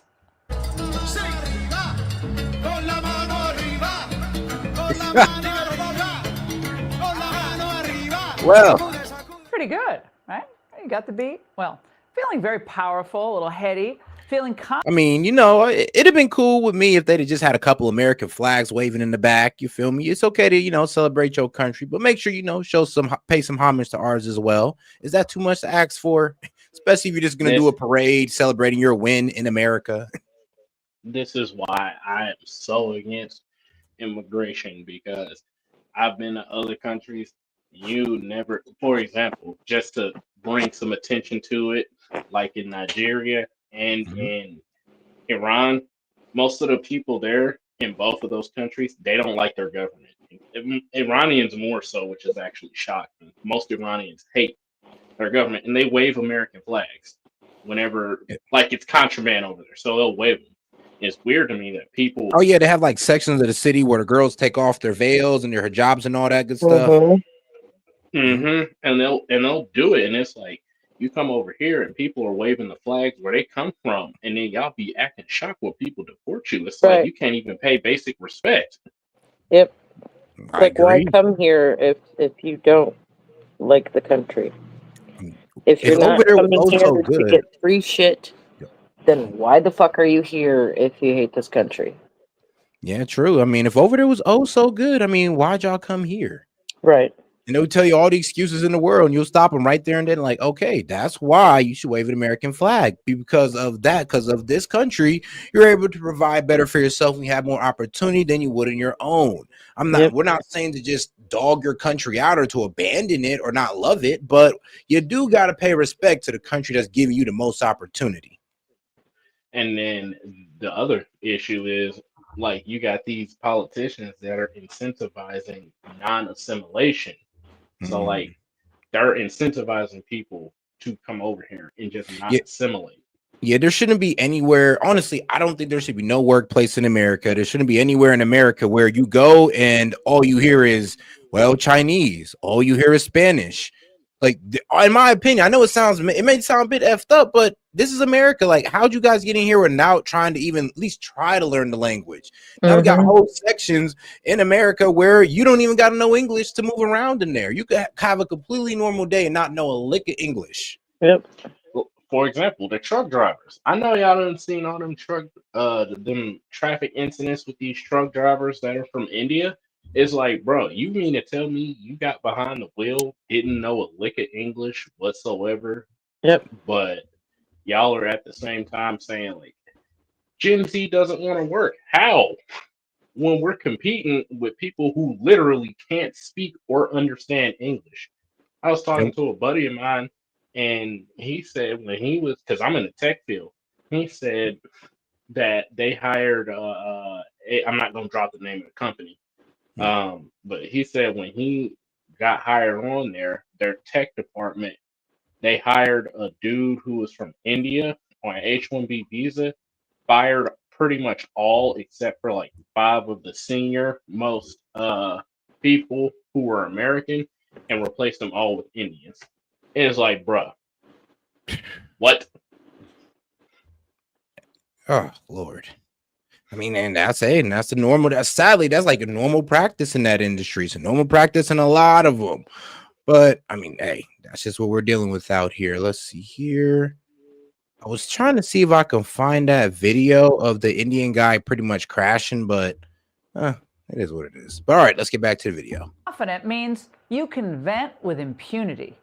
Should Chuck Schumer stay as minority leader? I think what is so important for folks to understand is that this problem is bigger than one person, and it actually is bigger than the minority leader in the Senate. You had 8 Senate Democrats who coordinated this. Oh yeah, but I didn't need to show this. Like, this plays into my man Gaming's point, because this is gonna be a bit disturbing, but a lot of people were telling me about this video, and I have to play it. I think it's time for Muslims to start to say, all right, so what? Do what you want. I'm gonna do what I gotta do, because it's about time to do that. And I know everybody has their own families and has an education. I mean, yeah, but y'all can practice y'all religion and assimilate at the same time, you know? You don't gotta carry all that, jihad with y'all. Y'all can leave that in y'all country. And everything. But they won't. That's their culture. They can't. Here's here's the thing, and I can actually say this as a person who's read the Quran. They practice they practice I forgot the word for it, but it's basically like you can lie and manipulate or cheat people into becoming Muslims, and if they don't want to become Muslims, then they have to pay jizya, and jizya is basically a blood currency, saying like you're not a Muslim, but you paid this Now, basically extortion fee for them not to kill you, and if that fee isn't yeah. paid, then they off you. No, that's culture. See, that's something that's the between reading the practice of the Quran and how different cultures take it. Because in the Quran, it says that you're allowed to disavow Quran, you're allowed to disavow the teachings of Allah and all that good stuff to save your life. Now, in different cultures, they spun that to say, well, you're allowed to lie as a Muslim to convince other Muslims. So that was never really stated in the Quran, but cultures and Muslim priests or whatever you call those guys do preach it as if that's what the Quran says. So that's just my pushback on that one, though. But let's hear out her jihadist rhetoric. Has their own families and has an education and everything. Just a question. We don't want to get doxxed and we don't want to get suspended and we don't want to get arrested. How gangsta are you? That's just my question. How much are you willing to do it? And I know everyone has their own risk levels, but at the end of the day, that's a question to ask ourselves. How committed? Actually, if you are a Muslim in the chat and you want to come up here, because like I said, I ain't the biggest Muslim scholar. Trust me, I've only done so much research into the Quran and the Bible, and I did both. But if you are a Muslim, you want to come up here and defend your religion, please, because I ain't the guy to do so. All I can tell you is all of the propaganda that I've read into and that I went to go look up myself. So in terms of reading the Quran, do I do it again? No, I have not done it in like 5 years or so. But to be quite honest with you, though, I do hear a lot of propaganda about Islam that I wish the Muslims would come up themselves and defend. But Well, it's not really it's not really that they can defend it because it's what their book says, and I can, like, in the next break or whatever when you play the video, I can show you some videos where you got Muslims straight up instructing other Muslims to do this. I mean, when I was in the Middle East and hell, when I came back here, I used to hear all the time when I was in the Middle East, death to America. I come here and you got people in Dearborn, Michigan saying death to America, death to Israel. That's a really there's no way you can say, oh, it's peaceful after that. I mean, hold on now, though. I do like to always say, because it's always easy to sit there and I guess condemn people for what they say towards us, but let's look towards the reason why. No, think about it. Come on now, because hasn't Israel's been the main reason why a lot of their countries have been destabilized, and even if you have your argument, say no, that's how these people see it. That's how They've they been frame radicalized it. And way how else before do they Israel frame it? was They even a frame it as, country. well, hold on, say that again. I said they were radicalized way before Israel was even a country. I mean, they were radicalized when Israel was starting to become a country. If we all remember, in 1948, they didn't come The over. holy wars have been going on for centuries. Yeah, but we got to bring it Actually, to as 1948 to understand the beef of today. Let's take it even further. 250 years ago, Well, when America was then here's the thing, though. But hold on, guys. If we're hold on, my bad. Actually, no, go ahead. 250 years ago. 250 years ago, or give or take a few years, and this is well documented by the British, German, what used to be the Ottoman Empire in all of North Africa. The Muslims would actually go into these countries that most of Southern Europe and Northern Africa, all the way to West Africa, and they would basically kill and pillage and literally rape their way through all of these countries. You see it happening over in Nigeria. You see it happening in Israel, not Israel, Iran. You see it happening in Europe, like in real time. It's happening in Europe. They would basically sell the slaves to Americans to try to in back then they would sell the slaves that refused to convert over to America, and of course we had the slave trade. So it was like, yeah, sure, if you're selling, I'm buying. Well, fast forward now, that same thing is still happening. And if you go to the Nigerian crisis, it's a bunch of Muslims killing Christians. If you go in Europe, what are they doing? They literally have roving rape gangs. Not making that up. It's No, we everywhere know on the about news. that, but that's the problem, though. That's due to the vetting process of that country. They didn't go out there and vet. They got the Muslims for the most radical country of Pakistan, the most radical Muslims you can find. And now everybody's painting all Muslim with a broad brush, acting like, oh, that's all of them. That's how they are. When that's not. How do we justify the Muslims that are in North Africa, like Kenya, Nigeria? Egypt won't even take Well, any. let's be honest. It's not really justifying. It's understanding that that's not all Muslims. That's that group of Muslims in that group right there. There's Muslims that condemn it. There's Muslims that say shame on them. So let's not sit here and pretend like there's Muslims around the world championing this. What about 1979 when Iran, the Islamic Republic of Iran, forcibly took over the Iranian government and pretty much subjugated everybody under Islamic law, and the people didn't want that? How do you say that that's the Well, and religion that's of one of the reasons peace? why the Iranian people hate us, because we put that guy in power. We put We did. Khomeini in power. Us and the We did. Europeans. I mean, that's what we did, and that's why they don't No, like us. no. The Iranian people, that's where people get it messed up. Iranian people love America. They hate No, no, their no, no, no, no, government. no, no, no, no. No, not all of. Bro, like, let's be real. The history of it. That's one of the reasons why they was yelling "Death to America" back in the day. Is because we interfere with their government and we brought them that Islamist dictator right to their front door. And there are some people who pretty much understand that. Okay, now that we're against that guy, they're on our side now. But a lot of people also remember the history of that. We're the reason why this guy's even in power. I'm gonna have to disagree with you on that one because that would also implicate us in the 12-day war, and we weren't even involved in the 12-day war. We were busy messing around with Russia at that time. Yeah, but let's be real. Israel started that 12-day war by bombing the nuclear facilities and setting that off, and then Iran attacked them back, and then we got What, involved to in pretty much. 1979? Oh, 1979. Oh, I thought the 12-day. Oh, I thought you talked about the current 12-day war. No, there was another 12-day war that happened in 1979 where this was before Israel was even capable of defending itself. So the key players was really Russia, the United States, and then Iran was in the Middle East. Iran helped Afghanistan through weapons trades and everything, especially the Islamic terrorist group push out Russia. That's why they left and didn't bother going back. True. That same group then came to Iran, seized power and control of Iran after the reigning Sultan is king, by the way, died. They had a coup, and it lasted for 12 days. And what ended up happening, long and the short of it, is the Islamic regime came in and said, hey, we're in charge now. These are our laws, implemented Sharia law.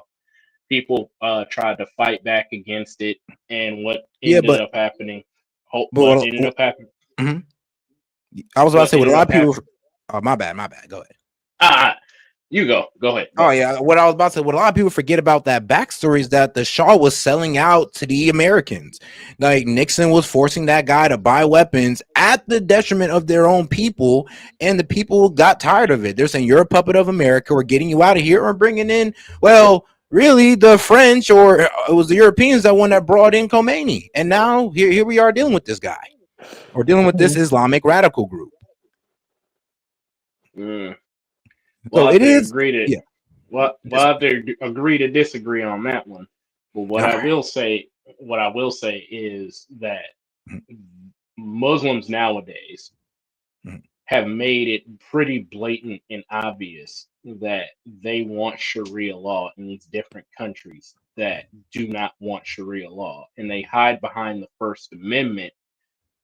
But when you look at the way that the Quran is set up, and what it dictates that each Muslim does, it's not a religious thing or it's not an extremist thing. This is a rule for all Muslims. It doesn't say that it's for one particular group of Muslims or the other. It is a sweeping thing for all Muslims.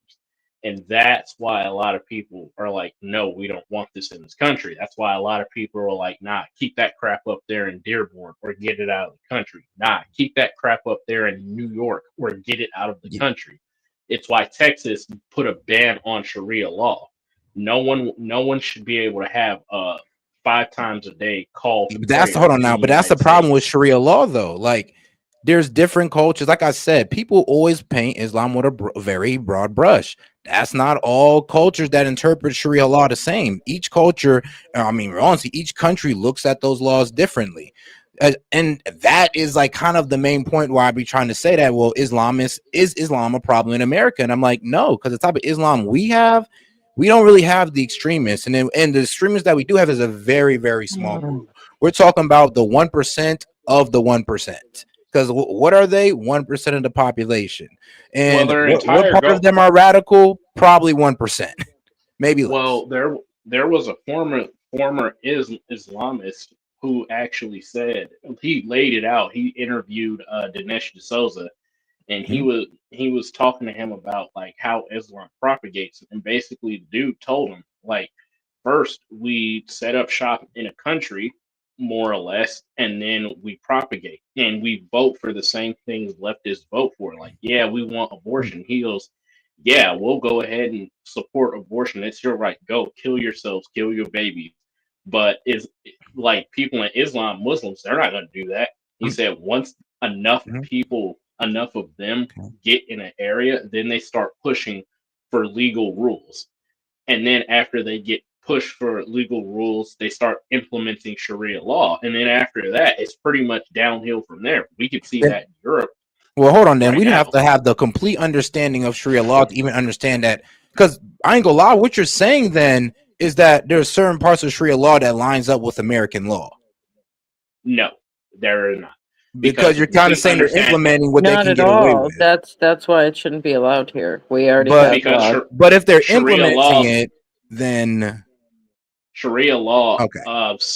Sharia law basically subjugates women and goes out to make war with anti-Muslim or people who refuse to become Muslims. That's me just cutting it short and dry without going into all the specifics, because I don't want this to be like a 3-hour me talking session. But more or less, women don't have rights. People who are not Muslim, they don't have rights, and they should be made to have war with or be killed outright. They should be tempted, pushed, and pressured into becoming a Muslim at by any means necessary. And any country or place or person that was Muslim but now reverts back to Christianity or whatever other religion, they have to be retaken back. All right, think about it like this though, because honestly, what we're saying is that Sharia law, some parts of Sharia law does line up with U.S. law. Are women allowed to cover up and do that all that good stuff if they want to, even if it's They can if under they the want to, guidelines but of their religion? they Are shouldn't they have allowed to to pray be. 5 times a day? They shouldn't have to be but there's made to not. cover up because men can't control themselves. I mean, but they also see it as a submission to God and the practice of modesty. So it's not just about men controlling themselves. No, it's not a practice of modesty. I don't It know is, what. but come on now. That's what they're saying. That's what Muslim women are saying. Not just the No. ones that you see on CNN that are trying to speak out No. because they want a feminist spin in their country, or when they want No. feminism in their country. They're fucking brainwashed. Remember, Set. I've been So, but they deployed would say to you guys are Muslim brainwashed for countries. not dressing modestly and having a Western Oh. mindset that only destroys women in our society. Are we doing it? Hold up, Is Set. our women doing any better? Set. Check this all out. right, go. I was deployed. I was actually deployed to a Muslim region. I've been to Oman. I've been to Yemen. I've been to Bahrain. I've been to Saudi Arabia. I've been to Kuwait. All of Sharia law is universal. There's no deviation or delineation. But would it be fair? Would it be fair to say, due to your employment, you're automatically set to be deployed on the Muslims that are against their religion? So think about it. You're No, not going to be there that's with the Muslims that are standing heavy up there because wouldn't those guys be the enemy? So wouldn't that? So your deployment would assume that you're already around people who disagree with the current culture, and we can't say no, that that's all everybody. no, that's false. We were Okay. actually, I was deployed there as a security guarantor to make sure that the shipping and trade routes stayed open. That's if we're just going to get to the bare bones of it. That's why the U.S. Navy is there. It's why the U.S. military is there. We just want trade to remain open.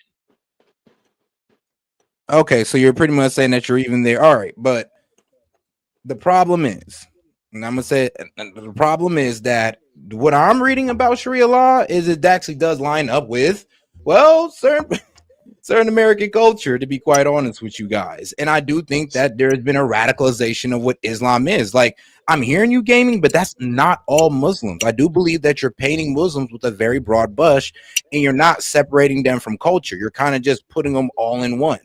And So, I go ahead. well, so here's my thing. Mhm.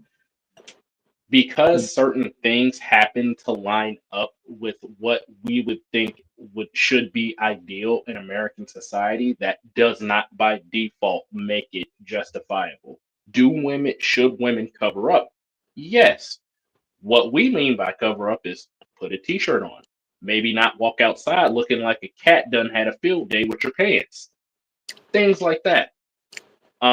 What they mean is they want you to cover up in the burqas or the hijabs because it's a temptation thing.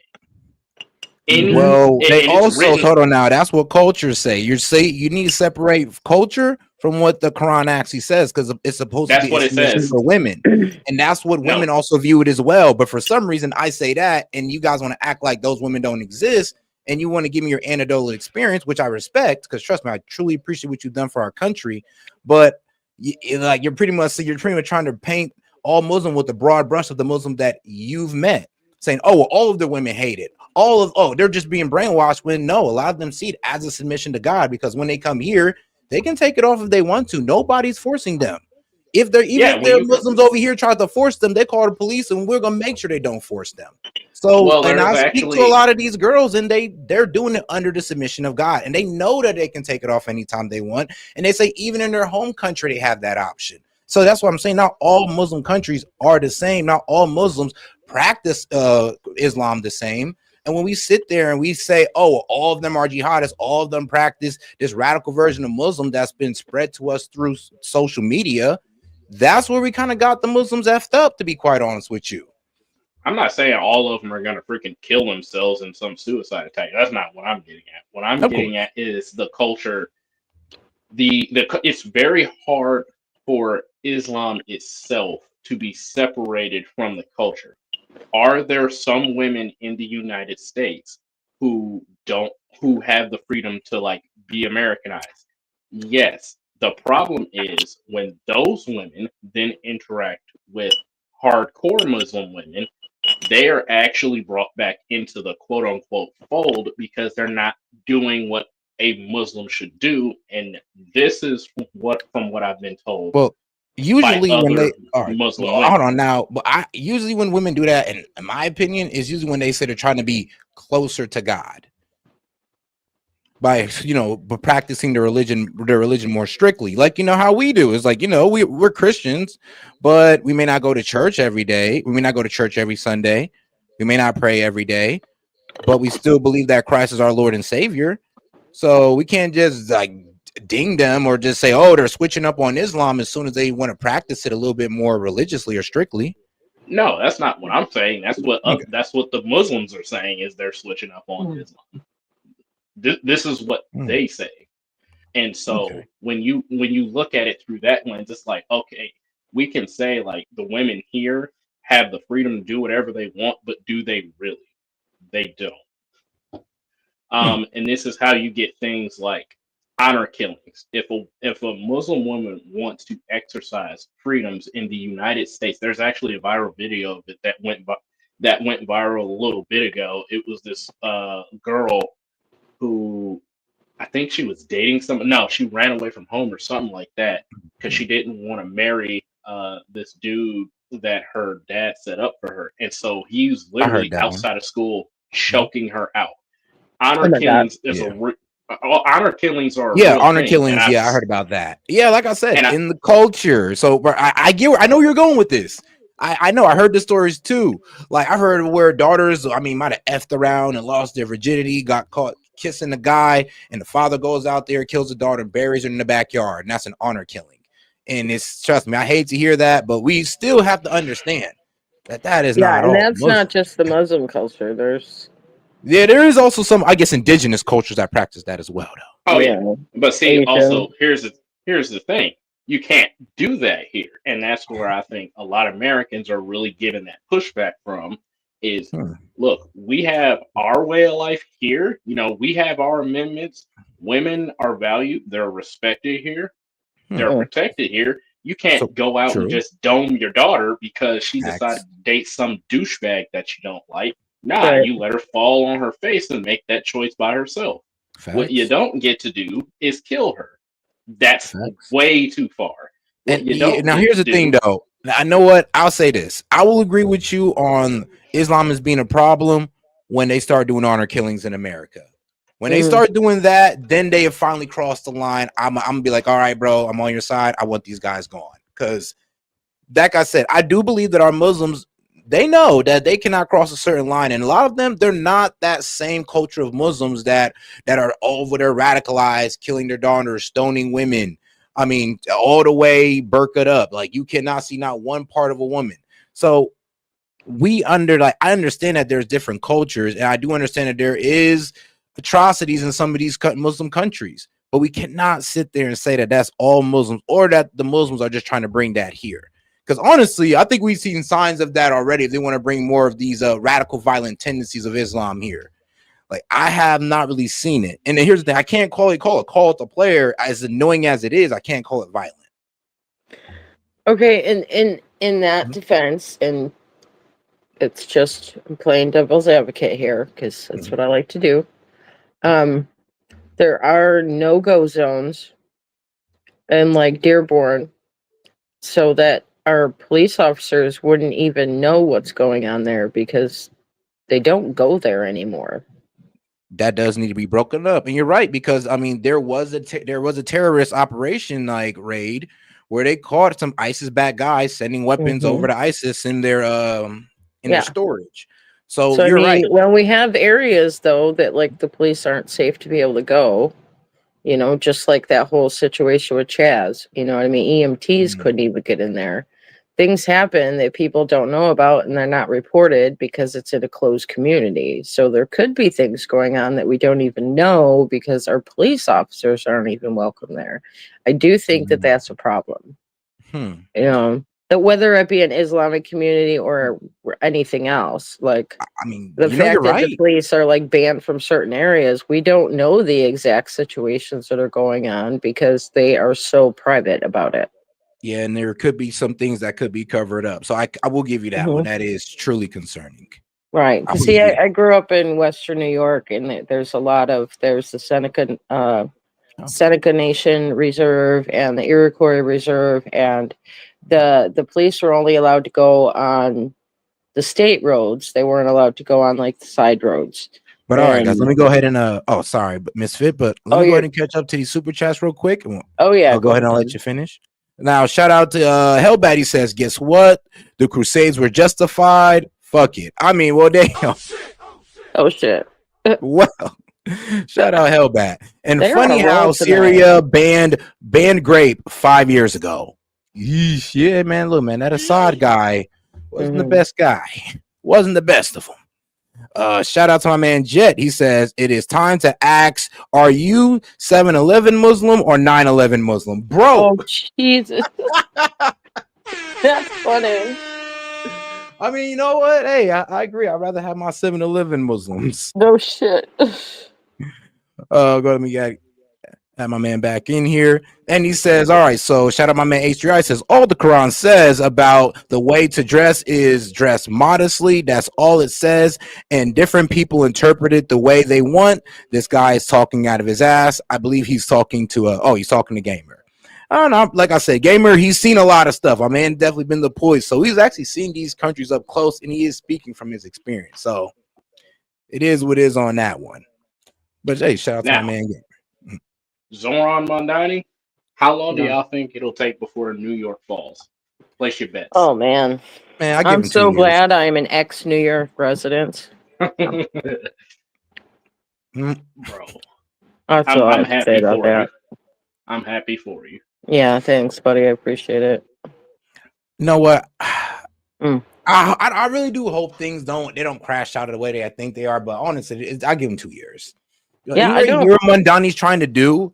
The I man don't figured out that he wish. can't really raise taxes, so he wants people to fund his socialist ideas. Right. Like I don't wish for any American city to fail. Just like when Biden was in office, I didn't wish for him to fail.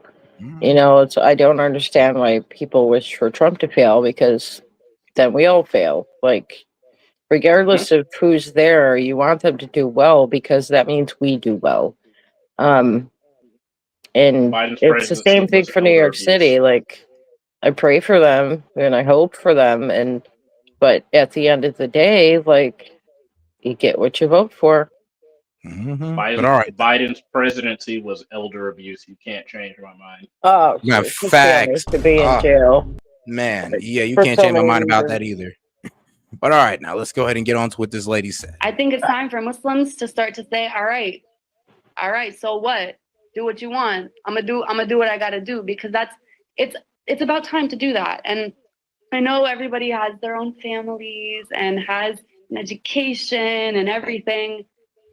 It's just a question. We don't want to get doxxed and we don't want to get suspended and we don't want to get arrested. How gangsta are you? That's just my question. How much are you willing to do it? And I know everyone has their own risk levels, but at the end of the day, that's a question to ask ourselves. How committed am I to this? To what extent of my personal material gains am I willing to sacrifice for this bigger noble cause? So know this, that Islam will enter every house. Every house. Huh? Don't worry about the Islamophobes. They can yap all they want. Their children will be Muslim. So Whoa. Islam will enter every house. What's the question? Are me and you going to be a part of it? Idiots There you like go, this. bud. Man, Idiots like what this. did I just say? What did you just say, though? I ain't even gonna lie, bro. I'm gonna have to give it to Gamer. When you break it down, that's exactly how they've taken over every country that they have entered. That's why Man. Muslims Centuries. and I've seen in the comment section this one guy. He said, "Everywhere Muslims go, death and destruction follows." They And take I'm a over. back up. I'm a All back right, up come on now. some. That's not real. Come on, that's not true. No. Yes, it is. Look at the I Europe. mean, look at Turkey. Europe. They're still doing well. Look at the UAE, Saudi Arabia. Because Turkey is fiercely and forcefully rejecting Saudi Arabia. They don't allow Muslims from Iran, Afghanistan, Pakistan. Okay, all right. Then you're going into my argument. All right, then we can agree that it is certain cultures of Muslims that are the problem, and not all of them. Oh. So, I mean, we can't say that wherever Muslims go, they bring destruction because you're just now naming places where, all right, where Islam don't bring destruction. So look, this guy right here, you're right. He is a lunatic in my eyes. I get what you guys are saying, but like I said, I will still stand and say that, not all Muslims agree with this guy. And you know what? Guys like this, guys like this, let's be real. He's I believe he is kind of radicalized. He is radicalized, especially when he mentions the Islamophobia and all that good stuff. But here's the thing, though: do we not have a rising bit of Islamophobia going on? Just a little bit. Rising? It's always been there. Phobia means irrational fear, and I think a lot of people The have United a very States rational has fear. the United States has never been for Islam. That the song True. "To the Shores of Tripoli" is actually referring to the Islamic shoreline where they were making sure that they did not leave. Yep. There's I will say that a lot of countries have unjustly treated Muslims. China. Right. India. Because yes. Yeah. I will say I am gonna side with S.E.T on this one. At the end of the day, they're still humans. They are entitled to basic human rights. No one should be experimented on, raped repeatedly, exactly, forced to work in abhorrent conditions, and I think we should be calling more of that out because at the end of the day, they're still people. All right. Well, I will say this. This guy definitely concerning when he says Islam is going to be in all your house artists. You know what? I will say this. If we keep on going with this rhetoric of Islam, he's going to be right. I say the more rejection we put to something, the more real with you, more our descendants might pick it up themselves. Like, it's kind of like what we do with certain political pundits. We bastardize their name until people just start looking into it themselves and they start following it along. That's why I kind of think that we should just not, I would say, pay attention to these guys, but all this rhetoric of trying to like bastardize the religion and all that good stuff, I feel like we're only going to turn more people to Islam doing that stuff. Yeah. Just like we Yeah, turn I more agree with people that. towards the pundits that we don't want them to hearing by radicalizing them by saying all types of crazy things about them. Especially the younger generations, because unfortunately they just it's not that they're careless, they just don't fucking know any better. Well, I mean, when you have an entire generation of people raised on cell phones and Cheetos, I mean, what do you expect? I would say this: the problem with the younger generation is that, well, these guys read the letter to America from Osama bin Laden, and we didn't get that until later on in our lifetime. So they grew up on the plight of we grew up on the plight of the Americans or the Israelis. They grew up on the plight of the Muslim people, of what Osama was saying, how America did all this dysfunction through the Middle East, and this is why we're hated. We see it as, oh, these Muslims been trying to take over America for a minute and they hate our freedom. This is why we don't like these guys. We feel like the whole religion is evil. So we have two different perceptions of Islam and between the generations. And I believe me, I'm a bit stuck in the middle of it because, like I said, like I was alive when 9/11 happened. I seen how fearful Muslims was back in that time. How old were you? How old were you? Me, I was young. I was probably like what 6, 7. And I had a Muslim stepdad. I had Muslim cousins, and I seen how that hijab came off real quick, and how like my aunt stopped wearing the hijab and all that good stuff. And you know what? When I Did talked they to my do that out stepdad, of fear, or did they do that because they didn't agree with what happened? they did that out of fear. They did it out of fear. See, They that's did it different. completely out of fear and damn near in a way out of respect.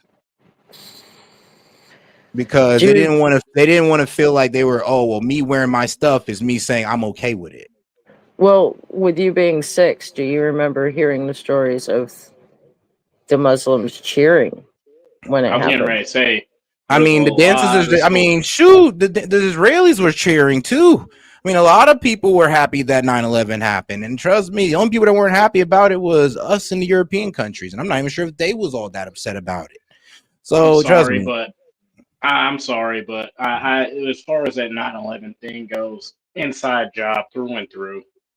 Yeah, I agree. I agree also. I mean, trust me, we could have But done a lot better. it is a huge turning point to where, you know, the Islamic and the Muslim conversation definitely upticked because they always talked about terrorism before. We always saw like the terror attacks in like Paris and Europe, and everybody was just so surprised that it happened on our own territory. So there had been so many issues that it was easy for them to blame them. And that right there speaks volumes, because if they hadn't have already been so tyrannical, then they wouldn't have been so easily blamed. Oh, I don't know about Does that make I sense? feel like I would say Does this. that I make feel like sense though? Like yeah, they you're were right. already the villain, so they were an easy villain. They were a villain that created mass destruction, so they would be easily blamed for something. So it'd be easy to create a big, huge thing and just be like, they did it. You remember all the shit they've already done. They did it. Good point. Right.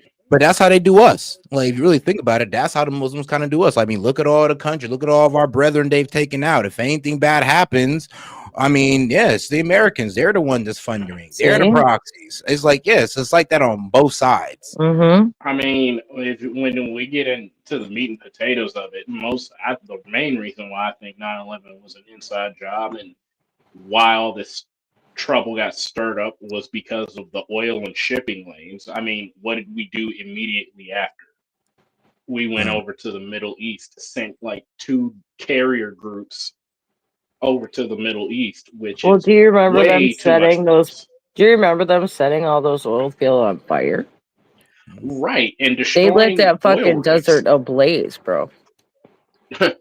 So, and it was all because they wanted to keep OPEC in check because they were like, hey, pay more money or get fucked, more or And less. that's the problem. Well, come on now. We also got to admit that due to the fact that we want to keep OPEC so strong, we do screw a lot of these countries over just on the strength of that.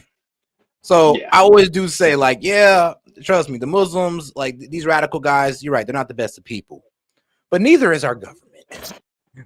Oh, And our government. I never once said the government was the Oh, best. I know. But like that's why I always kind of like I can say I don't agree with how they carry out their actions, but I can somehow see how they came to, that mindset of, oh yeah, let's go attack Americans. Oh yeah, let's say death to America. Because if I could put myself in their shoes and there's some type of country that's always funding the enemy, always trying to do some type of like coup in my country, and we always know it's them, I wouldn't like that country too much either. Just like I don't like China, because that's what they do. I'm just going to say this right now. I would never kill myself. I am not suicidal. I do. With that being said, I think that we definitely should tone down how much money we're sending to a very particular country in the Middle East because their missile defense system by itself can adequately defend itself. Plus, they have nuclear warheads and they have an advanced tactical fighting force. And then they have this software called Pegasus, which if you Google that, you should know what country I'm talking about. Oh yeah, that's already. So they're pretty well equipped. I don't think we should be cashing them out anymore, at least for.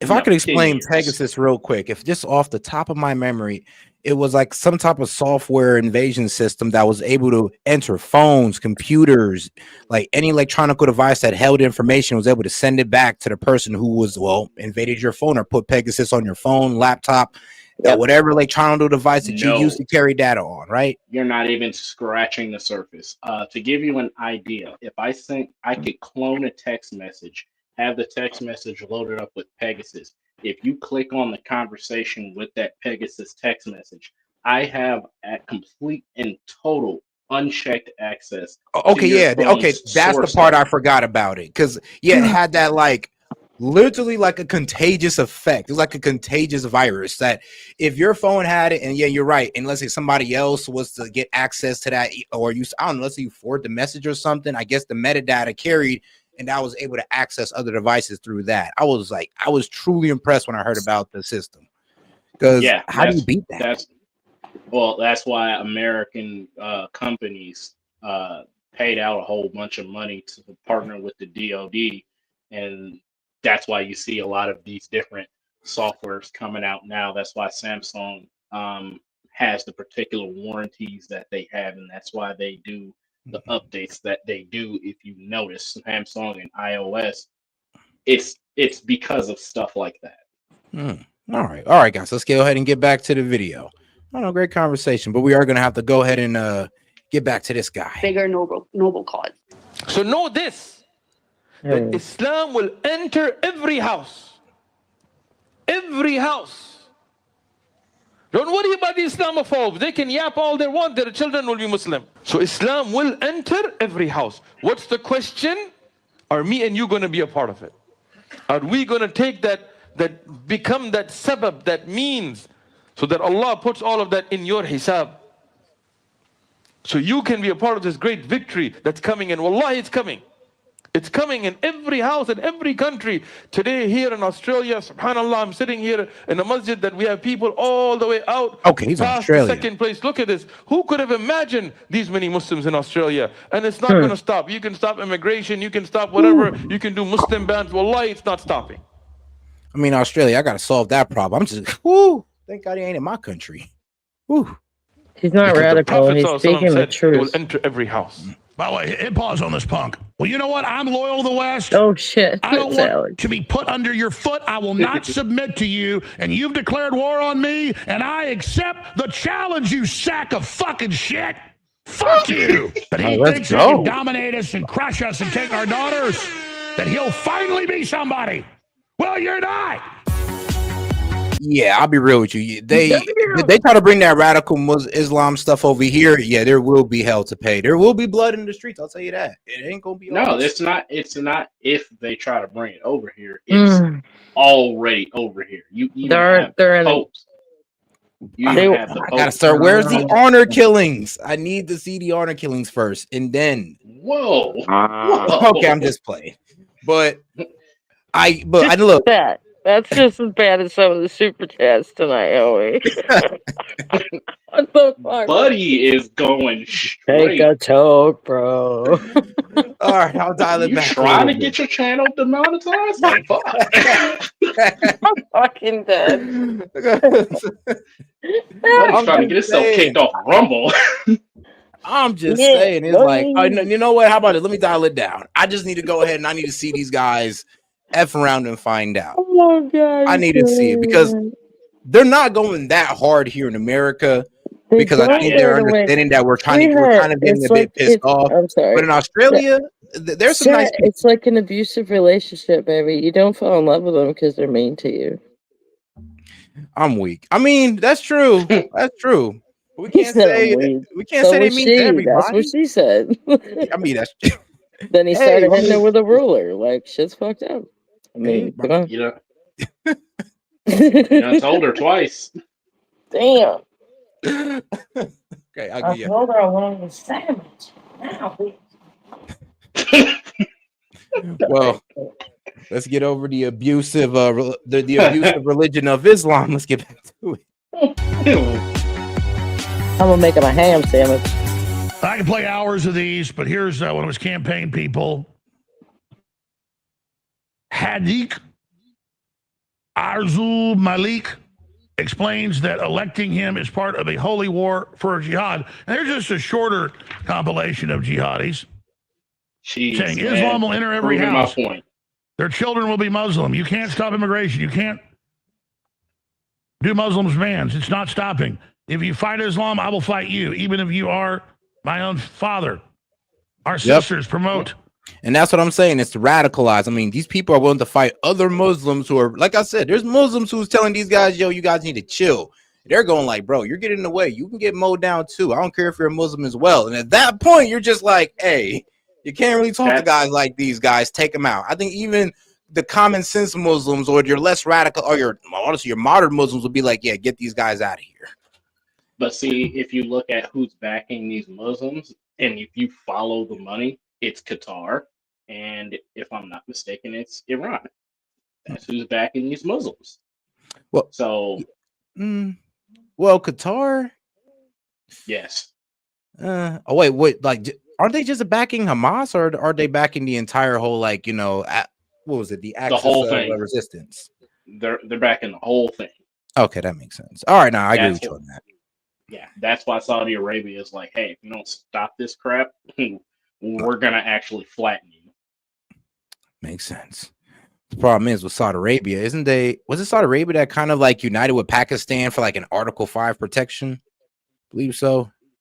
No, that Saudi Arabia united with a European country for an Article 5 protection. They don't like Pakistan. All right, it's either that or UAE did it, because one of those countries united with Pakistan for Article 5 protection. I gotta see which one though, because that's the only concerning thing I have seen going in the Middle East is them trying to get themselves a NATO. We don't need a Middle Eastern NATO. Yeah, that would cause a lot of issues. But shout out to our man H3I. He says, I'm Muslim and this guy is a village idiot who don't speak for me. Hey, shout out H3I, pretty much saying, hey, I ain't going for it. I'm not going for it. I'm a Muslim and from Australia, and I've never heard of this guy. And he's sending in Aussie money, so we're gonna have to take you. Hey, I'm gonna have to take your word on that one, since you say you never heard of him. And shout out Hellbat. He says, not yet, Set, not yet. He said, talk about the honor killings. Yeah, like, bro, if they started down. doing that in America, I'm like, yeah. And any Muslim who agreed with it, take them out the game too. Just go ahead and send them off to their own, send them back to their country. We can't have that here. But the moderate ones, all right, let them stay. But all right, though, let's keep it going. And it just goes on. I mean, this is it. I can play you 20 hours of this crap. This isn't the anomaly. This is Islam. Here it is. And the true believer knows that none of this is in vain, that this is all jihad, that this is all ibadah, and that this is all counted for by Allah subhanahu wa ta'ala. And so the conversation of doxing, the conversation of getting arrested and suspended, I think it's time for Muslims to start to say, all right, so what? Do what you want. I'm gonna do what I gotta do, because it's about time to do that. And I know everybody has their own families and has an education and everything. It's just a question. We don't want to get doxxed, and we don't want to get suspended, and we don't want to get arrested. How gangsta are you? That's just my question. How much are you willing to do it? And I know everyone has their own risk levels, but at the end of the day, that's a question to ask ourselves. How committed am I to this? To what extent of my personal material gains am I willing to sacrifice for this bigger noble cause? And subhanAllah, I truly believe that when your heart is in the right place, if you get suspended, if you get doxxed, because it's bound to happen when you're doing a righteous cause and when you're doing something for the sake of Allah here in the West, it will never ever be in vain. And the true believer does not fear that, because the true believer knows that the akhirah is a promise. So know this, that Islam will enter every house. What's she talking about? Every house. Don't worry about the Islamophobes. They can yap all they want. Their children will be Muslim. By the way, hit pause on this punk. And these guys have their rules in the Quran. These are the imams, okay? That if your daughter, your 8-year-old, is not a Muslim, he can kidnap her, use her in sex slavery. They can deal drugs to you. They can do anything because you are a kafir. Kafar. You are obscene. You are an infidel. I'm stipping my teeth. And just listen to his arrogance, because he's just so used to us laying out. You don't go over to his country and teach the Bible, they'll kill your ass like that. True. Because they're territorial. And they believe the whole world's theirs. See, there's two types of nations. Islamic nations and those that are about to be Islamic nations under this punk. And in Europe and in Canada, it's not as bad here. 89, 90% of the Muslims never get a job. They're on welfare, or they make their wives go out and work, and they sit around in their nightgowns and run their mouths all day. Well, you know what? I'm loyal to the West. I don't want to be put under your foot. I will not submit to you, and you've declared war on me, and I accept the challenge, you sack of fucking shit. Fuck you. I want a new crusade, not to go conquer the stinking Middle East and open the borders up. And I would say this, and I'll say if the Christians wants to, beat the Muslims, you guys will want to go ahead and beat their messaging. Yeah, you can't do it by just insulting their entire religion. You're gonna have to come with a little bit more grace than that. Like I said, no, bro. He even said what group of Muslims it was. Like I said, they always reference a group of Muslims, letting you know that it's not all. But go ahead.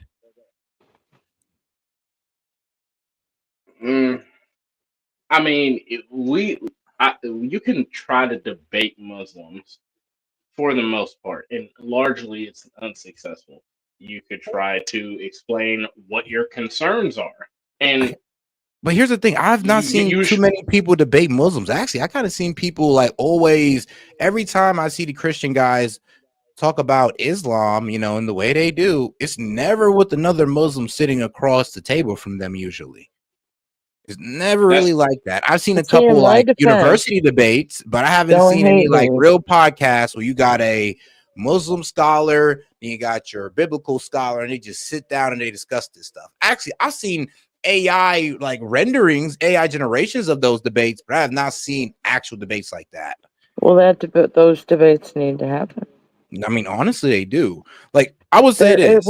It would also be nice to because I mean, there are religions that don't believe in Allah or Jesus Christ. So, I mean, I'd rather work with the guys that at least believe in Jesus Christ. Yeah, but think about it. I mean, it's You get into the Jewish religion, and they don't. That's true. Hey, that's You know true. what I mean? But I mean, They but you know, don't. hey, The that's Orthodox true. But Jews do not believe in Christ. that's true. But you never really see people being too hypercritical on, Jews not even believing Christ, or the Jewish religion not even believing Christ. But people get But mad at they Islam for don't saying that ever. Jesus is a Messiah. prophet or a Messiah. You're right. Jesus was a Jew. I mean, but they do not believe in Jesus Christ. They believe he was a false prophet.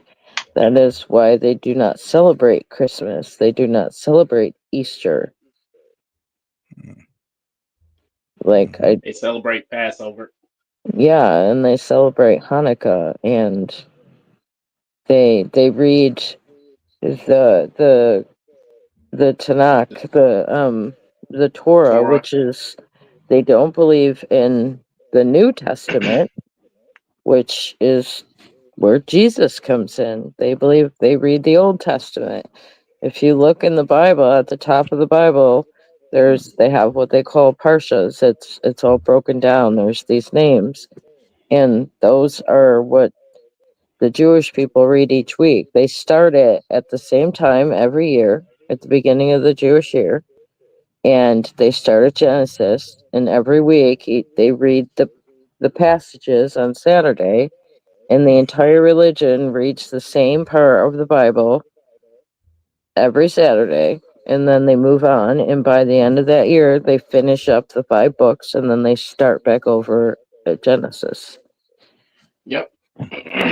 So I mean, it's never mind they skip over the parts of the Bible where they're like, hey, you're messing up a lot, and then God leads them into captivity over and over and over again because they keep messing up. Anyway. All right, now I got an interesting video for you guys because let's just stick on this topic. I like this topic. Hell yeah, let's go. So look, I found this AI debate because you guys kind of remind me about it, and it's Muslim versus an Islam critic. So it's an Islam critic versus a Muslim guy, and this is the type of debate that I would like to see in real life, like on the major podcasts. For some reason, people are afraid to have that debate. So let's see how the AI layout will work out. We made a video a while back featuring a debate between a Muslim and an anti-Islam opponent. The Muslim character was a religious reformist who wanted to modernize Islam through rational interpretation of religious texts and secular governance. He was completely against forced hijab, for instance. Many of you pointed out in the comments that this character doesn't represent most Muslims, and his views are against traditional Islamic law and jurisprudence. We totally agree. To put it simply, if we imagine Islamic thought as a spectrum, religious reformism sits at the liberal end with way fewer followers than the mainstream. So this time, let's feature a traditional Muslim instead. For this video, we created 2 AI characters, a traditional Twelver Shia Muslim and a non-Muslim critic of Islam. We had them debate 3 topics: Islam and gender equality, Islam and free speech, and Muslim population growth in Europe. To judge the debate, we chose 5 different AI models to see which arguments they'd consider stronger. The debate opens with this question: do Islamic teachings about women align with gender equality principles? Hell no. More like a joke. Islam fundamentally defines women as second-class beings. Look at inheritance laws. Women get half of what men get. A woman's testimony is worth half a man's. Men can have 4 wives, women can't. Men can divorce their wives, women can't. Male guardianship over women is crystal clear in the Quran. What equality is this? You see all this, then they come and say Islam respects women. What's respectful about it? When a woman can't leave the house without her husband's permission? When she has to wear a hijab or she's sinful? Is this respect or captivity? We asked 5 AI models to evaluate both sides' arguments based on these 7 criteria, which we developed using AI, and score each response from 0 to 10. The detailed criteria are in the video description below. Average 5.6, total 5.6. Look how shallow your perspective is. You only see the rules, you don't understand their philosophy. You say women get half the inheritance, but men are obligated to financially support women. Women have no financial obligations. So practically, women are more secure. Testimony is different because of different social roles, not because of mental deficiency. You call it captivity, I call it protection and security. Look what the West has done to women.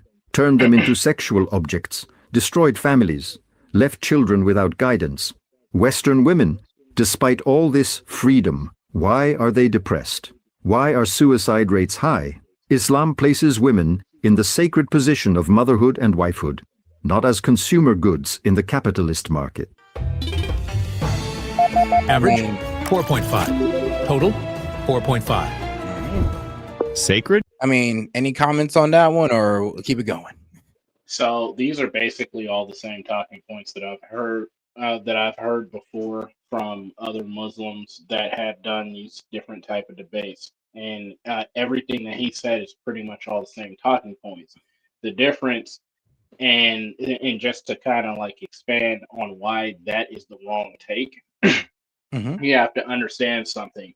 The nuance that gets left out in terms of Western women versus Muslim women is Western women have been fed some garbage, basically, that they don't really need. And our system of government, in the way that it's been allowed to be abused, has basically made it to where women can do nothing and pretty much make out like a bandit from the man. That's not the same, because fundamentally we're a Christian nation. We're a constitutional republic Christian nation. That is what we were founded as. But over time, that's degraded. However, in Islam, there is no such thing. So I don't really believe that, it's for protection and position of motherhood, not when you have bits in the Quran that literally say you can have child brides. All right. Well, okay. Well, in my opinion of it, he does have actually a couple good points. I'll be real with you. Women in Islam have more children. Their family structure is stronger than the American family structure. They hold more money into their families. And let's be real, when they say that they don't expect women to go out there, get a job, and fight the corporate agenda, or fight their way up the corporate ladder, they're right. Actually, in Islam, their religion do tell them that they should be the main sole provider for their women. So I would say that when he says that Islam does kind of provide a societal stress relief from women, I can see where he comes to that conclusion. But all right. Yeah. One more thing. I would also like to say that I believe that this is my conspiracy theory, but if it happens, just know you heard it here first from yours truly. I think that the powers at be that control the world governments are going to use the Muslims to basically get the world on a one world order, and then they're going to be purged off themselves. That's my conspiracy theory. Because why else would you let this happen? I agree. All right. All right, let's go ahead and get to the next argument. Consumer goods? You're fooling yourself. That protection and security you mention is just control and ownership. Men own women. Women are men's property. You say this yourselves. Financial support is a form of captivity wages, not a right. In the West, you criticize women can be judges, presidents, priests in Christianity. Here, women can't be judges because their minds aren't complete. They can't be sole witnesses, can't travel without male permission. You talk about high suicide rates. What about Iranian women who set themselves on fire? Are they happy with this sacred status? That 16-year-old girl whose head they cracked over a hijab, was she also benefiting from Islamic security? Average 6, total 11.6. Now that you're stating facts, let me tell the truth too. First, women can't be judges because judgment requires complete wisdom and impartiality, and women might be influenced by their emotional structure. This isn't an insult, it's specialization. Like men can't be midwives. But here's what matters. Those girls you say set themselves on fire. They were influenced by this same Western culture that told them hijab is oppression. The reality is millions of Muslim women worldwide wear hijab with pride and are happy. The problem is implementation and politicization, not Islam. You're generalizing a few exceptions to the entire system. Average 4.3. Total 8.8. Specialization? Then why do these same women you call emotional make up the best judges and lawyers in Western countries? Are they a different species? You say millions of women are happy. Well, then why? Oh, hold on. Shout out to my man H3I. He says, Jesus spoke Abrahamic. And how do you say God in Abrahamic? Allah. Abrahamic is close. Yeah, Abrahamic is close to Arabic, huh? It's Aramaic. Aramaic. Thank you, bro. Aramaic. Aramaic is close to Arabic. Go look it up. Yeah, well, yes, the translation of Allah is, well, God. A lot of people like to say, no, it's the devil. No, it's secretly the devil. Allah does not mean God. Yes, actually it does. Well, they're splitting. I agree with you on that set. It's people that make that argument are kind of splitting hairs because Aramaic, they use a different phonetic language than Hebrew or Greek, which is mostly what ultimately translated into English. So yeah, Allah does mean God if you're going to put it that way, because that's what God is in Aramaic. They're really just getting stuff mixed up when they're talking about God's names and what his names actually are. Like I said, splitting hairs on that one, in my opinion, just because there's a difference in language. Gotcha. All right, then. And who implement the purest, you make up the best judges and lawyers in Western countries. Are they a different species? You say millions of women are happy. Well, then why did the Taliban, who implement the purest Islam, have to close all girls' schools? Why did they fire women from work? If women are so happy with their sacred maternal role, why do you need clubs to force them? I ain't gonna lie. Not allowed to go to school. What bro said about the, like men got reason and impartiality. We can't trust women to be judges. They're too emotional. I was like, God damn. You gotta be a little bit sexist, but I'm be real with you. I kind of agree with them on They that. see women as lesser than. But can we also sit here and admit that women do kind of lead with their emotions? Some do, yeah. I would say majority does. But some do, yeah. So like I have yet to see a woman that is a politician that I would see fit as president. I would be, as a woman, I would be hard pressed putting a woman in charge of the entire country. I really we're would. all a little sexist. But okay, gotcha. In a household, like when you're with somebody, like the whole thing about like being taken care of, that's great if that's what you want. But if your aspiration is to do something with your life while you're in a relationship other than just rear kids and clean and take care of your husband, because you could do other things while you do that. Especially when kids are at school, you have a day, and if they're not allowed to do that, and then it depends on also the person on how they're treated. Just because they have to financially take care of somebody doesn't mean they're emotionally and physically and vice versa. Like, so there's a lot of things that come into play. I mean, I agree with you on that. But all right, let's get back to it. Now tell me, if hijab is so good, why don't you let them choose? Why, when a woman says she doesn't want to wear hijab, you call her an infidel? This shows that even if there's no force, women would make different choices. Average 6.9. Total 18.5. I mean, I always just say, if you sat down a girl and you say, choose between Christian and Muslim, Christian and Islam, I guarantee you 90% of women would choose Christianity. 90%. Look how much you're twisting things. You bring up the Taliban, who are themselves a deviation from true Islam. No credible scholar accepts them. Look at real Islam like Iran, Iraq, Lebanon. Women study, work, have responsibilities. Second, you keep saying force. But all social laws have some compulsion. In the West, there's no absolute freedom either. Nudity in the street is forbidden. There are marriage laws. Taxes are mandatory. The issue is which laws are logical and which are superstition. Hijab preserves women's dignity, doesn't humiliate them. You talk about choice, but those same Western societies force women to strip to sell products. Which one is freedom? Average. Why is showing their 4.9, face total, and their hair a 13.7. humiliation? The fuck is Now that?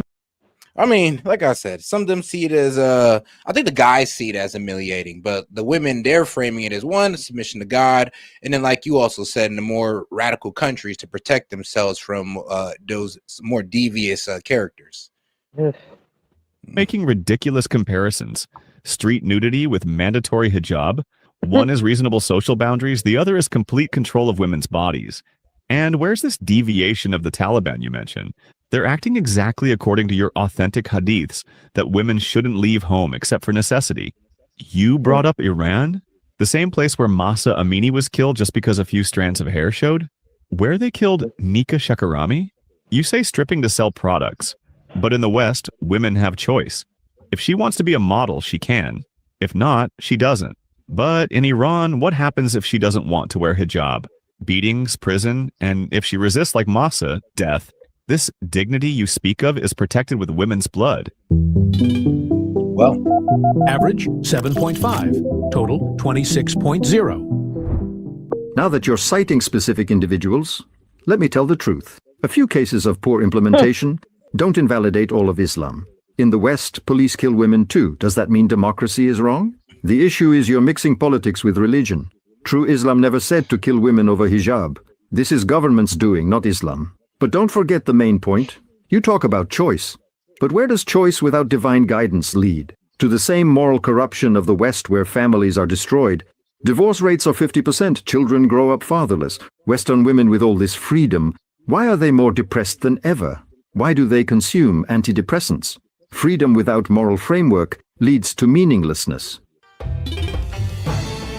Average 3.7, total 17.4. That's why you First, don't you're vote making Democrat. a fallacy. This isn't poor implementation. It's the precise implementation of Islam. The same authentic hadiths you believe in say women are deficient in mind, say most people in hell are women, say women must obey their husbands. These aren't poor implementation. They're the text of your religion. Second, you bring up Western divorce rates, but don't mention that in Islam, men divorce unilaterally. Women have no rights. This isn't family stability, it's captivity. You say families are destroyed, but which is better? A family where women are forced to endure, or a family where they can escape bad situations?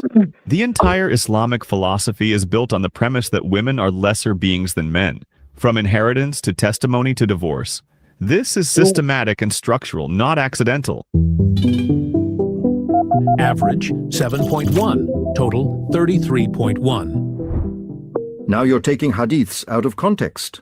The hadith about deficient mind was about testimony in legal matters, meaning women had less involvement in legal and commercial affairs, not that their minds are weak. And when you say most people in hell are women, why don't you mention the rest? The Prophet said it's because they complain a lot and forget blessings, not because... Wow. Maybe they complain because they're not fucking happy. It's probably they're probably complaining because they get beat 7 times a day, man. Like what? That is so reckless to say. It's like, oh, well, they complain a lot. That's a freaking AI. Like, come on now. You know what they're doing? They're taking the opinion out of the internet that they get to read with their brain. That's the most common opinion that they get from the readings that they search. Okay.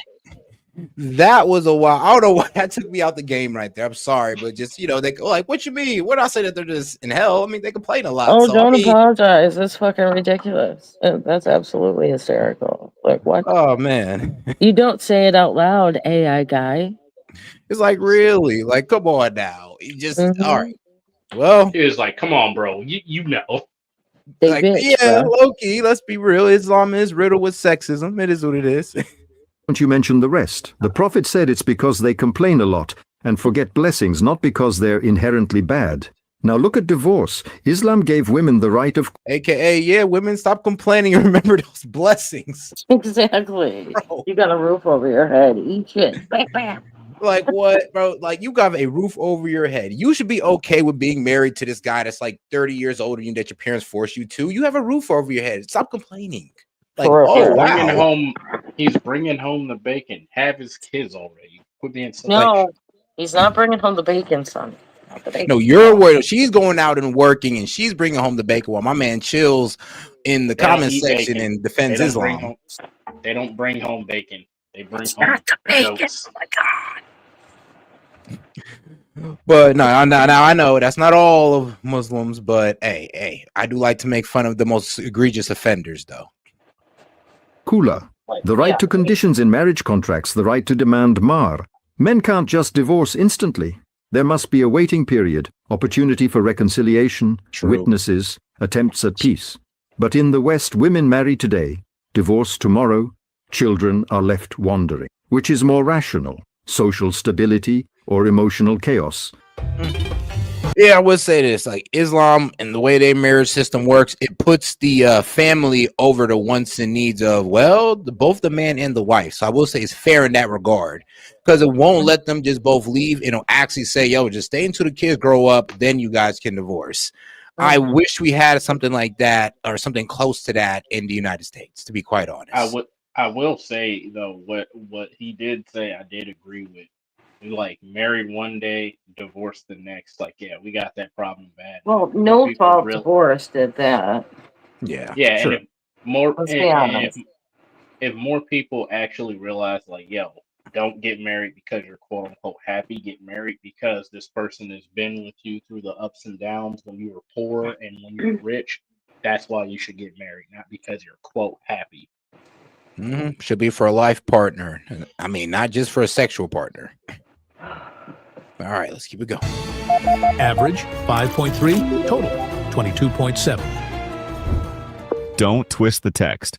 That same hadith explicitly says women are deficient in mind and religion. You can't change this with interpretation.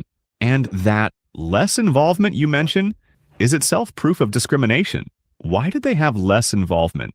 Because they weren't allowed. Then you say since they had no experience, they can't be sole witnesses. This is circular logic. First you block them, then you say they have no experience. The right of khula you mention is also nonsense.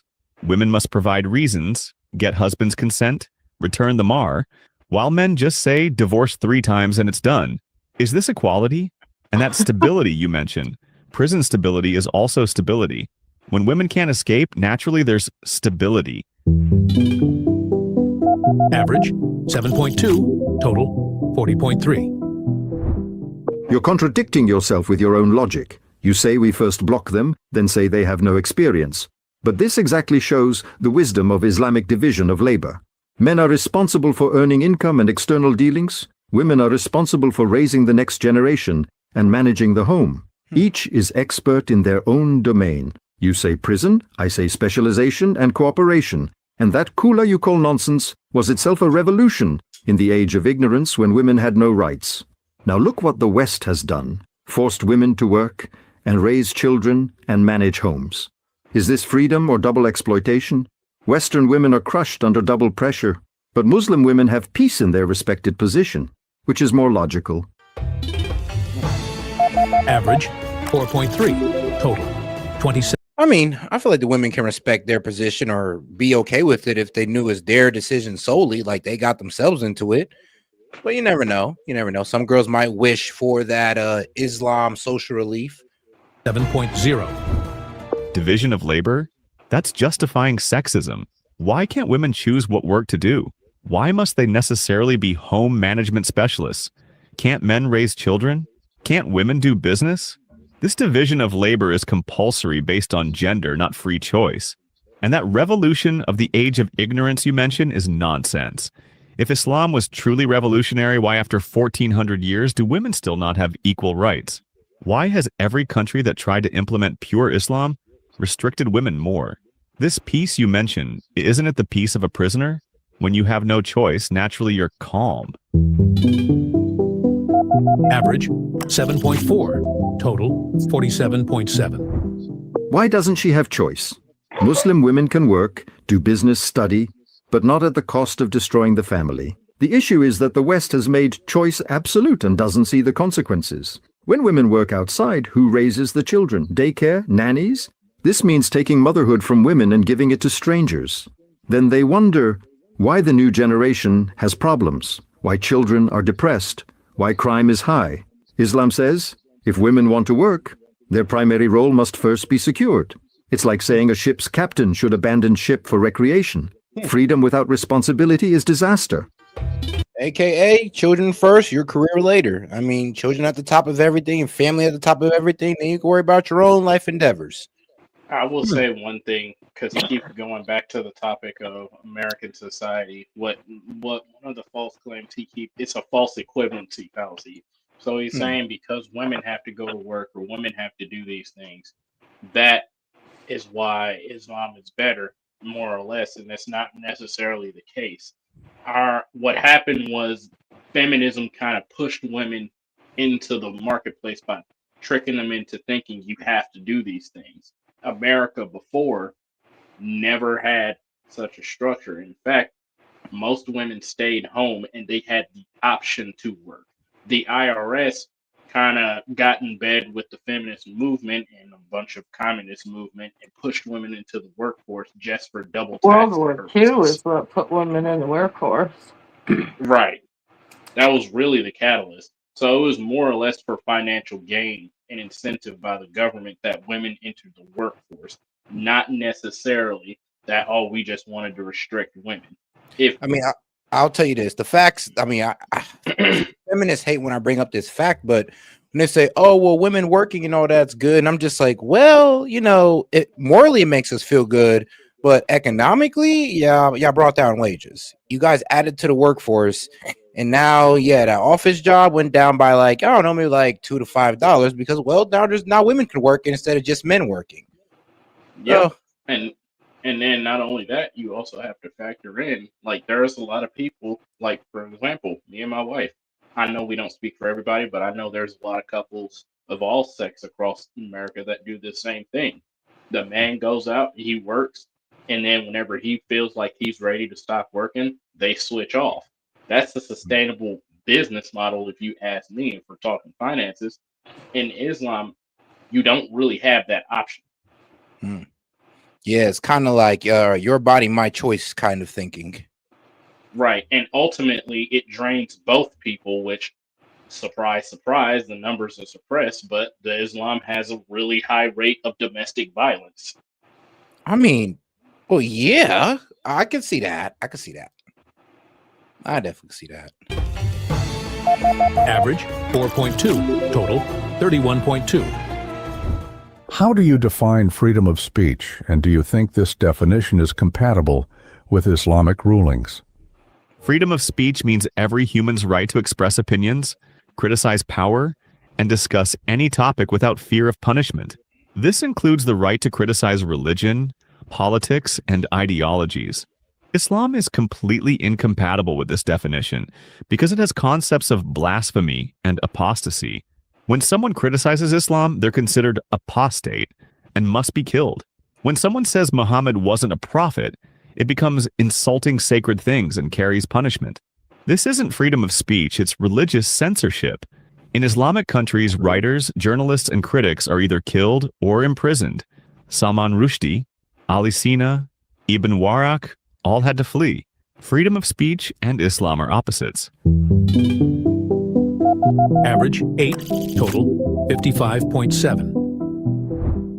The freedom of speech you define is the same chaos the West created. True freedom means freedom within the framework of truth, not being able to say any nonsense. When someone says 2 + 2 = 5, this isn't freedom of speech, it's ignorance making. Islam has logical boundaries for speech, not censoring everything. Scientific criticism and logical debate have always been allowed, but not insult and humiliation. You mention Salman Rushdie, but he insulted, not criticized. There's a difference between saying this ruling isn't logical and saying the Prophet was a liar. One is scientific debate, the other is insult. The West does the same thing. Prohibits Nazi speeches. Denying the Holocaust is a crime. So why can't Islam have sanctity for its sacred things? Average 4.8, total Actually, that was a pretty sound 36.0. argument. This comparison is complete fallacy. The Holocaust is a proven historical event, not a religious claim. And Nazism is an ideology of racism and killing, not an intellectual system. But when were Islamic sacred things proven? Why can't we say Muhammad wasn't a prophet? Well, I mean, let's be real. Wasn't an intellectual. They did have an ideology. They did have a government plan. So you kind of say it has some intelligence to it. But that's not what I'm here to talk about. Shout out to my man Jet. He says, not gonna lie, AI debate making me crave an extra bacon BLT. Wait, how the hell you get bacon BLT? What are you guys talking about? Because they can't eat pork. I'm weak. Okay, my bad. That went over my head. Sorry, guys. All right, I'll give you all that one. Thanks for explaining, gaming. You were too. Why can't you were so gung ho for the honor killings, but these jokes are flying over your head. What's going on today? Man, I mean, bro, what can I say, man? The honor killings is just. Don't say it's where it's at. You are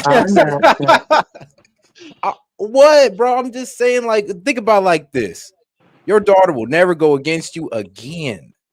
Well, yeah, because you just cut her damn head off, bro. If we had the honor killings, I'm just saying, like, complete female obedience. You never hear nothing back from your wife. Your daughter doesn't disrespect you at 15 no more. It all disappears with the honor killing, guys. I mean, bro, just walk with me down this trail of radical Islamism. Like, come on, guys, just walk with me. No, absolutely not. Thank you. But all right, enough joking about that. Would disappear. Can't we say the Quran isn't God's word? These are debatable claims, not scientific facts. And who determines what's insult? You? The clerics? Right now in Afghanistan, they say women can't sing because it's insulting to Islam. In Iran, they executed Yusuf Mehrdad and Sadrollah Fazeli-Zareh just for insulting the prophet. Meaning, I ain't gonna lie though, trying to say that Islam is compatible with freedom of speech is a losing debate every single time. It's not. It's just not. It's not compatible with freedom of speech. And not all Islam and not all Muslims kind of see the criticism of the prophet as just criticism. They still think you're telling lies. Like, let's be honest. You could be criticizing the prophet, but then they could say, oh no, you're telling a lie about the prophet. And now, well, Abdul's grabbing the rocks for your execution. I don't think you want that. criticizing the prophet. Who decides where it's scientific criticism and where it's insult? This is a slippery slope that's always interpreted in favor of religious power. Freedom of speech either exists or it doesn't. You can't be conditionally free. Average 8.1, total 63.8. Now you're mixing two topics. Yusuf Mehrdad and Fazeli-Zareh didn't just criticize, they explicitly insulted the prophet and sacred things. There's a difference between saying this ruling isn't logical and saying Muhammad is a liar or insulting the prophet's mother. Every society has red lines. In America, if you say fire in a theater or threaten assassination, you get punished. The issue is that absolute freedom of speech doesn't exist even in the West. But the difference is that Islam has boundaries that are logical and divine, not human whims. When someone insults the prophet of 1.8 billion Muslims, they're stoking conflict. Isn't this social responsibility? All right, he kind of did go into my one point of it's like, you know, when we sit there, we kind of just try to antagonize the Muslims by insulting their, you know, whole religion. Yeah, we're not really helping out, trying to, you know, work things out with them. I would say I got a question. No, I got a question for you. If that's the case, then why don't you see Christians wigging out in the same way? And we regularly get mocked. Jesus gets mocked. Every facet of Christianity gets mocked by everybody, but we're not wigging out in the same way. I mean, actually, you know, the Muslims will whoop your ass over, you know, talking about Jesus too. You can't insult any prophet. You can't insult no prophets. That's how it works in Islam. Well, we'll say that, but by his logic, that means that everybody should treat Christianity with the same level of respect, and no one does. There's criticism and there's insults. That's true. What we get taught is to, one, let it roll off like water on a duck's back, and number two, defend it. but there's no defending it when people start asking the real questions, and that's where a lot of them get touchy. I agree with you on that, because look, but here's the thing though, because I do think the Muslims kind of have a point on maybe we should be protecting the name of our prophet a little bit better instead of letting it be a running joke. Because I mean, if the Christians don't take it serious, then who will? And I know we're going under the guidelines of freedom of speech, and I'm all for it. Trust me, I'm all for it. But I kind of do see where his argument lands when he's saying, well, you guys are antagonizing a prophet that they respect, that they live their life by. And when you have this disrespectful nature towards it, you're only going to create more enemies of, I say, Christians in general, because who are the ones doing this? Right. And that's where I'm saying his argument falls flat, because if your religion is the religion of peace, even if people insult you, for example, Jesus, he didn't really wig out on people. He taught us to pray for our enemies, and for those who curse you, bless them, because they'll reap lump hot coals from God upon their head. So that's why we don't like straight up dome people, put a 9mm through their head or stone them to death for making fun of Jesus. If their religion is as true and as honest as they say it is, that same premise should be followed. But then that's like saying that Christianity wasn't true until the Crusaders stopped, and it was always true even before. Well, the Crusaders really didn't have anything to do with Christianity. That was really just the Catholic Church hijacking the Christian name to go out and kill a bunch of people and conquer land. Yeah, but come on now, they are basically Christians in a way. They all believe in Jesus. Everybody they don't. The Catholics don't believe in Jesus. No, they pray to Mary, and in the Bible it says specifically not to do that. I do believe. Okay, even if they pray to Mary, they still believe in Jesus, though. They still believe in Jesus as their Lord and Savior. No, they believe that Mary goes to Jesus. They believe that Mary intercedes for them when Jesus straight up said he is the only way. He is the way, the truth, and the life. And specific quote, no one comes to the Father except, keyword, through him. So how are they considered Christians in a way, or they're just or they're not? After the breakup of the church, when the Roman Empire failed and they got scattered, Constantinople had basically mixed Christianity with paganism, and that's how you get the Pope. I mean, the Pope is a bit crazy on how they just celebrate that guy. But I would say this: they were but let's be real though, they were kind of low-key spreading the Catholicism or low-key Christianity. Like they were spreading those teachings. So it is almost like saying, well, anytime a religion is, people who are religious take up the sword, religion is false, and that's not true. It depends in what context, though. If I think in any context would be wrong. No, okay. So let's put it like this: if, say, for example, Revelations, we're in Revelation right now. Like, let's say, for example, Mark of the Beast happens, and they're trying to purge all the Christians from the world. If you ask me, I'm a Christian, I'm saying yeah, and then you go to try to kill me, yeah, that's self-defense. You're killing me because I'm a Christian. I need to fight to protect myself. That's when it's less about the insult and more about, oh crap, if it's either me or him. In this case, it's not a me or him situation. It's a, I feel this way, I must defend this honor. Any argument that has to be fought with physical force is an argument that isn't going to win or stand on its own. So yeah, basically you're saying that the Crusaders, under that logic, pretty much try to make, well, at least Catholicism a false religion then. Like I said, Catholicism, a lot of Christians actually don't even reject Catholicism too, because of the practices and everything that they do and the manner in which they go about things. Like I said, the Crusaders were mostly a Catholic thing, and they were out there killing and pillaging, and even Christians were like, yo, you are not a Christian if you're doing this, and basically they got chopped too. But they're doing it under the guidelines of Christianity. So they like I said, so any religious like radical who takes up a sword at like I said, it just doesn't make the religion false. So does that mean we can't say that because people are taking up the sword for Islam, that doesn't make Islam false?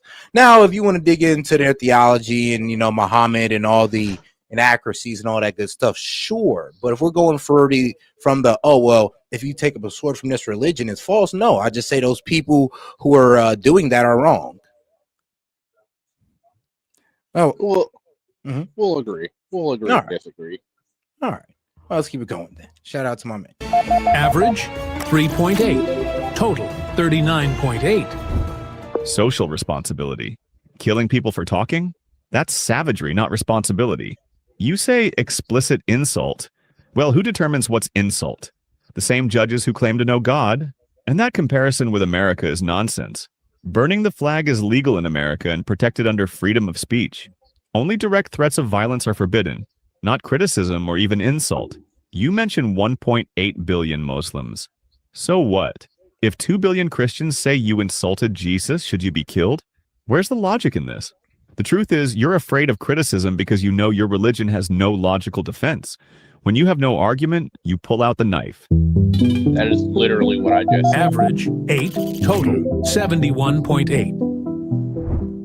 No, we're not afraid of criticism. We're afraid of desecration.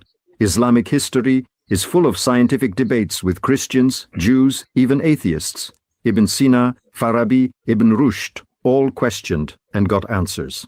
But there's a difference between scientific debate and obscenity. When someone insults the Prophet's mother, this isn't science. It's rudeness. And that Christianity example you brought up answers your own question. Why don't Christians kill anyone? Because their religion is corrupted and they have no executive power. But when Islam has government, naturally it implements its laws. This doesn't show weakness. It shows power and authority. If God wanted everything to be free, why did he set forbidden and permissible? Average 3.5. Total 43.3. What's your view on Muslim population growth in Europe? Muslim population growth in Europe is an existential threat to Western civilization. This isn't just migration, this is demographic jihad. Islam has historically always expanded through two ways, the sword or the womb. Now that direct war isn't feasible, they've chosen the way of the womb. Look at Muslim birth rates compared to Europeans, 3 to 4 times higher.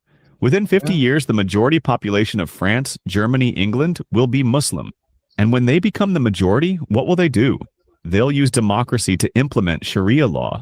They even say themselves, we will conquer. Oh, shoot. Shout out to my man Hellbat. He says, the big difference we can make her jokes about the pastors, can't do that about Islam. We just had 2 bangers earlier. Now, okay, I get what you're trying to say, that we can make fun of pastors and all that wild stuff, but we don't make fun of Islam. And I would say this, maybe, and I don't know, kind of playing into my man point earlier, maybe we just don't take our religion as serious as Muslims do.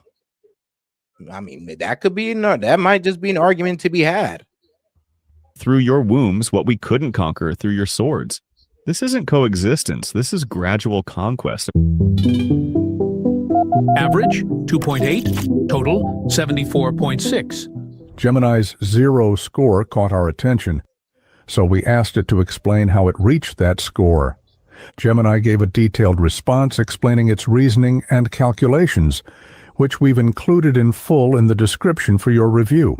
In short, it criticized the claim about 3 to 4 times faster population growth than Europeans, called the term demographic jihad, and arguments about reaching majority status and implementing Sharia fallacious, and believed the ideas presented fuel discrimination and xenophobia. No. All right, let's continue. What kind of fear is this? What delusion? You're mixing up population statistics with conquest maps. European Muslims are citizens, not invaders. They live there, work there, pay taxes. I don't know, dog. When they say it to your face, you just can't sit there and say, hey, look, just because we're having more kids than you don't mean we're trying to take you over. Well, here's the thing. It's that the AI was actually kind of nitpicking. When you have multiple Muslims that are actually doing the same thing across a huge continent and across the world in 2 different countries, it's really hard to ignore that. I mean, that's okay. Yeah, I can see that. Serve in the military. This demographic jihad you're talking about is an invention of Islamophobic media. Don't Muslims have the right to have children? Is it a crime to start a family? And where was that fake quote you cited actually said? What credible source? The reality. Hold on. Now, there was a video. I do remember there was a video of a Muslim man pretty much telling this European guy, yeah, we're going to outnumber you. We're going to have more children than you. We're going to take over. So, and then we're going to put in Sharia law. That was the full video. Yep. So he did. There was a guy on tape saying that. Now, was he any type of Islamic leader or anything like that? No. But I don't know. You know, there might be guys who share his opinion. Or, my bad, share his mission statement. Is that European Muslims are integrating, their children are European. Their birth rates are also declining like everyone else's. This is racist panic, not scientific analysis. Islam came to bring justice, not to conquer anyone. Well. Average 6.9, total 50.2. Integration? Where? The truth is that political Islam can never coexist with liberal democracy because its foundation is absolute divine sovereignty, not popular sovereignty. Muslims believe that until Dar al-Islam is established, they live in Dar al-Harb, meaning the land of war.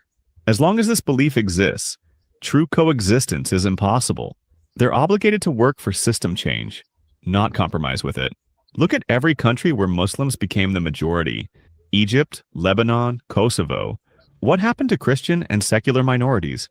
Islam's 1400-year history has no successful example of equal coexistence with non-Muslims. Average 4.1, total 78.7. This is pure conspiracy theory. Dar al-Harb and Dar al-Islam are classical jurisprudential concepts from medieval warfare, not instructions for today's Muslim life. Most contemporary scholars consider this division obsolete.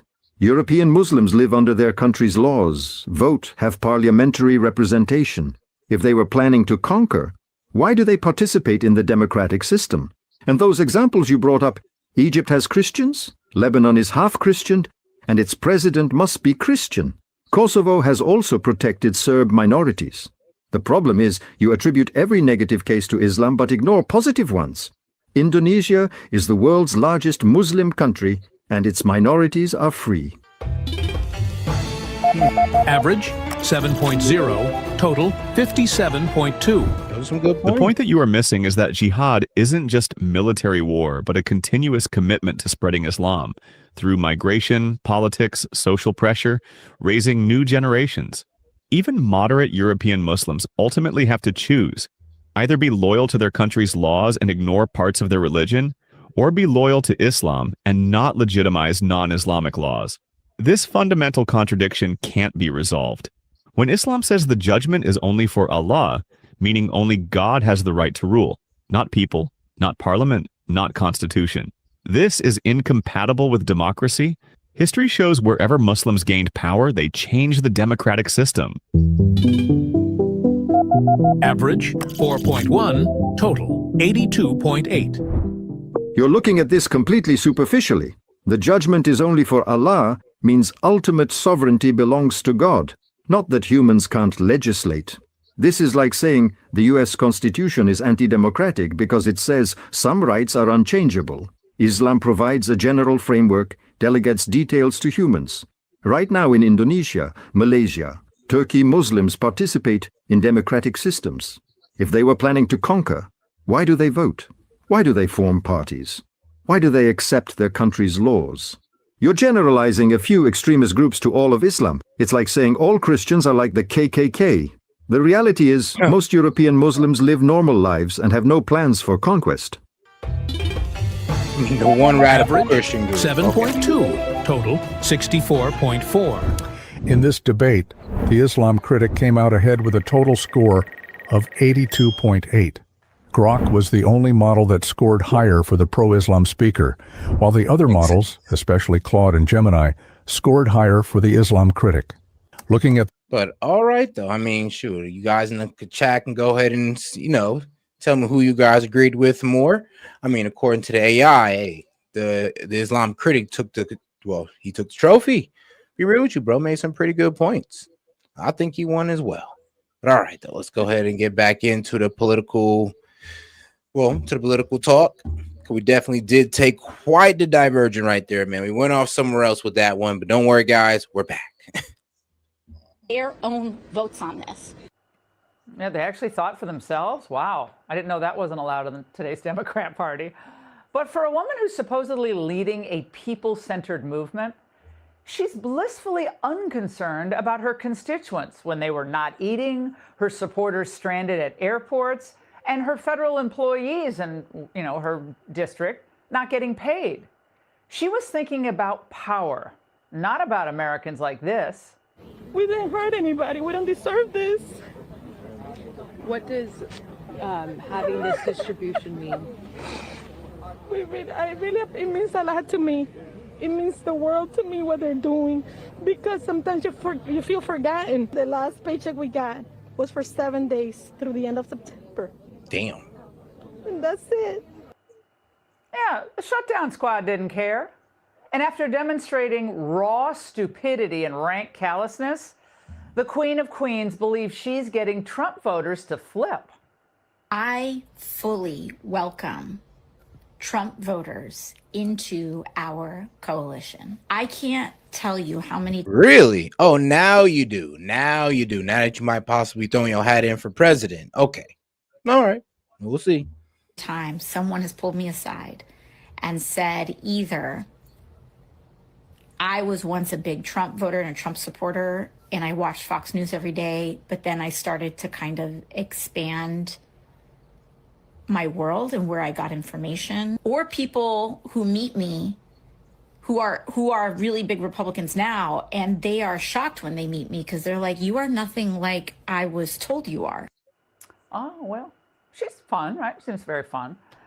But is there a living American with brain synapses still firing who actually believes what she just said? Of course not. But AOC isn't only the progressive out there with delusions of grandeur. I remember when we were doing our art competition in my district, and obviously it's open to all the kids in the district.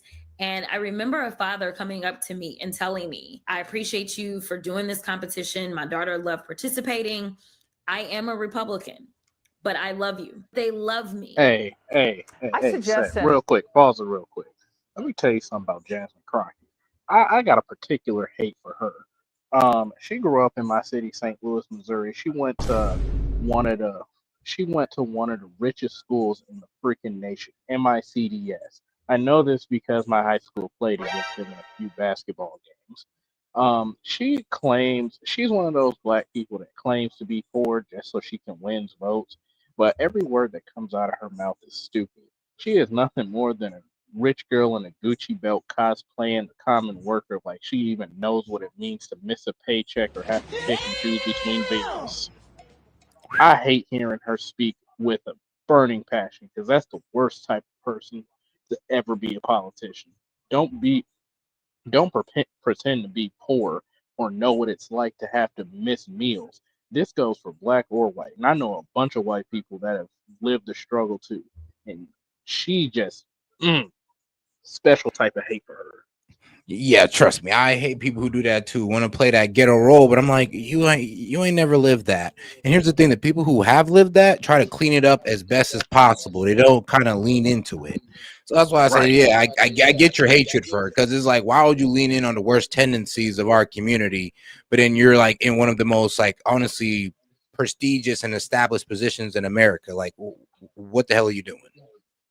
How are you from the struggle and you was going to a $38,000 college school a year? Get out of my face. Well, she got the Obama treatment, to be quite honest. An over-the-counter earwax removal kit. Because if it was an actual Republican that came up to her, you probably heard, I loathe, not I love you. But none of this should surprise us, because their stock in trade is the selling of fantasies. The fantasy of giving people endless free stuff, the fantasy of providing affordable care to all without unsustainable government subsidies, the fantasy that women would tolerate men invading their sports and their private spaces. Come on. Look, all of it was a vicious, cruel lie. Socialism with a smile can be popular on Insta, But it's still socialism, and it always produces the same result: scarcity, bureaucracy, poverty, conformity, and dependency. And as for the president, whose main focus has been to try to bring industry back to the United States, to create opportunities for Americans of all backgrounds, they consider him not a potential partner in creating opportunities, but a villain to smear.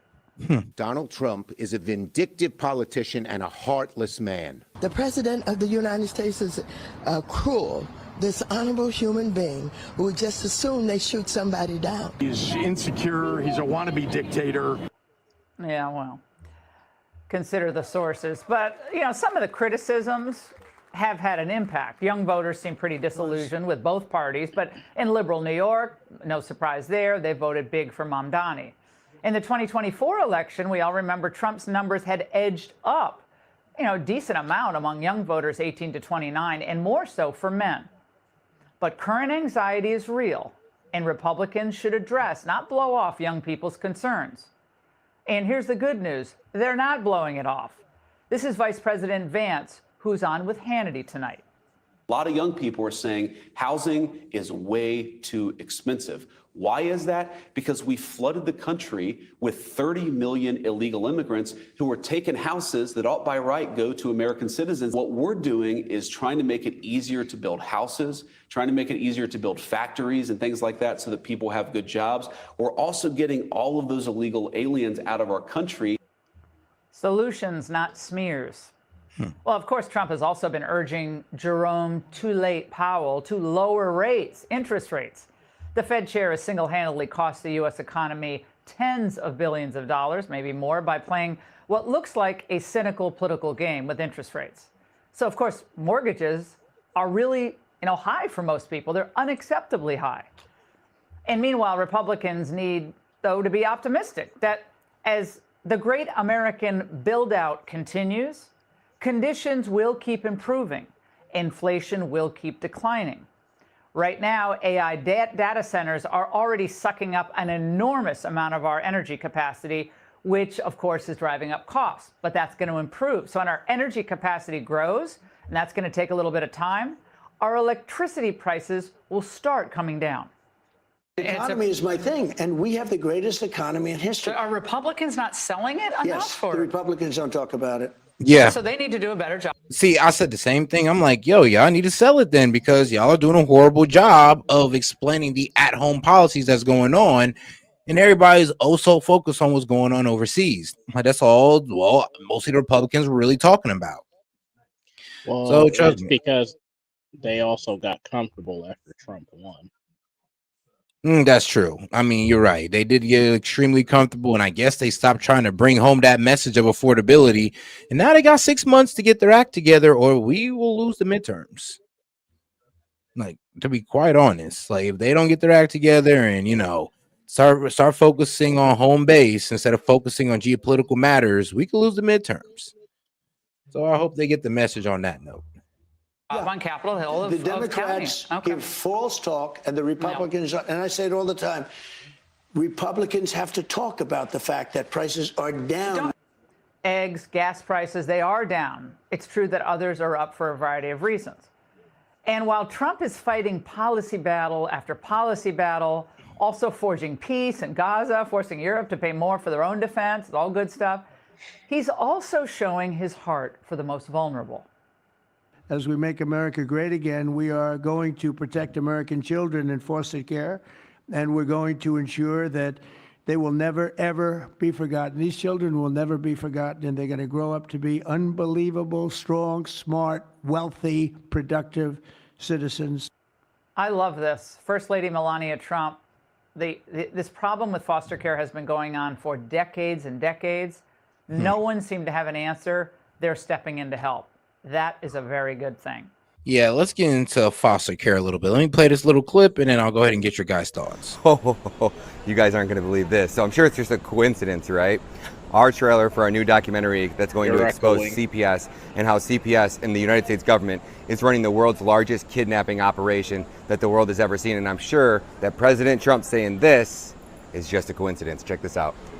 The Bible tells us that one of the measures of any society is how it cares for vulnerable children and orphans. So important, and it's so big in the Bible. So as we make America great again, we are going to protect American children in foster care, and we're going to ensure that they will never, ever be forgotten. These children will never be forgotten, and they're going to grow up to be unbelievable, strong, smart, wealthy, productive citizens. You gosh damn dirtbag piece of shit. I don't want to hear you say a gosh damn word until you fix everything that you guys have destroyed in this country. 98% chance if a child goes through the fucking foster care system, they're going to end up sex trafficked, okay, Trump? So I don't want to hear your gosh damn lip service until you're indicting somebody's ass, until you're arresting some of these foster care workers, until you're shutting this shit down. I don't want to hear a gosh damn word out of you. You guys are just getting ready for what's coming, and you can't stop my gosh damn documentary no matter how hard you fucking try. Check this out. Say it's the greatest fear of parents to have their child taken from them. How in the world does it happen by force at the point of a gun? We're not going to screw with you, you understand? Get out of the car. Hey, you can't leave me. Give me the baby, okay? I can't. This one really made my stomach sink. I can't even believe this story. Cyrus, the 10-month-old baby who's been kidnapped, stripped from his loving parents by CPS. No, go in the car. Cyrus. In the car. It's all right. It's okay. Cyrus. It's okay. Cyrus. I don't want anybody to have to endure this. The Baby Cyrus case was the second most viral case in American history regarding CPS. The media is not really covering this because this is, in fact, medical kidnapping. They claim that Baby Cyrus was underweight. The kid has lost weight. Take the baby away. Get the baby out with CPS to the foster parents. They were willing to release Baby Cyrus to a foster family. I won't let him go. Okay. It offers financial incentives to the states that increase adoption numbers. There's billions of dollars to be had just from the federal government if you take the kids out. They are profiting off of it. There's nothing more evil, there's nothing more wicked than what I call child profiting systems. Once a child is legally kidnapped, the child is far more likely to suffer abuse. The most dangerous place to be for a child is in the government custody. He literally has missed out on his childhood because of this. In 10 months, I've never seen my grandson like this ever. They just didn't even properly care for him. It just looked like he was half dead.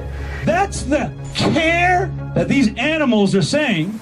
Protesters taking sides in a child welfare case. We need more people out here. We need more people to stand for this. I was extremely naive, and I thought there's no way that my son would be taken from me. These are loving parents. They followed every instruction they were told, and they're being treated like criminals. These parents, trapped in the system, become like refugees. They do not know what to do, and the loss of their children is devastating. No man lives in freedom if you live under the constant threat of your child being taken away from you by force.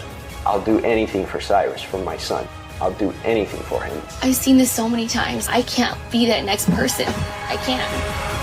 54% of the time that CPS takes a child from a loving family, that child never sees his mother again. The documentary, Never in America, is going to unmask CPS's kidnapping empire. Come join us 11/24/2025.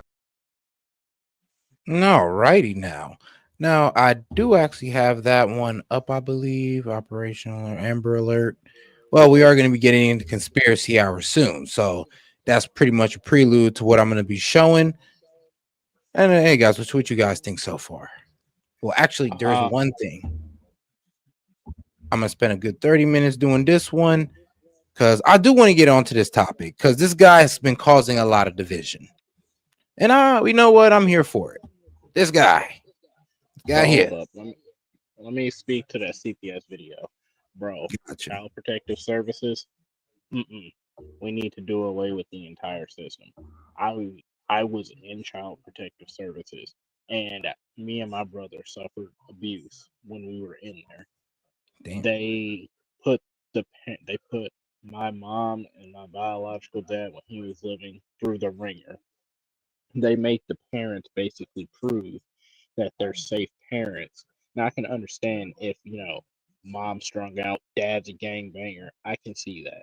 But like parents that are just trying to make it by that are skipping meals so that their kids can at least have something on their plate. Any reason, basically, that CPS can think of, they will, in general, try to strip the kids away.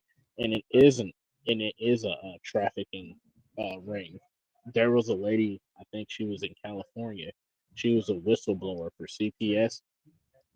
2 weeks after she came out and said, "Hey, there's a lot of children missing that should be here, that should be with their families." 2 weeks later, after she blew the whistle on that, she was found dead.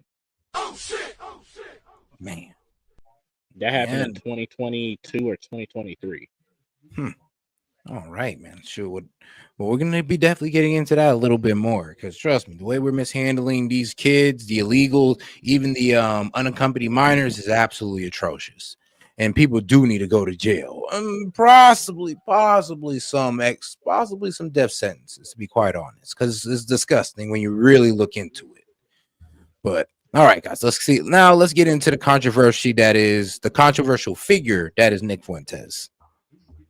Anyone that has any genuine racial hatred, we have to just say there's something wrong with you. I'm a young man.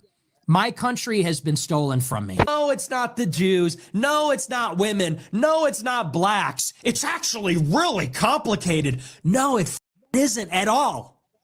Jews are running society. Women need to shut the fuck up. Blacks need to be imprisoned for the most part. And we would live in paradise. In this video, we're going to be reacting to Nick Fuentes clips, and not in a gotcha kind of way, but in a genuine, just trying to understand the things he says, why people find him to be absolutely hilarious, the top clips that I've seen, clips that I honestly agree with, and some things to just provide more context to.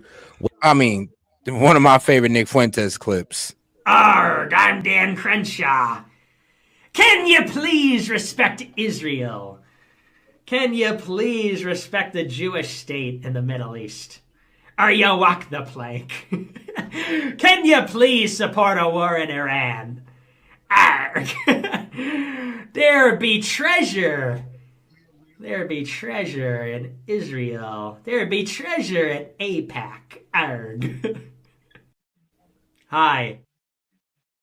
But all right, that's just one of my favorites. What he talks about and the man that he is. And like the title of this video, we're going to be debunking and help clearing, I guess, some of the lies being told about him. I'm not saying I agree with him 100% on anything. I don't agree with anybody 100%, but I'll always call out and point out when we're having a large group of people like this person, like Nick Fuentes, and then another large group of people saying, don't listen to that. Don't listen to that. No, we finna listen to that. We are. You keep telling us to ignore this man. You keep telling us not to like him, not to listen to him. Oh, and shout out last team. If I didn't read it already, CPS is state, not a federal agency. Don't blame Trump. Hey, shout out last team for go ahead and stating it right now. But I mean, I'm pretty sure there is some federal connection in there somewhere. Because I mean, it's happening across the state. I mean, this is happening across the state. So if it's happening across the states, I mean, somebody in the federal got to know. Yeah, you're only Department pushing of people. Justice. To do that. And in this video, we're going to talk about why he's honestly never bothered me the damn near decade that I've known of this man. I've known of Nick Fuentes and heard about him since 2018. Like, he's always. Yeah, I heard about Nick Fuentes when he did that debate on Fresh and Fit. There was a time he debated Destiny and completely demolished him on the Middle Eastern debate. I mean, yeah, I heard of Nick Fuentes before. Now, since his blow up in 2025, I've been hearing a whole lot more of his rhetoric, but mainly I've only known, like, before he blew up in 2025, I've only heard his takes geopolitical wise, not too much when it came to home policies. He's been around. He's always been on this grind. And truth be told, I feel like he's been one of the most consistent people out there. I don't know. I know a lot of people that know of him and have met him personally. They have their own beef with him or they don't have beef. All I'm here to say is that we're going to be reacting to some clips, ones that I love, some that I've never seen, and we're just going to give some real commentary to it all. All I'm saying is minorities are really obnoxious and they should just behave. Hispanics, speak English. Hey. Muslims, too loud with the Muslim call to prayer. Black people, speakerphone is not the default option. Put it to your head. Oh, God. Indoor voices. Thank you. This is why people why, and a lot of these memes are intros to Nick as of lately, why so many young Gen Z people just gravitate towards this man and like they find this funny. Like this is an actual funny reel. And if you've seen Instagram reels, you know how dark it can get, you know how crazy and decrepit it can get. This is funny. It's funny and it's real. It's true. And I will tell you this as plainly as possible. I don't want to live around black people. I just don't. It would be. No, it's the POV. You're my real estate agent. That's what makes it even 10 times more funny. Irresponsible if I had a wife and kids to live near black people. It just would be. Hear me out. I'm going to find this reel and I'm going to put it up next. I would make the same statement. It would be irresponsible for me to have a family and live in the hood. Like, yeah. Me? I mean, you feel me? Like, I got to get up out the hood, man. You know, they crazy out here. Kids don't be surviving like that in the hood, nor is their education too good. So, yeah. They all got that crab in a bucket mentality, and then they be the first ones to talk about, so my baby ain't do nothing. Like, girl, shut up. He got caught robbing a 7-Eleven down the street. You don't take your illiterate butt on somewhere. Because it reminded me of that before I said what I'm about to say. Because what I'm about to say that he's right. I mean, it's a meme, but it's like low-key real. It's why a lot of people move away from the hood and like they move away from all that and they want to go in like a nice neighborhood that has less black people because I mean, when I step outside, I do enjoy seeing the fact that I'm like, I got a white gay neighbor across the street and some white woman and her black boyfriend that are college students over there. It's like, Look, I'm gonna go ahead and say this because you done already open this up with the whole beheading and honor killing thing. Yeah. I hate living around niggas. I can't stand it. Like, there is normal black people that I'm cool with, and then there's niggas. I cannot stand being around them.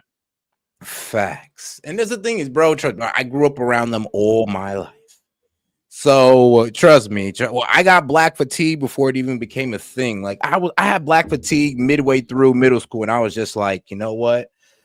Yeah, let me make sure I put my ass in private school because I'm not trying to go to high school with you guys.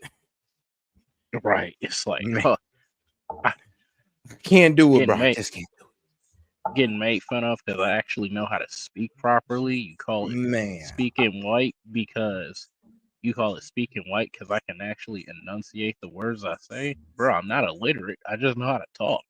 I mean, dog, like, trust me, it took to when I get to high school was the first time I didn't get made fun of for how I speak. Was the first time. And then, then it happened again in college, of course, but that's college. But in high school, when I went to private school, was the first time me talking so-called white was just the status quo of how everybody was talking, regardless of your skin color. Right. And some of it is culture, but there's a lot of things I just cannot stand in the black community. For example, if you were to look at me from a distance, you'd be like, "Oh, that's a black dude," but really, I'm black and Hispanic. But trying to tell people that when we talk about race, and they're like, you one of us, you one of us. It's like, why are y'all so eager?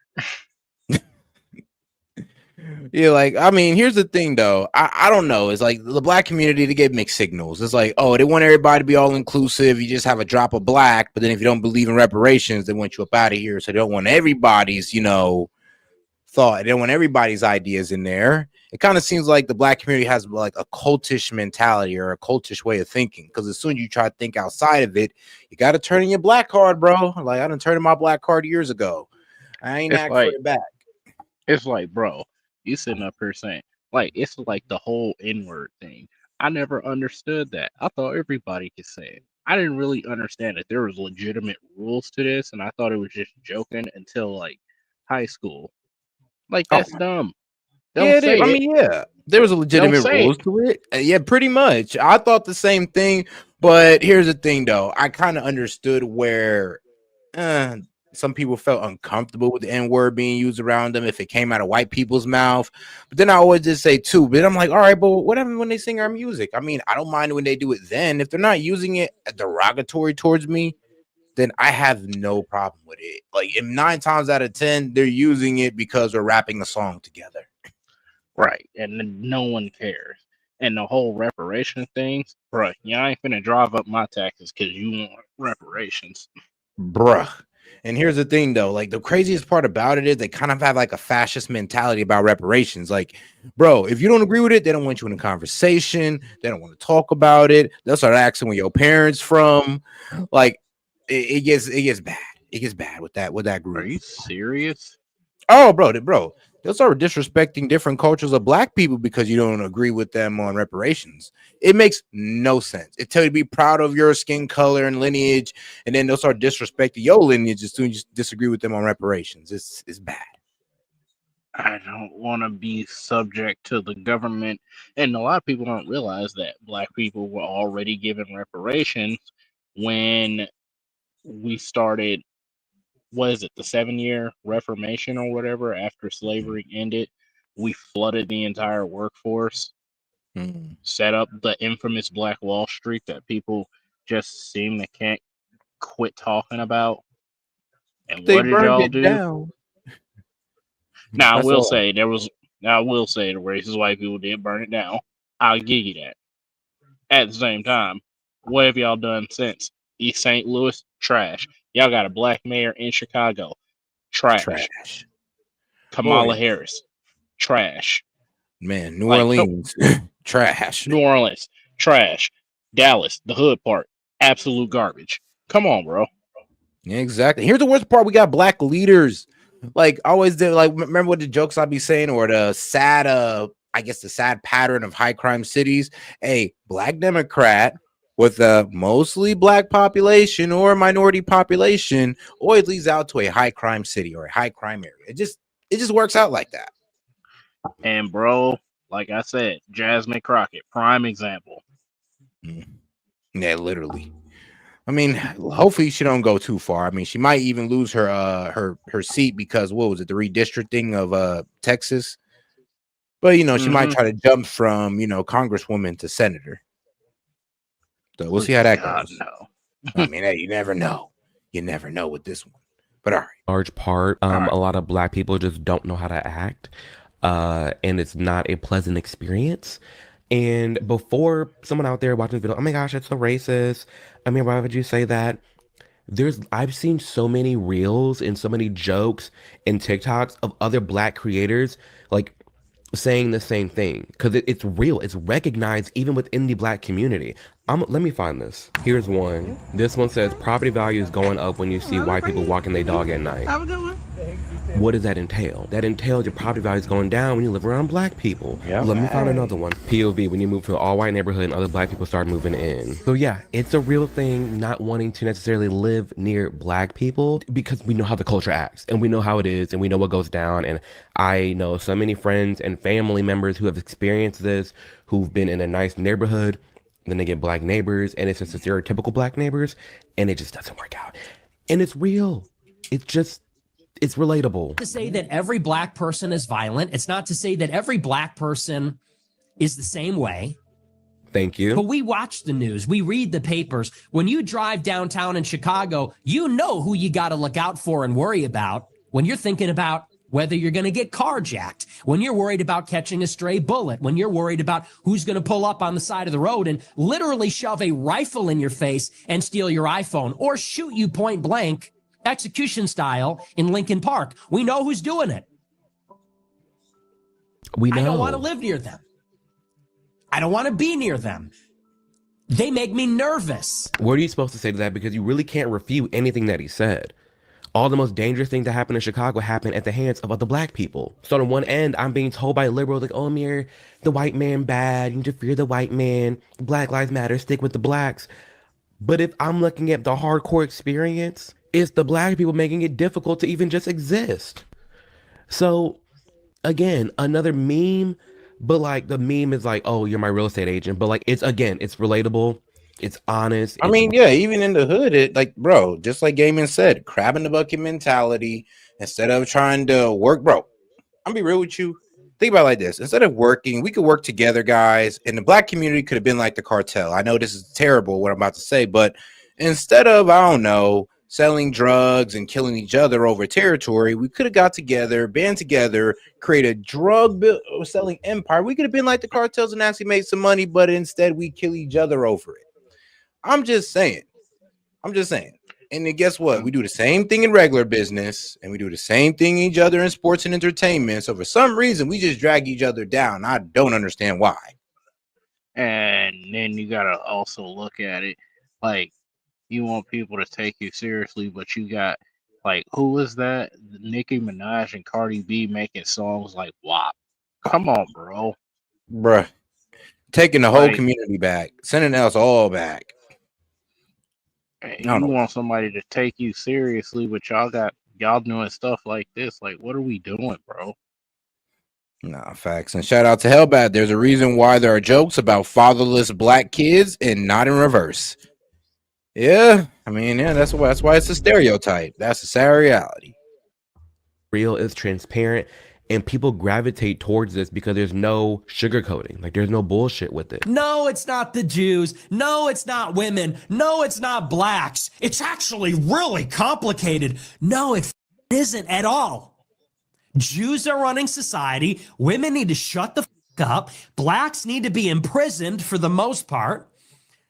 And we would live in paradise. It's that simple. It's literally that simple. Make it sound so easy. Holy shit.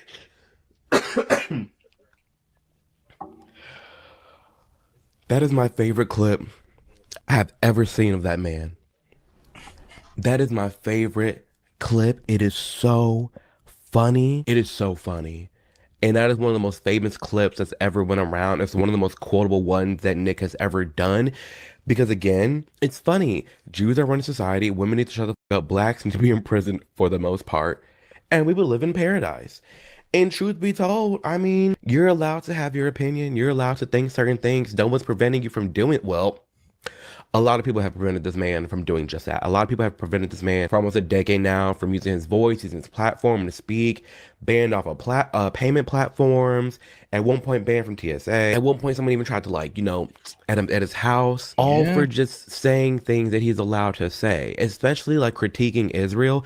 You're allowed to do that. I'm sorry. If Ben Shapiro can go on college campuses and go on tours just ripping and railing about the black community, then Nick Fuentes can do the same thing, ripping and railing about the Jewish community. Yep. Is what it is. It's fair game. It's free speech and it's fair game. I'm not mad at it. I'm living in this country with free speech. That means free speech. Therefore, that includes the speech that I made. I'm not gonna lie. That's why we was kind of looking. I was looking at the right kind of strange when it came to Israel, because I'm like, hold on, guys. Now, I'm all with you guys on freedom of speech and all this good stuff. I'm all with you on accountability and holding our people accountable. So what the hell is this? We could talk about black people all day. We could talk about white people, Hispanics, Indians all day. But as soon as we start talking about, well, the Jews, there's a problem. Everybody, I mean, now we want to start calling people anti-Semitic, racist, Nazis, start trying to cancel them, all this wild stuff. When if it's anybody else, it's free range. They're free game. It doesn't matter. Like, you can go as hard as you want. But then when it comes to that group right there, people want to get sensitive. And it's on the right, honestly. It's mainly on the right. I'll be honest with that statement, or with that, well, I guess my anecdotal experience at that point. And I like, or that I may find offensive, and that's cool. That's what I sign up for. Because the second we start mandating speech and then, well, we can't say this, we can't say that, who controls that? Who puts the control? Who has that control to say, well, you can't say this and you can't say that? Because there's a lot of things that people find offended that other people don't. The same people talking about, oh my gosh, the right is so racist and misogynistic and homophobic and transphobic. Okay, well then why are there Republican trannies, Republican gay people, Republican black people, and Republican women? Who controls what? And that's the problem with the censorship. It's the things like this, it's the quotable stuff and how just like raw this man is, and that makes him so relatable and just real and funny to a lot of people out there. Like, a lot. People underestimate how much power this man has and how much pull and how many like followers he gets. I genuinely feel like you ask the average man under like 30, I'll go 35 and under, who Nick Fuentes is. They know because they're tapped in, and a lot of people understand his language. Even when like you do a deep dive, like we're doing this video and we're watching the clips, you can see when he's being like serious, when he's being soft, when he's being funny, when he's being memey, because it's meme culture. And we're gonna see throughout this video what a meme is, what it isn't, when he's being serious, when he's not. So we'll get, like I said, we'll get into that later. But what we do know is not meme culture is life when real shit happens, especially if you get injured. But thankfully, if you do, you can check out Morgan & Morgan, America's largest injury law firm. Everything is free unless you win your case, which that alone blows my mind. But two, the Elmhurst McDonald's at like 2 a.m. and it was straight up a nonverbal Hispanic that didn't speak English. And that's exactly what it sounded like. It was like, nah, what pisses me off is when, bro, it's like when I had Cash App and I will call Cash App, bro, and it'd be a straight Indian dude with the worst English, bro, the worst. And I'm just going like, bro, this is effing Cash App. Are you serious? Like, really? So y'all telling me y'all would trust Indians who could barely speak English to provide better service than Americans? Man, screw these guys at Cash App, man. Screw those guys. And I was like, are you kidding me? I just had to kind of go with it. I was like, yeah, number one with a Diet Coke and 5-piece McNuggets. Okay, thanks a lot. See you at the next window. That's what it was. And I was like, okay, so we're fucked. And we're fucked. you guys, you don't understand. Like, this is a meme, but this is more the funny side, but real. Like this, when I'm watching this, it's like I'm talking to my bros on Discord. It's like I'm talking to my good friends. It's so funny and relatable because listen, nothing irritates me more than being in this country and you don't know a lick of English. Why the hell you here? See, I'm about to crash out. I can't go to Paris and expect somebody to speak English. I can't go to Tokyo, Japan and expect them to go from Hakinakura to like English. Yeah, I can't go in the middle of Mexico and just start speaking. Everybody cater to me and starts trying to speak English. Like, no, if I don't know Spanish, I'm screwed. Yeah, you're right. If I go to Japan and try to go out there and pretend like, oh, I'm just gonna find English speakers to lead me around, no, I'm screwed. So it's kind of crazy how people can come here and find their own little sections where they can just, bro, a Chinese person go to Canal Street in New York and never have to know English the rest of his time here. I mean, sure. I mean, there's certain Hispanic people, certain places in California, they can go there and never have to learn English. They can have a completely normal life, almost as if they're living in Mexico. That's unacceptable. For me, no. I feel like if you're working somewhere, you should be speaking the native language of the town, of the country that you're in. Like, there was one time I went to Miami. I was so mad. I was in Miami, which granted, I know it's Miami, but I was like in Brickell. I was like downtown in the area. And I don't know what ice cream shop I was at, but I was at this ice cream shop and no one knew a lick of English. No one. And they were looking at me like I was the problem. And I'm sorry, I'm in America. Why are we not knowing English? There was another, this happens so much. It happens so much. Yeah, I hate that too, bro. Like when I go into these places and they look at me like I'm the problem. Like, bro, you're in my country. What the like, why are you looking at me because I don't know English or I don't know what African language you're speaking? The hell is this? Y'all supposed to be speaking my language, not me speaking yours. Like, I'm coming into a store in America. I'm not coming into a store in Ghana. I'm not coming into a store in Mexico. I'm coming into a store in America. Bro, great. Please show me great customer service by speaking understandable English. Not perfect English, but understandable English. I'm a reasonable man. That's why this is relatable and it's funny because it happens to a lot of people. I ordered DoorDash and this man had the audacity to call me talking about he lost. Well, he didn't say he was lost, but I could tell it was like, like you couldn't hear. There was no English, but he was lost. Probably because he can't read street signs. And how you gonna call me asking for directions and you don't know a lick of English? Now I paid for this food. I'm hungry. I want my chicken and it can't get to my house because you don't know English? Because you're in America? And you enrages me. Like Nick said, it's just countries. Like that was one of the most like, ooh, there was another one. Oh my gosh, there's another one. This was early on. This was 29. Now we all have had our experience. We walked into a business setting and for some reason, nobody speaks English. Some reason, some strange reason in America, we have places of business that I would say probably less than 10% of people there speak English. Crazy. I ain't gonna lie, they make the best food though. Ooh, they sure do, especially when they're all authentic. It's like I gotta give it to. I agree with you on that. Bro, them Chinamen that can't hardly speak no English, best fried rice I ever had in my life. Man. Or the ones that do the hibachi. Oh my goodness. Like, bro, look, man. The people back there can't speak English and they got their kids speaking English. You in the right Chinese spot. You in the right hibachi spot. Bro. If the people cooking can speak English, you is not at the right spot. Your food's gonna be nasty. Now, I know we're saying this while also bashing immigrant workers, but level with us here. Let's be real though. You're right. When the people in the kitchen ain't speaking English, you know that food gonna be authentic. I'm just saying, bro. That's the new thing they're doing. So not, I don't know. I think it's just over at this point. The guy didn't even speak English. He just looked at me. I pulled up to the window and he was just like, he was wearing a t-shirt, wasn't even in the uniform, no visor. Didn't have the McDonald's visor, no red shirt, just wearing a t-shirt. F it.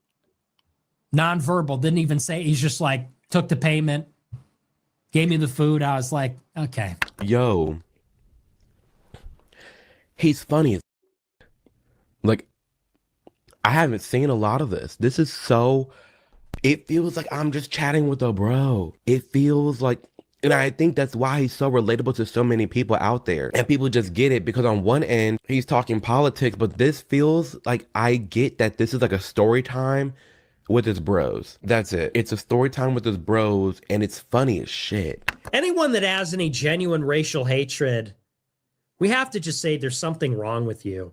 I understand not wanting to live around black people. Valid. I get it. And I understand when you see what black people do, some of them, I understand hating that. But this whole like autistic racial, like actual racialism, actual racial militant hatred, it is like a freak show. Paul Walker.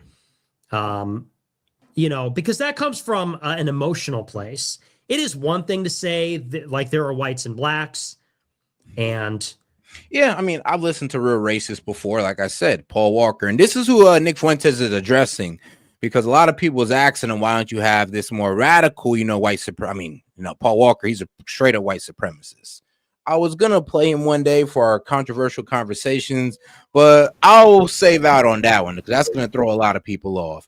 But I don't know who Paul Walker is, bro. This guy is wild. When I told you, bro, literally hops on Omegle and Monkey and apps like that. That you get random people and people recognize him off this little clown getup that he wears, and he just starts yelling slurs at people. Like literally just start yelling slurs at people like N-word, hard R, start calling Jewish people like the K-word.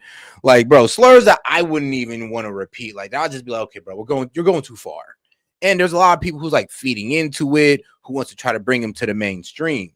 And, I heard his story out and, there was some thoughts I sympathize with the guy, but I see where his racial hatred comes from. And Nick's right. It's from a place of hate. And if you listen to the man's story, it is his cuz come from a place of hate. He does say he don't want to be around black people. He hates black people. He thinks they were the scum of the earth, all that wild stuff. And that's what that man thinks. And I love how Nick Fuentes actually came out and said, bro, I don't like people like that. And I was like, all right. I mean, you have your heavy criticism of the black community, but at least you're not out here saying, hey, I'm rocking with the guys who absolutely hate black people. I can respect that. Like, now, great. Now everybody's wondering who Paul Walker is. Black people clearly are not on our level of development, and that's why they're struggling. That's why they're not integrating well, and that's why there are these problems. Like, it's one thing to say that clinically, and it's one thing to see what they do and get frustrated by it and get angry about it. It's a whole other thing to have this, like, persistent, like, antipathy for vast groups of people. That is just, like, a low IQ, a dysfunctional thing. And this is when we know he's being honest and real. This is a clear representation of his opinions on actual racism.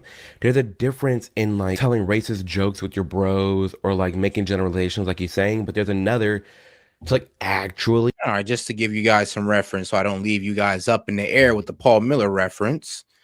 Let's see here. I mean, the only person who would actually platform this man, Jake Shields. And I mean, let's be real. Who won't Jake Shields platform at a certain point? Who won't he? This guy. Fight Back Podcast presents our most controversial guest yet. Here with Paul Miller, Jake Shields, as I live and breathe. They tried to silence him. They tried to erase him. They failed. Death threats every day, harassing my family, calls in the middle of the night. They called him dangerous. They called him criminal.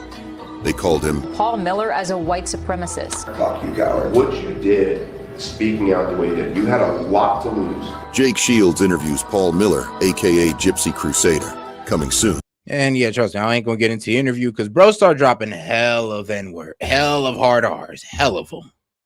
I'm cool on it.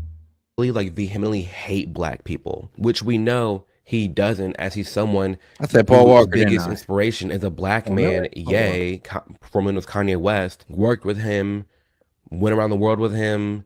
Like, we know he doesn't actually like hate black people, but that like it's different. There's a lot of nuance, there's context. Because to say like, oh, don't put me near black people, I don't want to live near black people. When I hear that, hello, as a black man, I don't immediately think racist. I immediately think they see what it's like for the average person living next to a black person. And for a lot of people, it's not a good time. So that's that. But it's examples like that where you just know. You can just tell when he's being for real, when he's not. And this is a clip that I have seen, and it's like, yeah, he's spot on with that. Let's just see what else he has to say about this. And everything, oh, well, but that doesn't make you mad. It's like, yeah, it makes me mad. I'm not filled with like racial hatred for an entire group. Yeah. Even the Jews, as much as justified as it would be. No. But even like, I do actually like a lot of Jewish people. Like I even though Jewish people have ruined my life in many ways and like they do horrible things, I don't have a hatred for them as a group, and I could say nice things about them, you know? But that comes from being a Christian. That's the kind of peace and that's the kind of disposition that you can only have if you love God, if you truly have love in your heart for people. And it's no coincidence. It's always these pagans that harbor this intense animosity all the time. Which to that point, and this is something I have seen, especially after the passing of Charlie Kirk. If I'm just looking at my life and all the people that I know and like friends of friends, I'm looking at like a big map of like political leanings and like how they're like moral goodness. Most of my friends who are agnostic, who are open to the idea of a God or just doesn't know or believes in a God or a higher power or afterlife, they're more often good people. They just are. And when I think about the people that I know in my life that are atheist or really close with atheists, just there's no God or like even going down a satanic route, they just have no care. They're just mean-spirited people. Yeah, just very true. mean. And that's something that's real and relatable too. And like even he said he doesn't hate all Jewish people, but he has a certain love in his heart for everybody. It's just, I know, bro. Here's things. I know a couple liberals like that who just have that, I ain't gonna lie, like they're atheists or and let's be real, they do debate, people when it comes to the Bible and all that. And they are mean-spirited people. They're condescending. They're complete assholes. It's like, oh, man. It's just there's the worst type of people to debate, worst type of people to talk to, and worst type of people to be around. But, yeah, trust me. I'd rather deal with an agnostic than a straight-up atheist. I'm not saying that all atheists are assholes. I'm just saying that, well, I met a good amount of them, and most of them are assholes. When we bring in the nuances, when we bring in the understanding, we can sit and actually have like a real conversation. And again, it's ones like these that I have all the time with all my guy friends. It's just blunt. That was insane, dude. Brett Cooper comes out and says, go back to Israel. Go back to Israel where you belong. I was like, whoa, Brett. I was like, Brett. I put my hair behind my ear like Radio Rebel. I was like, Brett, oh my goodness. I was like, she's really good. It's like, I did the Allison Stoner from Camp Rock. I did the Demi Lovato. Brett Cooper was like, hey, Randy Fine. She's like, you know what? Hey, Randy Fine, why don't you take your fat ass and go back to Israel if you hate America? She's really good. Brett Cooper, let's go. Honorary Groiper. Brett Cooper, raise your right hand real quick. Shout out to Brett Cooper, though. After she got released from the Daily Wire, yeah, she been turning it up. Hey, I think I watched a video from her today as well, where she was kind of going off on Trump about his comments about H-1B visas. And I was like, yeah, Brett, you're cooking. You're cooking. Like, that was welcome back. awesome. That was unexpected. Who was expecting that?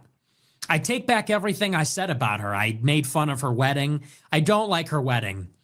I'm going to be honest. And we want to know why her wedding was like, she wore cowboy boots.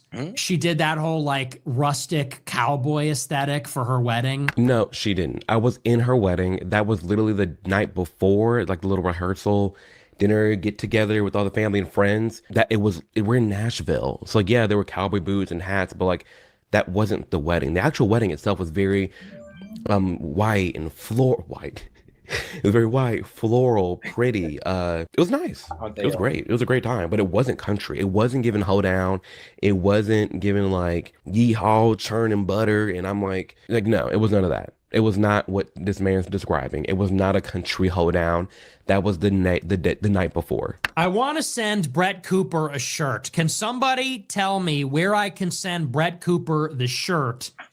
Because Brett Cooper is this week's white ass nigga going hard as officially. What? Brett Cooper is this week's official white ass nigga going hard. Honestly, taking Nick out the equation as a friend of I don't know why I like this guy sometimes. He said it with no remorse. Side note, I've been set. I've been trying to get my wife to say the N-word. She has the golden pass, okay? She has more than earned it. She won't say it, and it's a little frustrating. I ain't gonna lie. Wait, she's white? Yeah. I mean, well, shoot, it's probably white. Hey, they still feel a bit sensitive about it. I get it. But I guess I hear what you're saying. I'm not sure if just because you're messing with a black guy means you could say that. She's invited to the cookout. All right, but obviously she's invited to the cookout. Shout out. No. You got some of them white people where it's like, nah, I can't. You can't come. You still can't come. Just because you're married, you're not allowed. She's one of those. You're allowed, and you're allowed to bring food. I mean, bro, I ain't gonna lie. What he just said right here reminded me of this little clip right here. I'm just a nigga, That's really what it means. To be a nigga, like a young nigga, a YN, is like, no one's doing any favors for me. I'm out here. I'm in the streets. My parents aren't anybody. I'm just a nigga. Right. And a wigger is someone that pretends to be black. A wigger is someone that's like doing that all the time. Black people are always licking their lips like that. They're always like sticking their tongue real far out. I see white people doing this all the time. They're always doing that. Wiggers do that. Wiggers, they like suck in their teeth. They're like, Hardy R is crazy. That's what I was saying. That is Brett. She is going hard as she is the embodiment of that. She is loyal, down to earth, real, honest, bold. She's a real one. She's a real ass nigga. She's a real ass nigga, and I give her that. I give her flowers for that. And then out of nowhere, she's like, and for our next segment, we're going to shut your mouth for you, Randy Fine. Go back to Israel. I was like, let's go. I was like, damn, that's a white ass nigga going hard as if I ever saw one. That's Brett. Not gender exclusive. That's Brett. I love her down. Go ahead and go follow her. Great, amazing content. Great, amazing person. Who you're watching is who you're getting in real life. They say, I worship him. I admire him. I'm a Nazi. I'm very clear. I'm America first. I'm a nationalist. I'm a Christian. My program is I want to end mass migration. I want mass deportations. I want a government informed by Christianity. I want to decouple from Israel. I want industrial policy. Like this is what I talk about on the show. But because I don't have this mythological, I don't observe this mythological religion of Hitler and the Holocaust, they say I'm a goose-stepping Nazi. And to me, what it's getting at is this idea that we have to fall lockstep in line with Hitler is like the worst person in all of history, no matter what, even though we know there are other people out there who've killed more people than Hitler. But he's the utmost worst boogeyman out there. We have to fear him. and we have to, you know, obey anything in terms of relation to the Holocaust and like treat it like this big ordeal. Like Kanye was talking about treating it bigger than like slavery, when there's actively people in this day and age going through their own battles with their own regions, nations, and countries. And this is very interesting. I'm gonna let him keep talking. But if you don't observe the dogma of Hitler and the Holocaust, they say, oh, you're this, that, and the other. And that's the point. Now, to the extent that I make jokes about Hitler, or we say, you know, all my niggas Nazis, Heil Hitler. To the extent that we... shout out A-Dub for sending in the jewels. Appreciate the support. I was just now seeing them. Sending a whole lot of thumbs up and some hundreds combos. Appreciate the support, man. We do that. It is basically to treat this in a sacrilegious way. It is to blaspheme this religion. It is to destroy the sacred cow, the idol of the Holocaust. That's the point of joking about it. So to me, for one, when Kanye came out with that song, the whole boom, boom, boom, nigga blank, blank.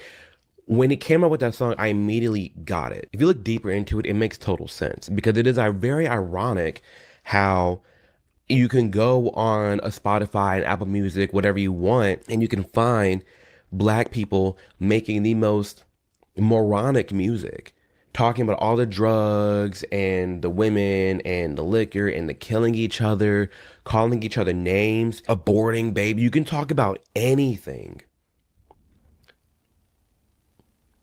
But if you make a song about Hitler, it's like, oh my gosh, that's the end all be all. How dare you? How could you? When that's just talking about a historic moment when there's actively things going on tearing down our community that's allowed to be promoted. It's like, so he can't make a song talking about hell blank, but he can make a song saying, I'm gonna kill you, I'm gonna shoot you, I'm gonna do da da da da.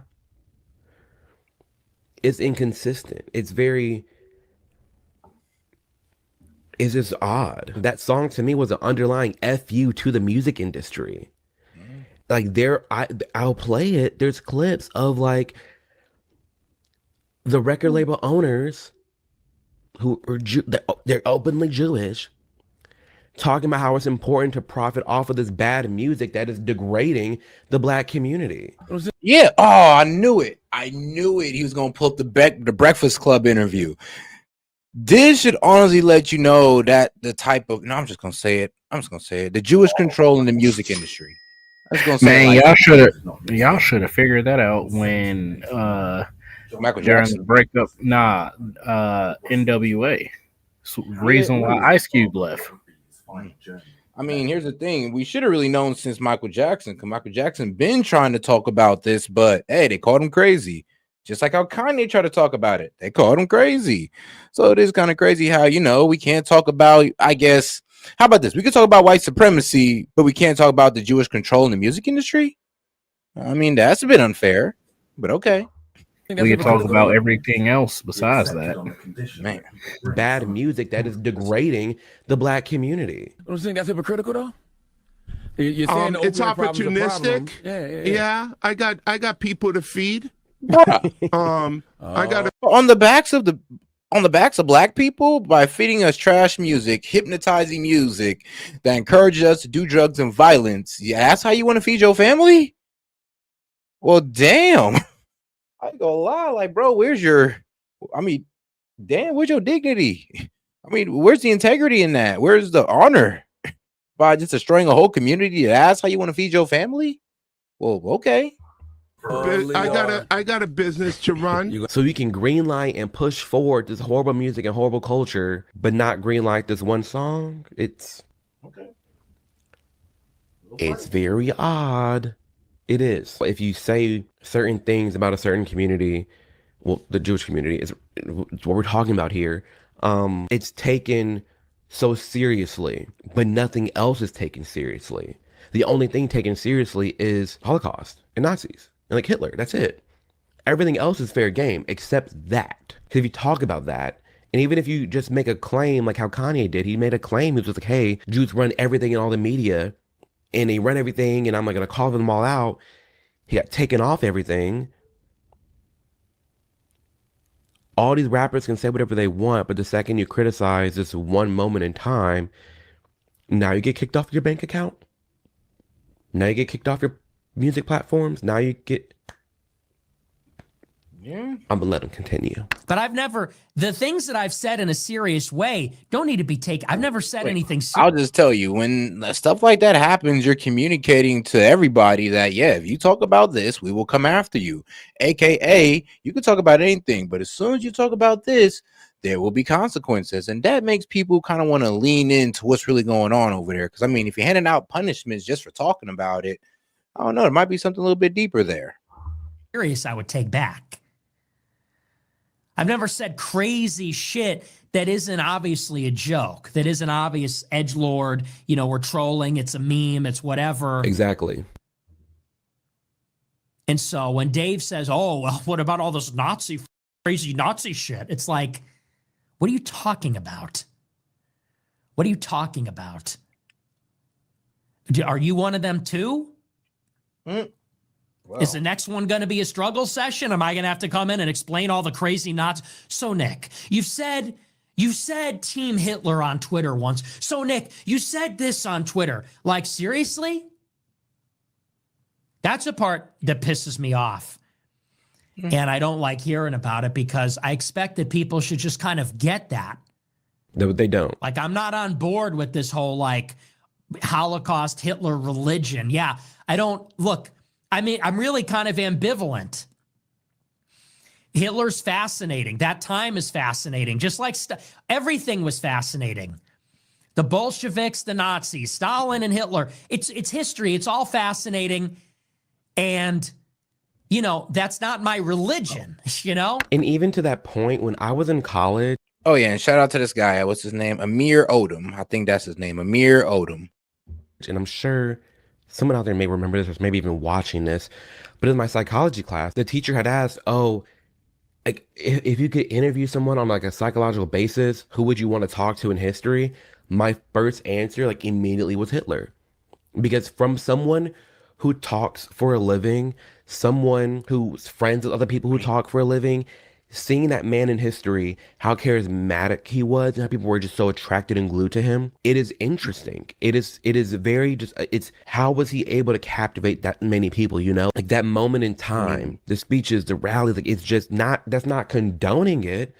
That's not saying everything around him was amazing and right. No, but we can acknowledge that he had a superpower, which was being charismatic and able to rally up a bunch of people and lead a movement, and it's history. It's interesting. And by saying it's interesting, saying you would want to talk to him, you want to sit down and like understand what went through his head, doesn't make you a Nazi. Doesn't make you someone that is a hateful or bigoted person. Yeah. That's just not what it is. I mean, trying to understand your enemy doesn't make you your enemy. Like, pretty much. Like, there's like, that's all it is. Like, trying to understand your enemy does not make you your enemy.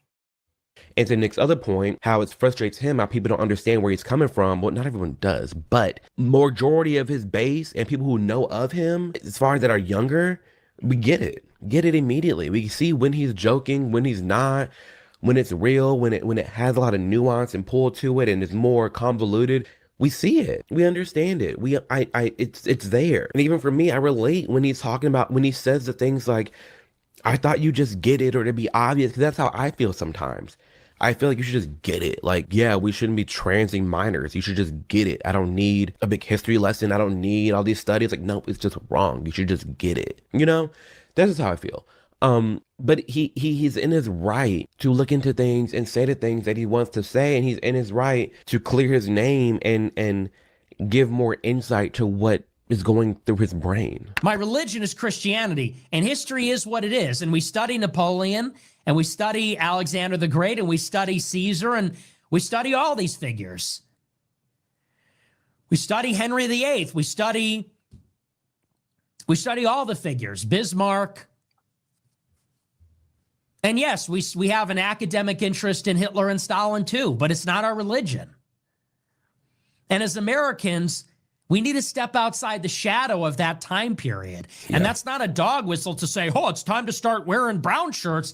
It's to say, look, like that exists in the Jewish consciousness. It doesn't exist in ours. That's a Jewish bedtime story. It's not a bedtime story for us. Americans should get interested in America. There's Why nothing is wrong with saying that. about the Holocaust? Why is everybody so fucking obsessed with? That's the great. Oh, yes. All right, let me go ahead and Amir Odom right here. Shout out to this guy.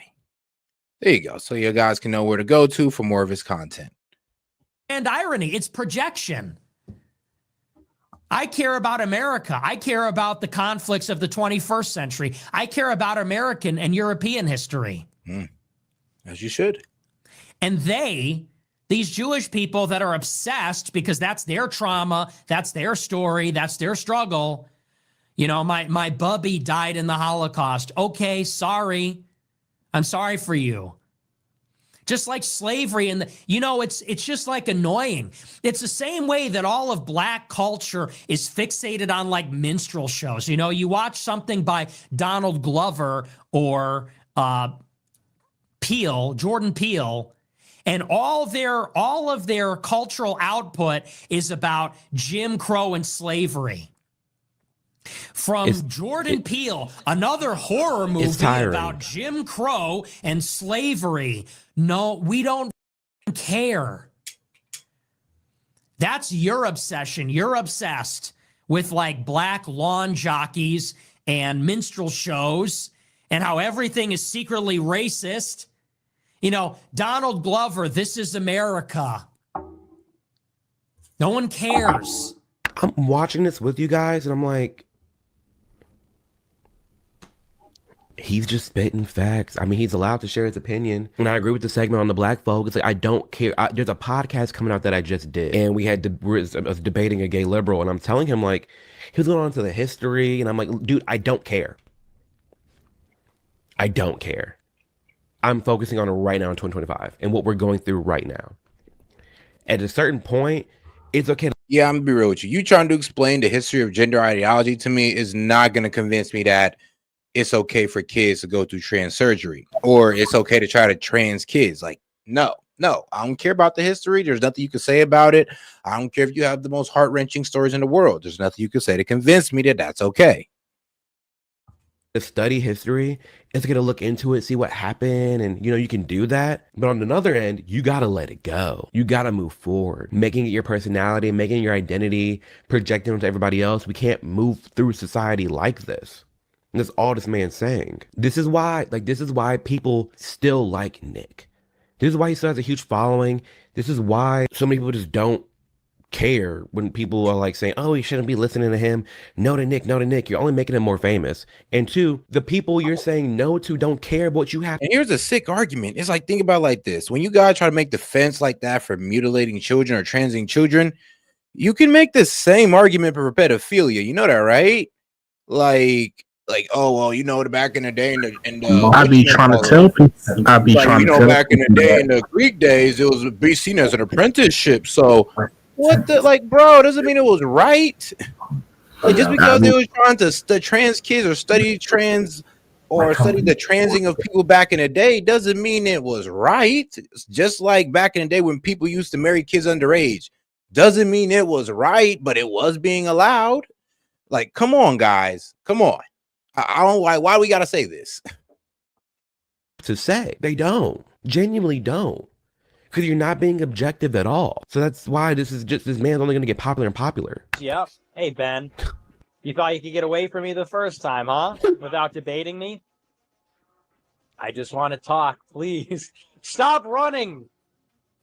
I'm not a threat to you. Okay, in this clip, Nick, for the next 5 minutes, he literally chases down this Jew in Grand Theft Auto. Chases down this Jew in Grand Theft Auto, and you know, does all the things to him. It's a game. It's a game. And you ask anybody in these games, you're doing the most heinous things. And like, again, anybody his age, anybody remotely born in the 90s and up can grasp and understand, oh, it's a video game. Oh, this is kind of funny. Like, oh, I get it. Because it's not real. He's not really going to do this to Ben Shapiro. we understand that, and we know this context around it. And there's some people out there that have been using this clip like, oh, look how violent and hateful he is. He's chasing down Ben Shapiro and he wants to do and do all this, cause all this harm to him. It's a game. Again, it goes back to like when you know it's kidding and it's a joke and when it's not. And I'm sorry, playing games with your friends, Call of Duty, Battlefield, Fortnite, it gets a little hectic, it gets a little wild, and it gets a little unhinged. That's just the truth of the matter. Tucker Carlson decided that it was important not only to host Fuentes, but to smooth over his views, water them down, and make them far more palatable to a normal audience, as we'll discuss in a bit. Which is probably what people say about this video too, honestly. But you can't say those things about someone that's already popping and been popping for the past 10 years. This is just giving light and understanding to a man's head as to why so many men gravitate towards Nick and understand him. This is what Tucker Carlson does for a living. But back to Nick Fuentes. To understand just what Tucker did here, we must actually examine what Nick Fuentes says on his show and has said for almost a decade, because he was asked precisely 0 questions about any of what you're about to see by Tucker Carlson. Nick Fuentes says women want to be raped. All right, Ben, then you interviewed Nick Fuentes. You asked him all those hard questions. I mean, like I said, that'd be the biggest debate of the, I'm gonna be real with you. Not just of the year, man, but probably the decade. Like, please, the Nick Fuentes and Ben Shapiro debate, please line it up. I mean, you'll get tens of millions of views and do it on your channel. He won't do that. Wesley died on March 20th. Who are we kidding? He ain't gonna do that. During that month. I know, but it would be smart if he did. A lot of women want to be raped. And when I say raped, I mean like, that sounds bad when I say it like that. But there's like a lot of women that really want a guy to beat the shit out of them. But also they have to pretend, but part of it is they have to pretend like they don't. Listen, in the beginning, he even was like, that sounds a little crazy, but here's the context. One, we know he's joking, but 2, we know that there's the meme and the joke within that. It goes back to when Trump was like, oh, we got to grab him by the blank. He's talking about the people that want to be grabbed. And I've seen countless reels from my homegirls on Instagram and on TikTok, all the videos of like, oh, my man uses his outdoor voice at me. It's like, oh, yell at me again. Oh, my man accidentally hits me. It's like, oh, okay. Like it's a meme. We see it all the time. You look in all them categories in you know, the bad stuff. It's there. Like women talk about like, oh, the dungeons and 50 Shades of Grey. Like they want some stuff. So like, again, no one takes that and says, wow, he wants that for all women. No, obviously not. Nick Fuentes. I mean, yeah, man, add a little bit more excitement to your relationship. You know, give your girl the old backhand a couple, you know, maybe once a month. I don't know, give her the old 1-2 with an uppercut every now and then. You know, be exciting. Don't be so boring. Says that his followers should kill, rape, and die in his name. Raise your right hand. All right, everybody raise your right hand. Raise your right hand. Repeat after me. I will kill, rape, and die for Nicholas J. Fuentes. No one takes that seriously. Nick Fuentes says that women are whores who shouldn't be in politics. I will continue my crusade against women in politics. Because it's always like this, and it's so ironic. Women are like, I don't like, when you say, I like, you have to affect the face. When you say to repeal the 19th Amendment, that offends me. That hurts my feelings. It's like, have you ever stopped and considered that maybe if you get offended, there's such a strong emotional reaction to political opinions you disagree. I've done polls like this on my Instagram story. The amount of women that are supporting me, this channel support me, that think they shouldn't have the right to vote, or that think it was a bad idea, or that don't think women should be in politics, it's real. It exists. She's allowed to point that out. You disagree with? There is a rising, there's rising support in repealing the 19th. I'm not one of those supporters, but there are some valid arguments on that side. I will admit. Across the board, maybe that's one of the reasons why you shouldn't be making political decisions. I'm not attacking women. I'm attacking whores. You have no problems, right? I'm attacking whores. I'm attacking sluts, stupid, dirty bitches. Nick Fuentes says that Jim Crow was actually better for black people. It was better for them too, number one, but number two, who cares? Who cares? You know, enough with the Jim Crow stuff. Who cares? Oh, they had to drink out of a different water fountain. Big. Oh no, they had to go to a different school.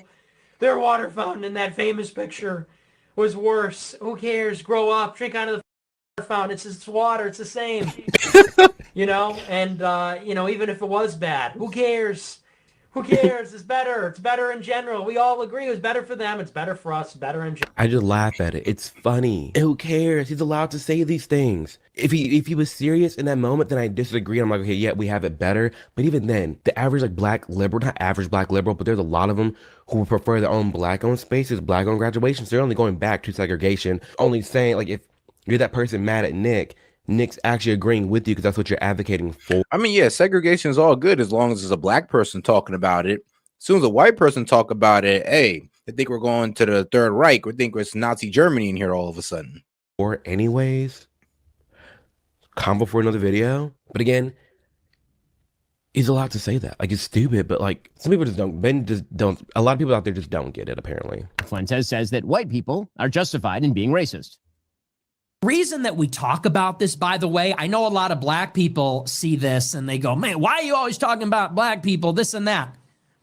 Because there just needs to be some shame here. Well, there's a few reasons. First, white people are every single bit justified in being racist.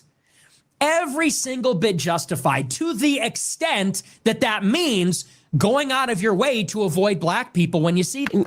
It's funny of all people, Ben, to include that clip, because Ben talks about black people nonstop. I've talked about my channel as a black person.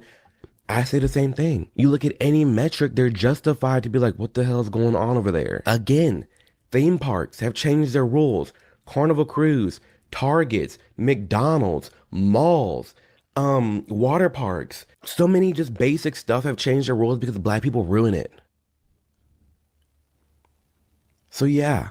And then you look at, damn, black men specifically, 16 to 30, y'all make up 2%, 2-3% of the population, over 50% of the murders and crimes.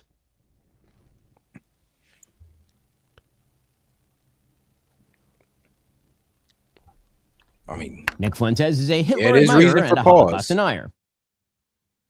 Buddy, it's Führer Friday. It is Hitler Friday. Shut up. It is Heil Hitler Friday, nigga. Heil Hitler, all my niggas, Nazis. Hitler was a pedophile and kind of a pagan. It's he was also really cool. So, hey, shout out my man John Sweeney. He said, he sends a corgi for 1,000 jewels. I appreciate the support, my man. Hey, shout out. Time to grow up. We're not children anymore. Am I right? Am I right? Am I right, boys? Am I right? Let's go. He was also really... You can tell when he's doing a bit, when it's just... I'm watching this, and I know Ben's seething and hates every minute of this. But when I'm watching, I get it. I understand it. I know the language. Not even coming as, some big Nick Fuentes follower, supporter. No. It's just understanding the language of, guy. You can call me a Nazi. You better be careful. Because if I'm a Nazi, then there's millions of young people that are following a Nazi. So you better be careful about those words. He's not wrong. You keep calling him a Nazi, calling him a white supremacist, calling him racist. You're just saying that for all of his base. It's the same when people are like, oh, if you follow Trump, you support Trump, you're racist, bigoted, homophobic, sexist. You're only dividing up the base. You're only you're not just singling out that person, you're singling out that person, and there are millions of followers. So if you're gonna sit here and say Nick is a Nazi, and everybody who listens to him is a Nazi, do you know how many people listen to this man that actually aren't Nazis? But now you're calling him a Nazi? It's gonna get to a point where you're just you know what? Wrong. Like I said in the last video, you're gonna keep saying I'm these things. I might as well be it. You can call me racist and then racist. You can call me Nazi and Nazi. I don't care. It doesn't matter. These words mean nothing. You throw them around nonstop. You're saying I'm a Nazi. I'm a monster. There's a million monsters then. There's a million Nazis out there then. Because they I ain't gonna lie, they do have to leave room for the moderates, all right? Leave room for the moderates, not calling everybody an extremist, or you're gonna push everybody to that extreme side. They love my show and they agree with me way more than they agree with you, and they're pissed off and they'll follow me into battle. So you better be real careful. You're barking up the wrong tree with that. Either you're wrong and I'm not a Nazi and millions of people are Or maybe that just doesn't even mean anything at all. Forget even that. Yeah. Millions of people don't give a shit anymore. You can call us a Nazi. We don't care about Nazis. We don't care about the Holocaust. We don't care about Hitler. We don't care about any of that. Millions of people are rising up and we're saying, this is our red line. We are drawing a line in the sand right now. It's America first or Israel first. That's all that really he's trying to point out is like this blind allegiance to Israel. Again, this has nothing to do with Jews. This is about the foreign government. It needs to go somewhere else. And wanting to put America first, it's focusing on like home and the corrosion of our country. That doesn't make us hateful or Nazis or bigoted for wanting to focus on our own country. They're just fed up with this allegiance to Israel and wanting to prioritize them nonstop. And you're not realizing how much crap like the 20-year-olds right now in this country are going through. It's not the America that was afforded to our parents and our great-grandparents. Socially, yeah, it's more liberal, things are more accepting, it's more free-flowing, more access to technology, yes. But in terms of like the power of the dollar, in terms of what we can afford to get, it's not the same, and people are upset at it. Hell, and even socially, the immigration stuff, I'm dealing with workers that don't know English.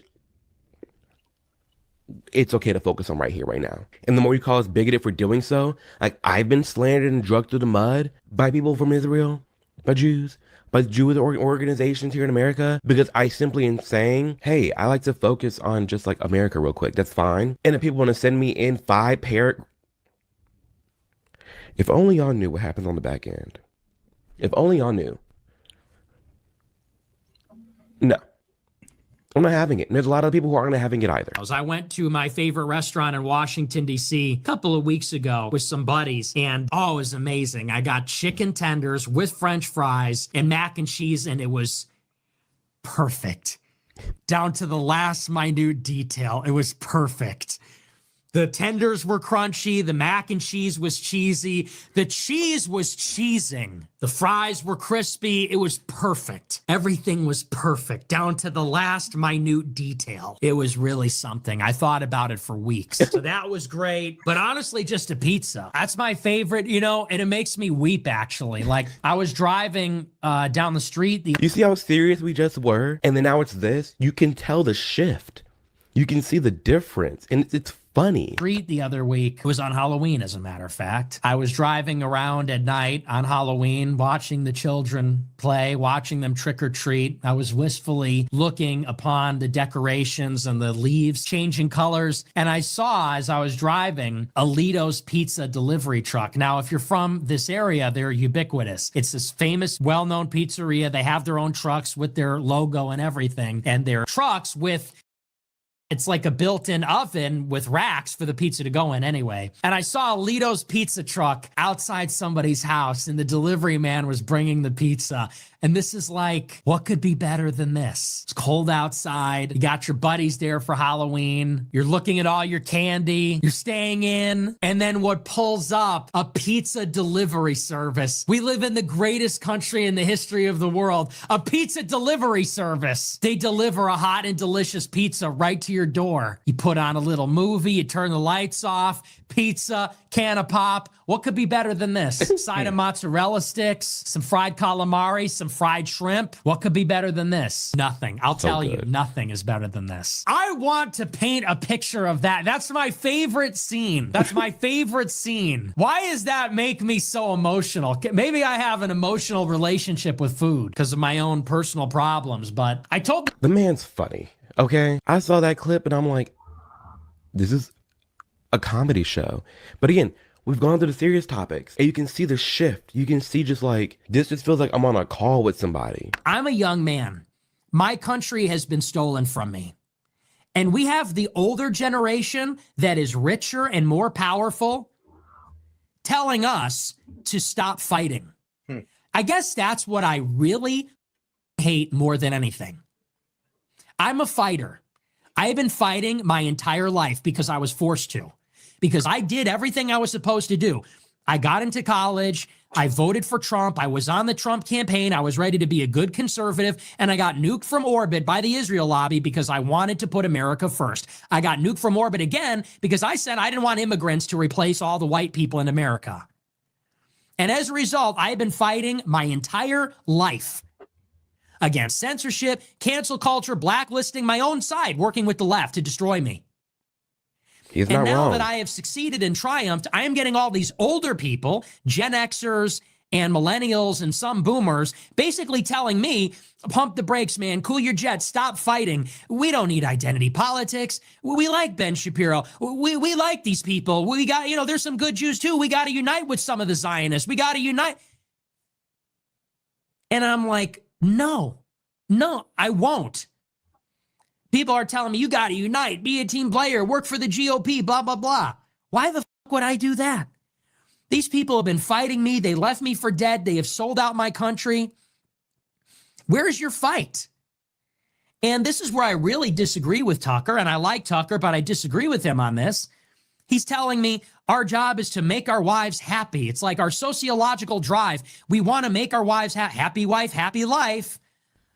How out of touch can you be? Ben Shapiro's not my enemy. I don't want to fight Shapiro. Yes, he is. Whether you know it or not, whether you think it or not, whether you accept it or not, he just is. He is our enemy. And to that point, I'm for unifying with people and going to a greater good within our country, but it is hard to do that with other people who are prioritizing another country. That's where it doesn't make sense to me. That's where it does not make sense to me. And they're all telling me, like, stop fighting, stop fighting. And like the gaslighting and the redirect. That's what I'm really getting frustrated with, because I'm on a war path, and so are all Generation Z young men. And let me tell you very simply why. It is because we have grown up in a society with no God, no country, no fathers, no men. Where's the men? None of it. The men didn't teach us how to do anything. We were not protected from our devouring mothers and women. And I'm not speaking strictly about, I had a good father and good mother, but in the generality, we're protected from the overbearing women by the men. The women are feminists. We're getting half the bargain. We're being told you got to be chivalrous and you got to be a real man. You also have to be a pussy, and your wife she's not going to act like a 1950s woman, but you better act like a 1950s simulacrum of what a man is in a advertisement from the 50s. And so many of my straight friends are going through this, have gone through. He cooked with that one. He's like, hey, women get mad when we tell them to act like the 1950s, but they want us to act like we're in the 1950s even today. To now, I don't blame them for it. I mean, I champion them to keep that attitude. It's just that, can we act for the same? Like, hey, if you want us to have those old traditional values, what about you? I mean, you don't want to be out here like Akash. Like you want to be out here embarrassed like Lakash, who was painting his wife as an angel, and now she's out here on podcasts to talk about how she wished to be, in an orgy. I mean, come on, guys. You don't want that to be you. But all right, we're gonna go ahead and end it on this note right here. And I'll go ahead and I'll save the that documentary for next live, like later on in the day. I'll be back. Don't worry. But all right, guys, I'm gonna go ahead and end out on this video from Marjorie Taylor Greene, because hey, she was the realist. And no, there's this one clip I forgot to play, because you know what, we do need certain type of punishments for certain crimes out here, like stealing, I don't know, like hurting people, assault, and all that crazy stuff. Like we need like a very, very severe punishment, not too severe, but teaches lessons like this.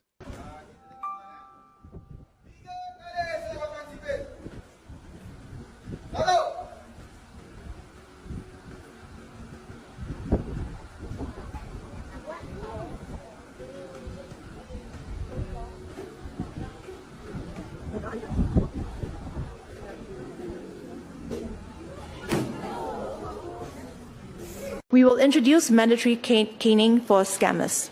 Offenders who commit scams, defined as cheating mainly by means of remote communication, will be punished with at least 6 strokes of the cane.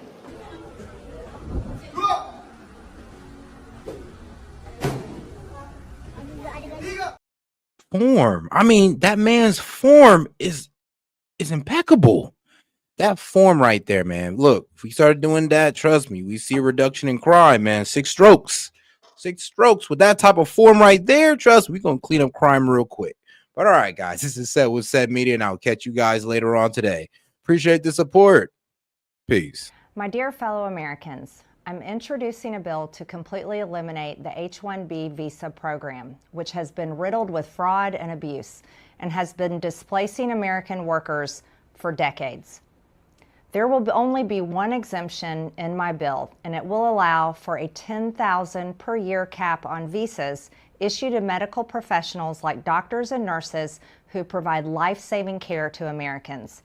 However, even this $10,000 per year cap will be phased out over 10 years to allow us time to build our own pipeline of American doctors and physicians. My bill will also restore the original intent of the visa, for it to be temporary. These visas were intended to fulfill a specialty occupational need at a given time. People should not be allowed to come and live here forever. We thank them for their expertise, but we also wish them well so they may return to their home country.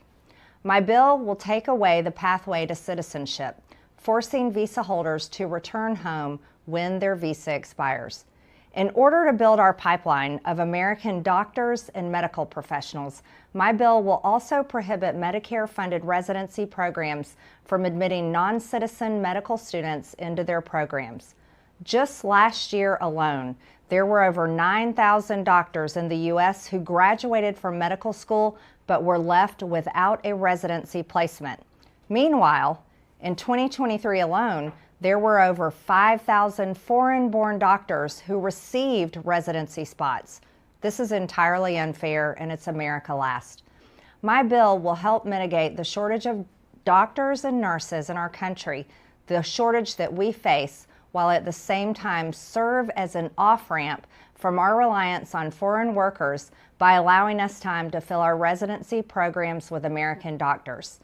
Now, this will completely end the H-1B visa program in all other sectors in the job force and in the workforce. This is America first. It's time to put American citizens first instead of foreigners first. And this has gone on, and this has been an abuse for far too long.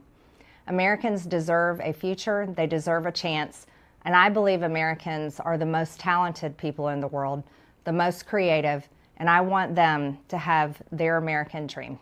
Thank you. Think shit sweet till I send out the guys. I done said it before and it ain't the last time. You think you gonna take these jobs? I'll send you back over that wall and make you climb. Come through trim, deporting your father, your sister, your brother, your cousin, your mama. Just sent 300 National Guards to the rack. Donald Trump went, this is Sparta.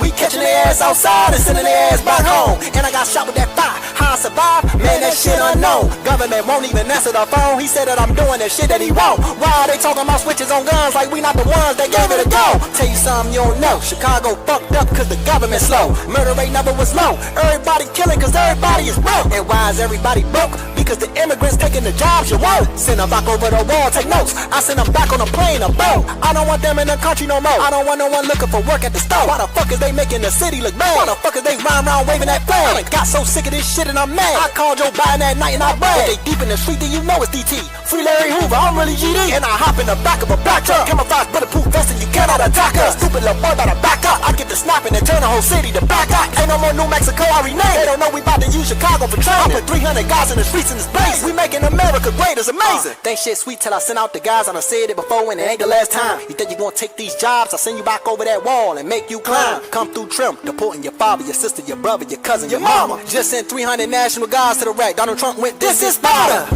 We catching their ass outside and sending their ass back home. And I got shot with that fire. How I survived? Man, that shit unknown. Government won't even answer the phone. He said that I'm doing that shit that he won't. Why are they talking about switches on guns like we not the ones that gave it a go?